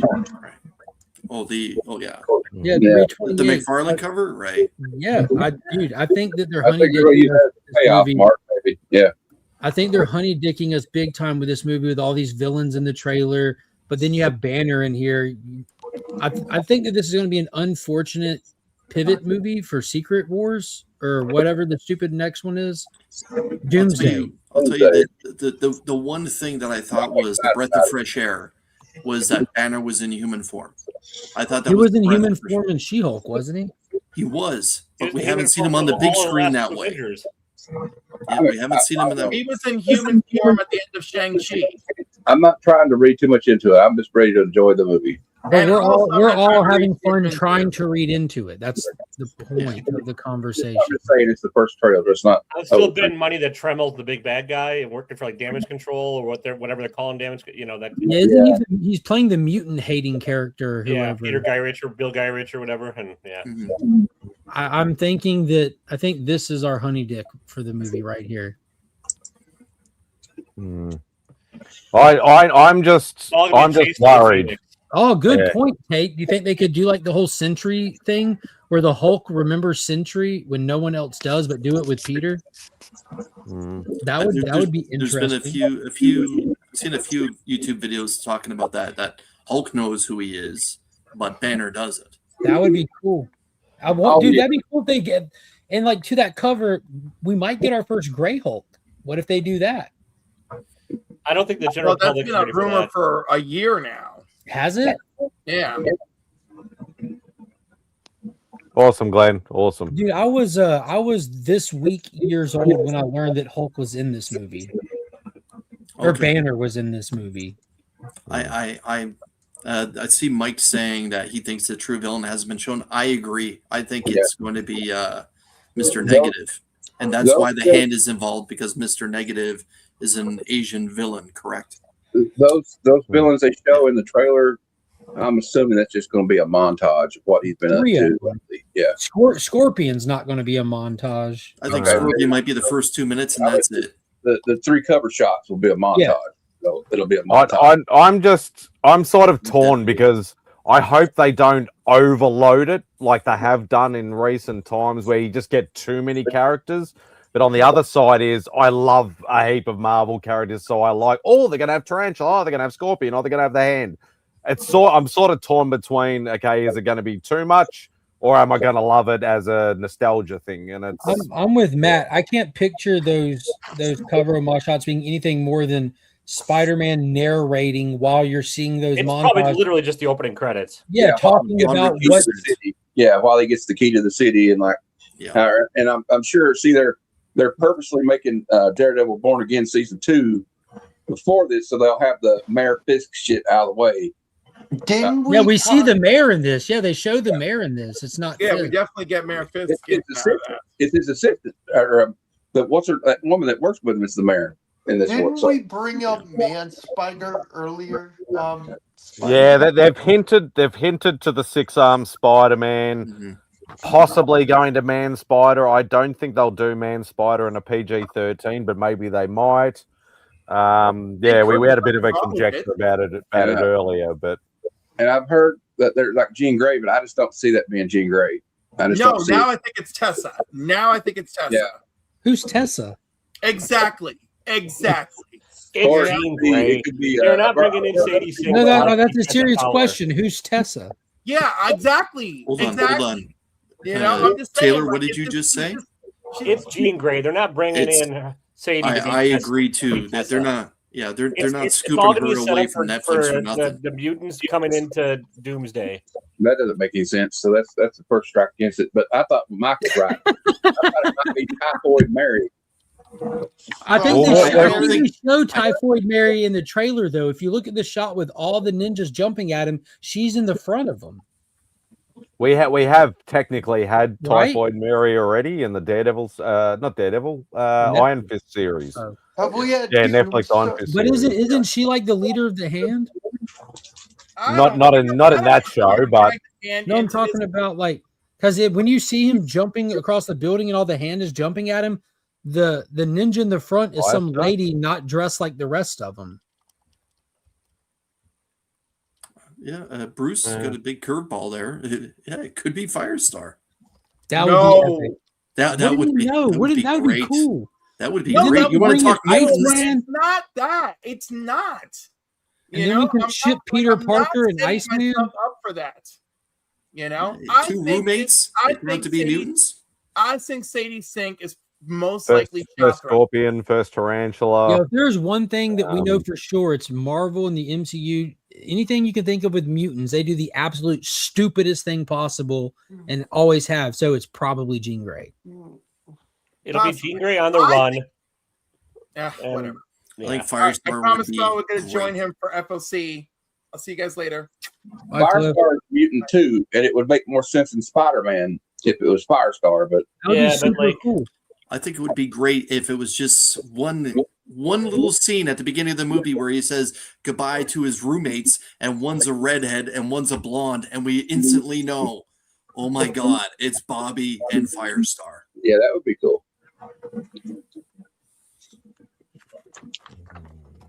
Y'all still reading Geiger? I know Matt is. I'm gonna read Geiger until they cancel it. Hopefully they never cancel it. I hope they do. Yeah, they're about to be expanding the Ghost Machine universe again. Will, you're being a hater, man. I said I hope they don't. Oh. I said Wilson was hating on me. Hey Matt, where is Jeff this evening? Have you talked to him today? He's hiding from you, I think. I'm just kidding. No, he's, I don't know where he's at. I talked to him. He's working earlier.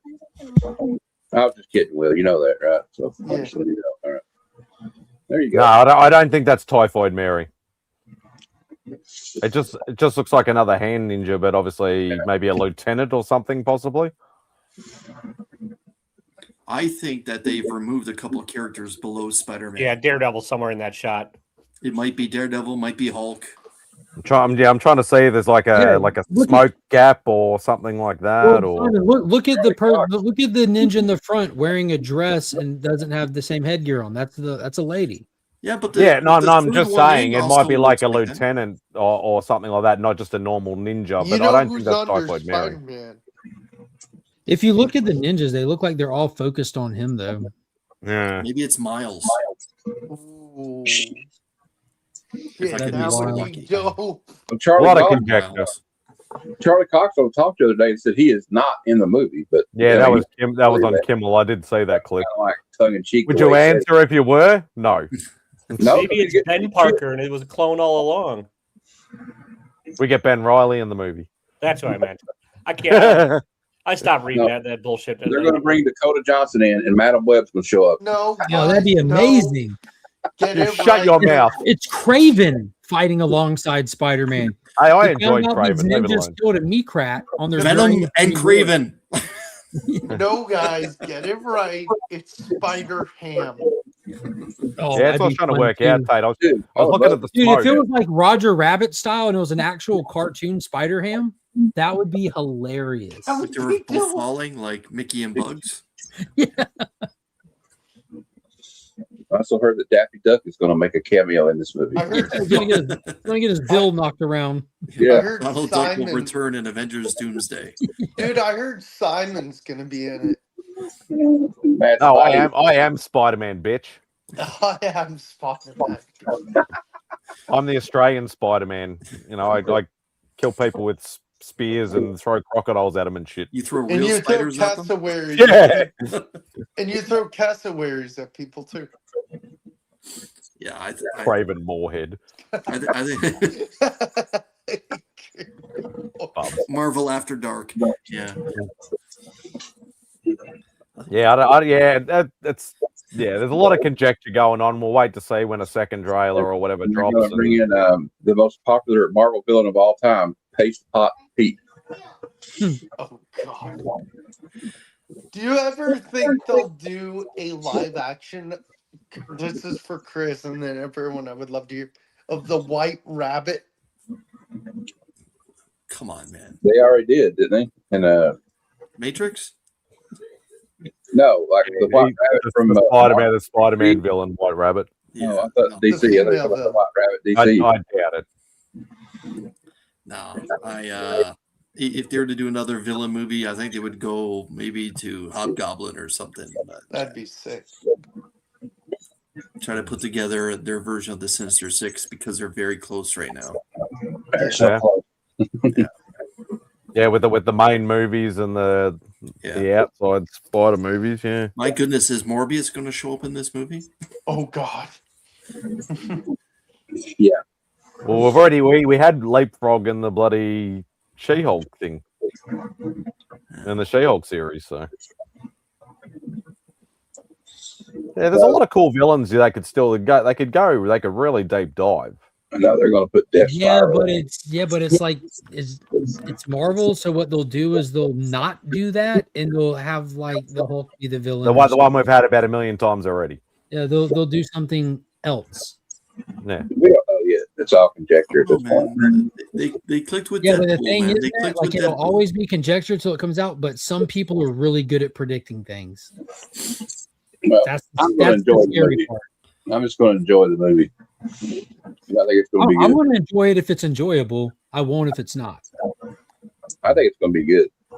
I think it's impossible not to have fun watching a Spider-Man movie. Like that's just my feelings. Like I love watching Spider-Man 3. I think it's easily one of the most rewatchable ones. I'm a TASM 2 defender till the day I die. I see all the faults in it. It's like I don't like Homecoming and I don't like Far From Home. And a lot of people like those a lot. I don't understand. It's because I don't care for this weird world around Peter in those. I'm not a fan of where Spider-Man is in those. I love the third one. Like got tears out of my eyes and I hollered and cheered in the theater. But dude, I went back and was looking at just clips from the TASM movies, and they're going to have a hard time topping the movements, the way that this looks, the color grading in this new one, the details on the suit. It looks like it's supposed to because it looks a lot like TASM. The death of Gwen was, or I don't care what anyone was, the best Spider-Man scene in any Spider-Man movie ever filmed. The web reaching out when he went after her, and then his reaction afterwards shows how great of an actor he is. And then the following scenes with the seasons changing and him walking away from the suit. Yeah, I agree. I have a question for those who saw Fantastic Four.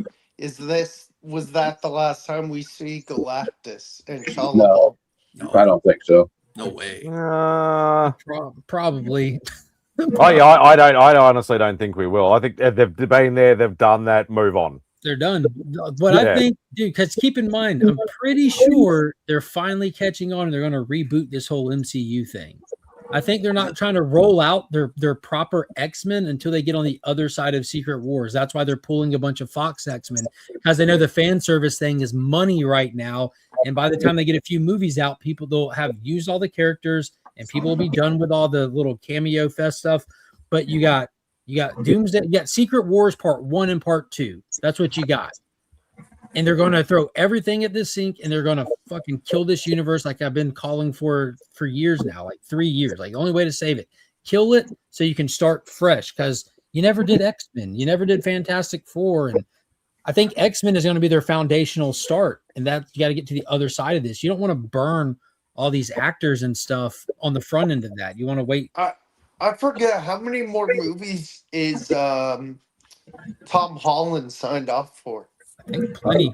3 more. 3 solo Spider-Man movies, including the one that's coming out. That's the only thing that's confirmed. They don't talk about his Avengers appearances. They just say he's coming out for 3 more Spider-Man movies, and the first one is about to drop.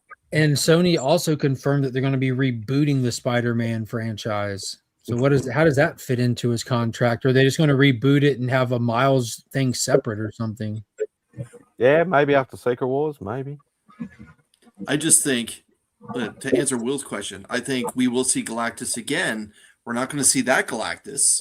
We're going to see a different Galactus, where we're actually going to have the Quicksilver Surfer.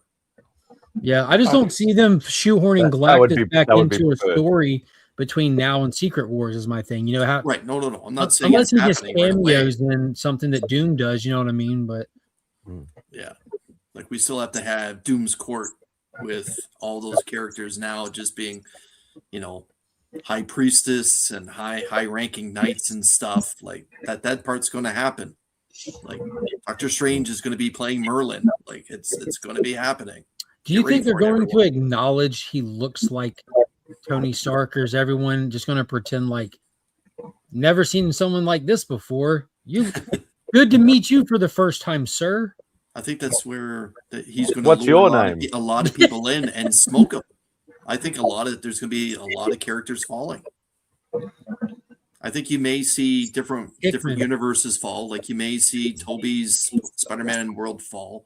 No, but I'm saying like in the main MCU universe, are they going to have to? They cast Robert Downey Jr. to play Doom, which I think is a move out of total desperation. So they have to figure out one of 2 ways to move forward. People either address that he looks like Tony Stark, or we all pretend that he doesn't. I think they're gonna. It's just gonna be. It's gonna be baiting. People are gonna think he's Tony, and then he wipes them out. Like, my name's really Victor. Yeah. Do you think he'll wipe out the Guardians? What, Matt? Someone's going to mess. We don't even know if they're going to show his face in the movie. Are they going to keep it like Doctor Doom, with just the mask on, horribly disfigured, or are they going to How much did RDJ just get paid to come back? They're going to show his face. 60, I think, 60 or 80. The biggest trope in comic book movies forever and always, the biggest complaint since the beginning of time is they always have to show the actor's face. Even in The Mandalorian, where the gimmick is the mask don't come off, they had to take it off. But they will show this man's face from the start to finish. They just paid $80 million for him. Hey, he gets $80 million to keep the damn mask on because he's supposed to be fucking Dr. Doom. Tony Stark couldn't even keep his mask on in a fight. Cap couldn't even keep his mask on in a fight. Spider-Man takes his mask off to talk to people. Cap doesn't need to keep his mask on. And they wouldn't, if they didn't show your face, they wouldn't technically have to pay the actor as much either. Exactly. So I'm going to show my face. That's the moneymaker. Chris thinks it's going to be Tony Stark variant as Doom. I see. I think they confirmed it's Victor, didn't they? So, for that philosophy, then Peter Pascal didn't get paid as much because he's got the mask on. Correct. He actually made complaints about it with season 1 and stuff. Like he complained, and his agents negotiated, and they had to write in the scenes with him taking the mask off. That's why he takes it off more. Even in the Mandalorian and Grogu trailer, even in the trailer, they have a lot of scenes with his mask off, which is him in front of the huts and stuff. Can you imagine how his hair smells? I forget. I'm confused. Is it Tony? They think it's going to be Tony as Victor, or is it going to be Victor? I thought they confirmed RDJ was playing Victor. Tate, to your point, John Jang was part of the Hulkbuster team for Avengers: Age of Ultron. Yes, he was. Mm-hmm. All I'm saying, if they're paying him $80 million, Pacific Rim too. You know what I'm saying?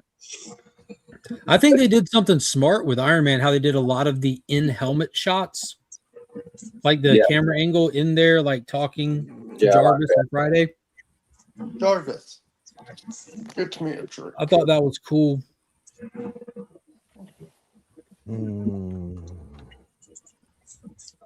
Yeah, that's always been a thing. Like, you know, Michael Keaton's always ripping off his mask as Batman, and it was just always been a thing.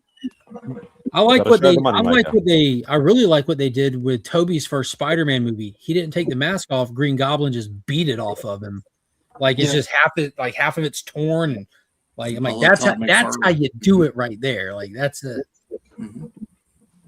Like they borrowed a lot from Todd McFarlane's run on just Spider-Man. Not amazing. Over here. Yeah, where Spider-Man suit was just being ripped apart like toilet paper. Yeah.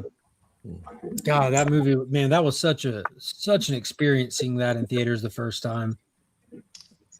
That I can just picture the slow-mo where Goblin throws that bomb and he turns his head and it blows and the blood come off and the slow-mo shot. Do you guys remember when the glider hits Goblin? Yeah, it just comes up behind Peter slowly and then takes off, his back flips over it. Now you got that. Now I got that Nickelback. Now y'all talk about this movie. I can hear that Nickelback song in my head now. That's from Spider-Man 2. Yeah. I thought that was Spider-Man 1. Was it?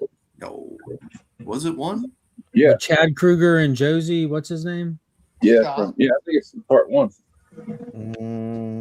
Yeah, I can't remember, to be perfectly honest. I remember the song and I remember the film clip to the song, but yeah, I don't remember whether it was 1 or 2. I'll look it up, but I'm pretty sure it's the first one. Came out in 2002. Knew you were a Nickelback fan, Bubs. You knew it. Yeah, it's from the first one. Yeah. No. Rockstar. He's got a list all your favorite Nickelback songs, Bubs. Yeah, Bubs supporting Canada. Good for you, buddy. Team Canada. All right, guys, I'm out. Have a good night. Good night, Chris. All right, Chris. Take it easy, brother. And Vindicated, Dashboard Confessional did Vindicated for Spider-Man 2. I remember that was an awesome song. I like that band back in the day. Train, Hoobastank. The Spider-Man 2 soundtrack is rocking. Hoobastank. Dude, I love Hoobastank. All right, I'm going to bounce. See you guys. Have a good night. All right, Tyler. Good night, Take it easy, brother. Now I'm Alice. There is no Alice now. There's no Alice now. Hey, wait. There's no Alice, only Zool. Yeah, there's no Dana. There's only Zool. I still reckon one of the best soundtracks to a Marvel movie would have to be original Blade. Daredevil, bro. Oh my God. Oh, Affleck? Yeah, that's a good soundtrack. Yes, dude, that soundtrack crushed. And it was all like radio top 20 songs, like made for Daredevil, made the top 20 charts. It was awesome. Break me down. Bring me down. Yeah, that one with it. Yeah.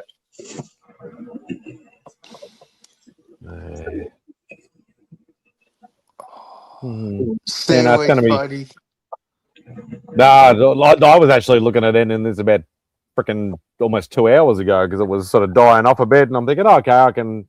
Yeah, we're still going for a little bit. Like 30 minutes or so, and I'm still here. So. Oh yeah, definitely. Like I love "Shoot the Thrill." That's one of my favorite AC/DC songs. Oh yeah, the first Iron Man had some great songs in it. Although "Shoot the Thrill" was actually brought in for the first Avengers movie, not first Iron Man movie. But they did play it, I think, in the second movie. Second or third movie. I can't remember. Actually, the first Avengers movie, there's a great track on there by Soundgarden. Damn, I can't remember the name of it now, but I'll look it up. Yeah, there's been some wicked soundtrack, that's for sure. I think we should go for a little while more. We don't pay you to think. They don't pay me to think either. I like magic tricks. Thank you, Spidey. And Bristow, what you put a record into my head? This The thing's mature. song's called "Live the Rise" by Soundgarden. It's in the first. It's at the end of the movie. They play it like at the credit. Yeah, another great artist taken way too soon. Chris Cornell is just, yeah. Christopher said, "Vogs, go to bed." Yeah, everybody go to bed. It's funny, like most people hear Soundgarden, they automatically think Black Hole Sun, whereas actually that's one of my least favorite songs. I think of the Spoon Man is one of my favorite songs. I like Rusty Cage. Also, Thor jumping through the air to Zeppelin and the Rainbow Bridges. Yeah, love Immigrant song. That's a short song though, which is a pain because it's only like a 3-minute song. Yeah. Although it wasn't as good a movie, I still like the part where in Love and Thunder where he's like Welcome to the Jungle. I thought it was hilarious. Yeah. That was probably the best part of the movie. It's funny how I know how Mark chastises the Marvel Cinematic Universe and the Disney Cinematic Universe and all that sort of stuff, and I know why, and it's okay. Everybody's entitled to their opinion. But I still love, like rewatching things. I'm like, everybody absolutely hated, or most people hated Black Widow, but I actually did a rewatch and actually enjoyed it. Actually enjoyed it the second watch. Love and Thunder is the only one I have not rewatched yet. Dude, I joke with people about the Lady Taskmaster thing, but I like Olga Kurylenko and I like Taskmaster in that. Like, I think it was corny for them to feel like they needed to do a gender swap, but Taskmaster was presented tough.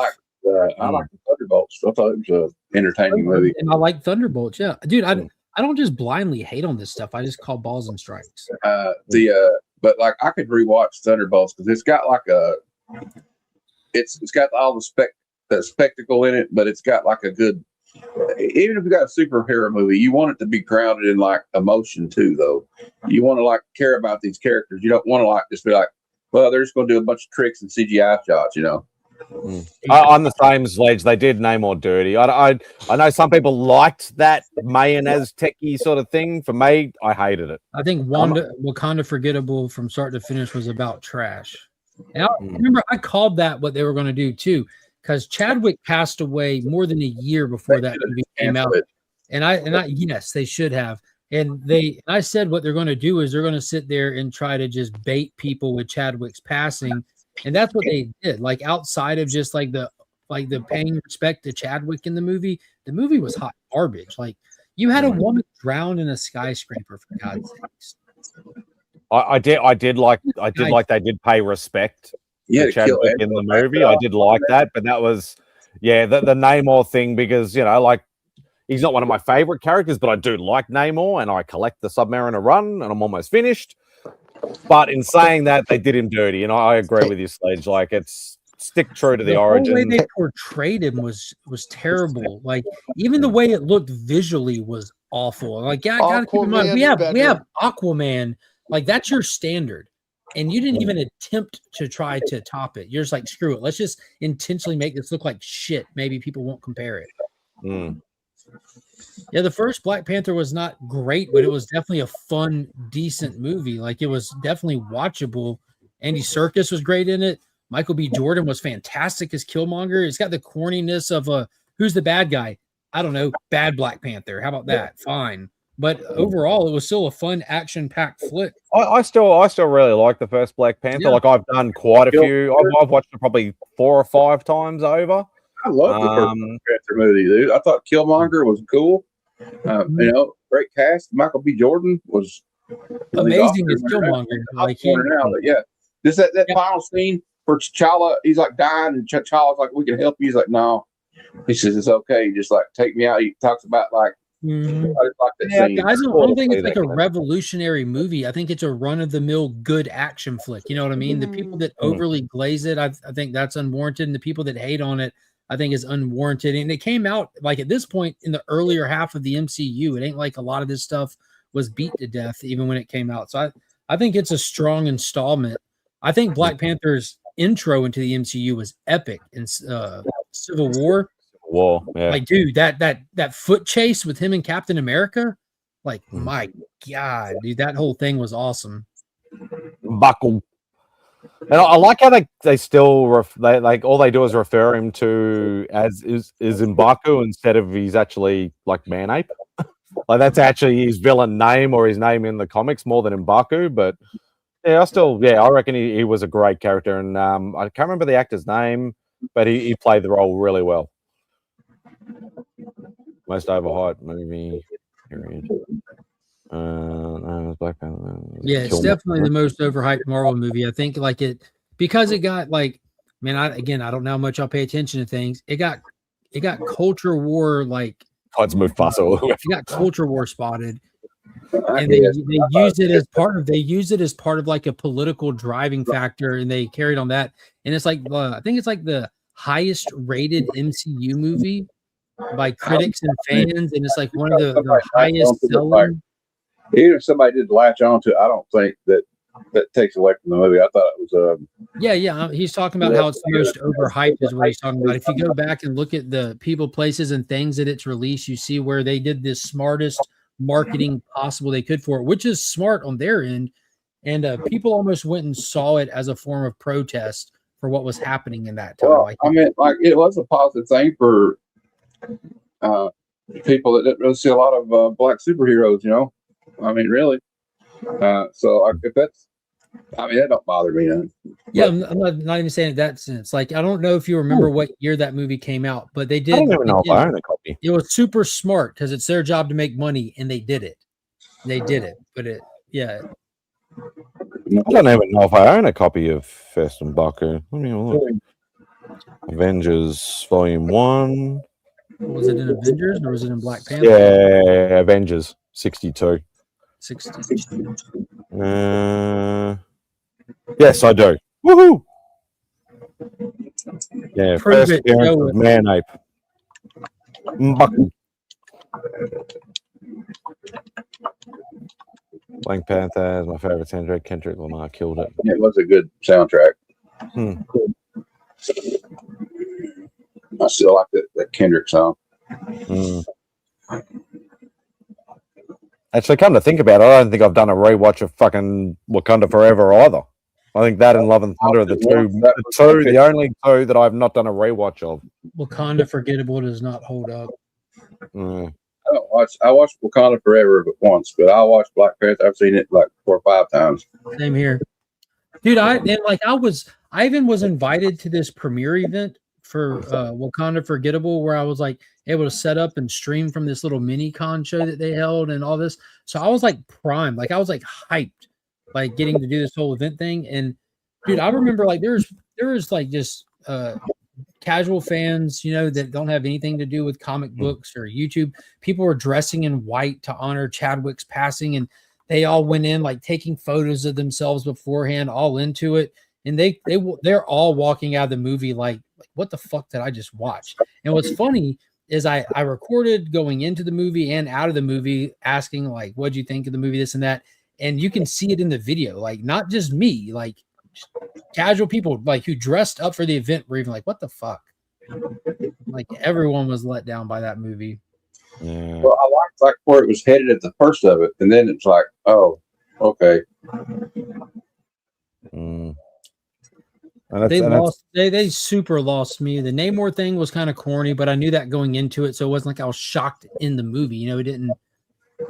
I was kind of fuck you, Bubs. I liked a little bit of that they were going to change it up. I liked them getting into like the little lost civilization myth kind of stuff with it, because that kind of stuff's fun to me.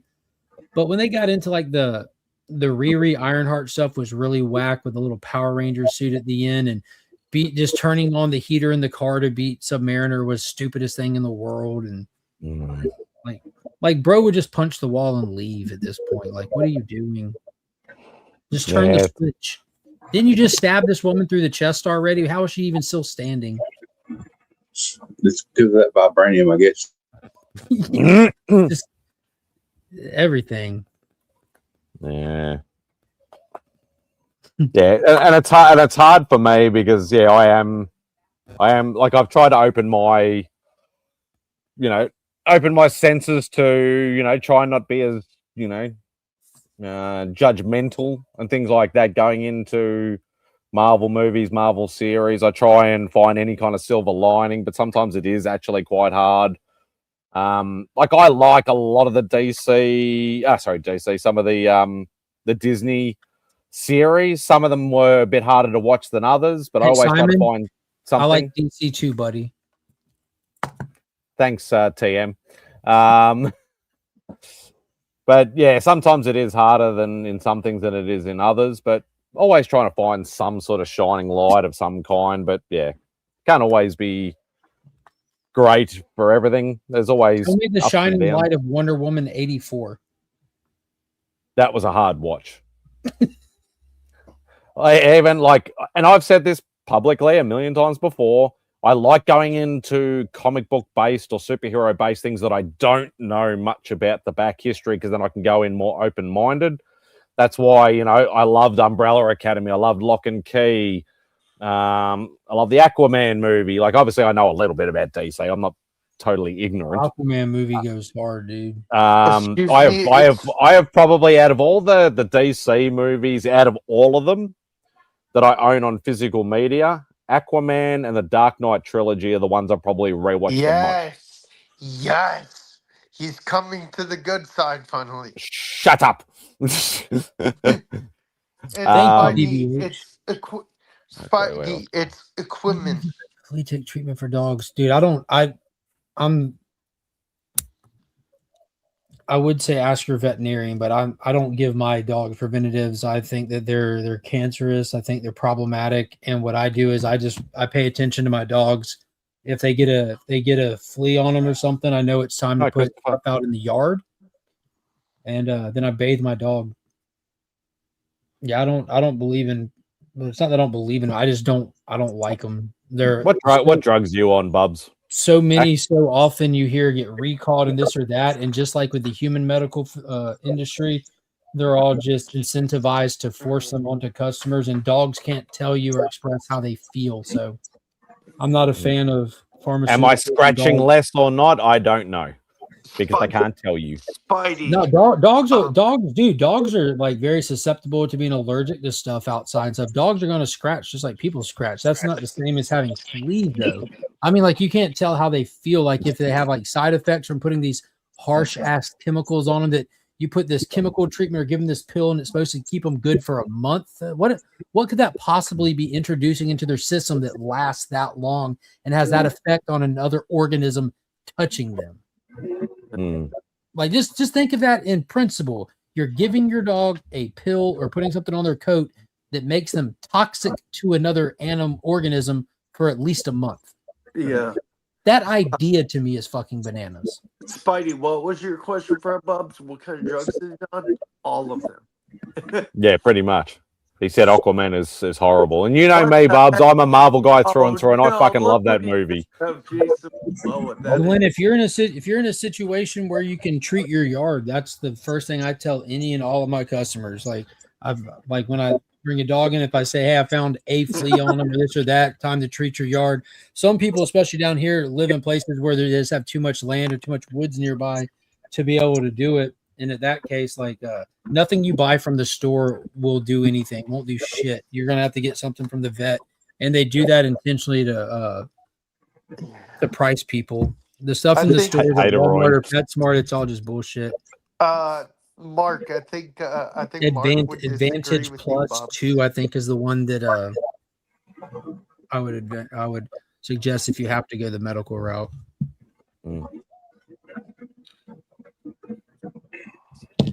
Yeah, I can't really say much. We've always played our cats. So yeah, look, if vet said to keep her on it all year long, fleas aren't outside like that all year long. They're seasonal. So they just want the money. Like, and dude, and because I've literally had customers that have dogs on human grade Prozac. What the heck? Hey, that's crazy to begin with. Humans shouldn't even be on human grade Prozac, much less a fucking dog. I knew a Pomeranian the person had that they had it on Xanax. Yeah, that's crazy. Like, and I can understand giving a dog like a barbiturate for a situation. Some dogs are terribly they react terribly to fireworks or thunderstorms or something like that. Trazodone or something like that for a dog to calm them down for a panic attack. But to be prescribed to Prozac long term for a dog is fucking crazy. And I've seen it. What is the doctor? They send her to a psychiatrist. Go, yeah, she's feeling a bit depressed. We're going to give her Prozac. What the hell? Like that's crazy. Prozac was known to make people do self-harm to themselves anyway years ago. Johns Hopkins University has proven that they work at the same rate as placebos. Yeah. So if you're on, there was a movie they such things. Ask your physician to hey, down the road, switch me to placebos, but don't tell me when you do. That way I can get these chemicals out of my system and I can quit killing my liver, but I'll still get the positive effects that I get from it.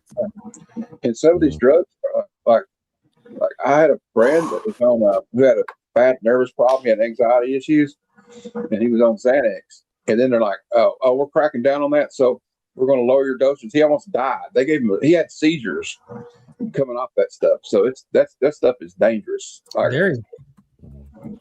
And this isn't new. This isn't new research and stuff. Like it came out a few years ago that SSRIs work at the same rate of placebos, and all of a sudden the chemical imbalance in the brain is disproven now, and that's not what we think. And medical science changes all the time, but most people don't keep up with it.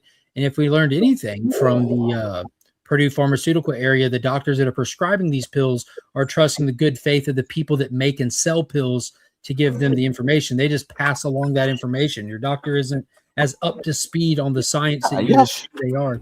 What's up, buddy? Hey, you want to say hello? Mush, mush. Oh, say hello. Say hello, buddy. Hello. Hey, Yosh. What's up, buddy? Want your butt rubbed? No? Okay. Bug you then. I've been watching these videos. Cold Cliff Bogsy. This guy's like a snake wrangler in Australia, and I've been watching. He like makes house calls, and like he's pulled out some rather dangerous snakes out of people's backyard. Is he on Instagram? Yeah, he's on Instagram and YouTube. Yeah, I think I might have seen some of his videos. Is his name MadSpidey? No. Simon's like, fuck that. I'm not getting near a poisonous snake. That's why we have a saying over here: fuck around and find out. No shit. I doubt it. I can't remember the guy's name, but I'll look it up. Mark. Well, there's the other old classic saying. Look at Tate's comment. He said he lost a cat after she licked Advantage, and that's the stuff you put on them. So that's what I'm saying. Unless you live in a very rare situation where you can't treat your yard and just bathe your dog semi-regularly. And I don't even if you get fleas on your dog, just get regular old Dawn Ultra, the dishwashing detergent with the duck on it that they use to clean animals and oil spill areas. Just use that. Just rinse and repeat it one time. It suffocates out the fleas. Like then it's Mark put his link in the chat for his YouTube. It's called Kevin Hewlett is his name. It's an interesting show. Like he caught what was it the other day he caught? I just watch it all the time though. Wow. Yeah, this angry lizard right here. Yeah, he catches just all reptiles. Like he finds all kinds of Yeah, I've seen this dude. Venomous pup adder. He caught a pup adder. There's this other really fun one called the Real Tarzan. It's just like ripped like Rambo black dude who just like goes and dives on like anacondas and stuff. Oh yeah, I've seen that guy. He was sitting there looking at a python face to face like this, and he waited for it to strike at him, and he just snatches it from behind the head. I could not deal with snakes. I don't like. They give me the creeps. You know, anything that doesn't have legs that can crawl, slither. I don't know. It just bothers me. Snake dangler. Yeah, unfortunately, that's what we have to deal with over here. But yeah, not in the suburbs. We don't. That's good. Misconception. Yeah, well, where he was getting these snakes at, it's not really in many suburban areas. Like he was like at a airport, like getting sometimes it's not always like a deadly snake. Like he had a mole snake, which is not venomous, and but like sometimes he runs into like the bad one, the dangerous ones. But Yeah, if you run into a tiger snake or an inland taipan or something like that, fucking run the other way as fast as you can, because you'd be dead. Yeah. Well, there's like some of them, like even like some of these vipers. Even if you get bit and get the antivenom, there's still like a 25 to 30% chance you're going to die. So the ones that scare me are like, you know, the one I think it's in the Amazon, isn't it, Mark? They call it a bushmaster. It's got like this big giant head. It's a snake. Yeah, it's bushmaster's one of the most venomous snakes in the world. Yeah, it's I think it's actually part of the adder family. I think. Yeah. That's right, Bubs. That's right. I'll give you that one. That's all you get. You only get one.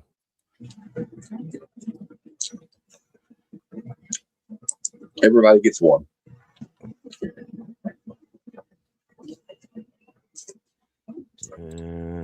I heard that too, especially for mosquitoes. When I go north, the locals also do use that. Like, my mom used to use the drops on the back of their neck for the cat, but like we quit doing it. But my cat, he's kind of feral acting. He was like found in the wild, and you cannot. She used to try to put a flea collar on him. If you put a collar on our cat, he'll just start shaking his head and clawing at it and going crazy. He does not want a collar on. Yeah, I've had a few of those over time too. I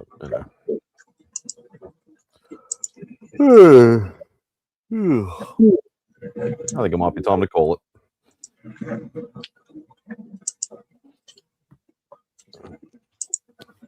Do it. That time. Thank you so much, everybody. Thank you to all the guys jumped on the panel tonight.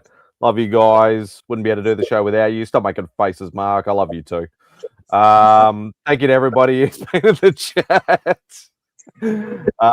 Greatly appreciate it. And taking part in the poll that proves that Chris is wrong. So and that's what's we love you, Chris. But yeah, thank you to everybody. Be kind, be safe, and yeah, just take care of each other. Right.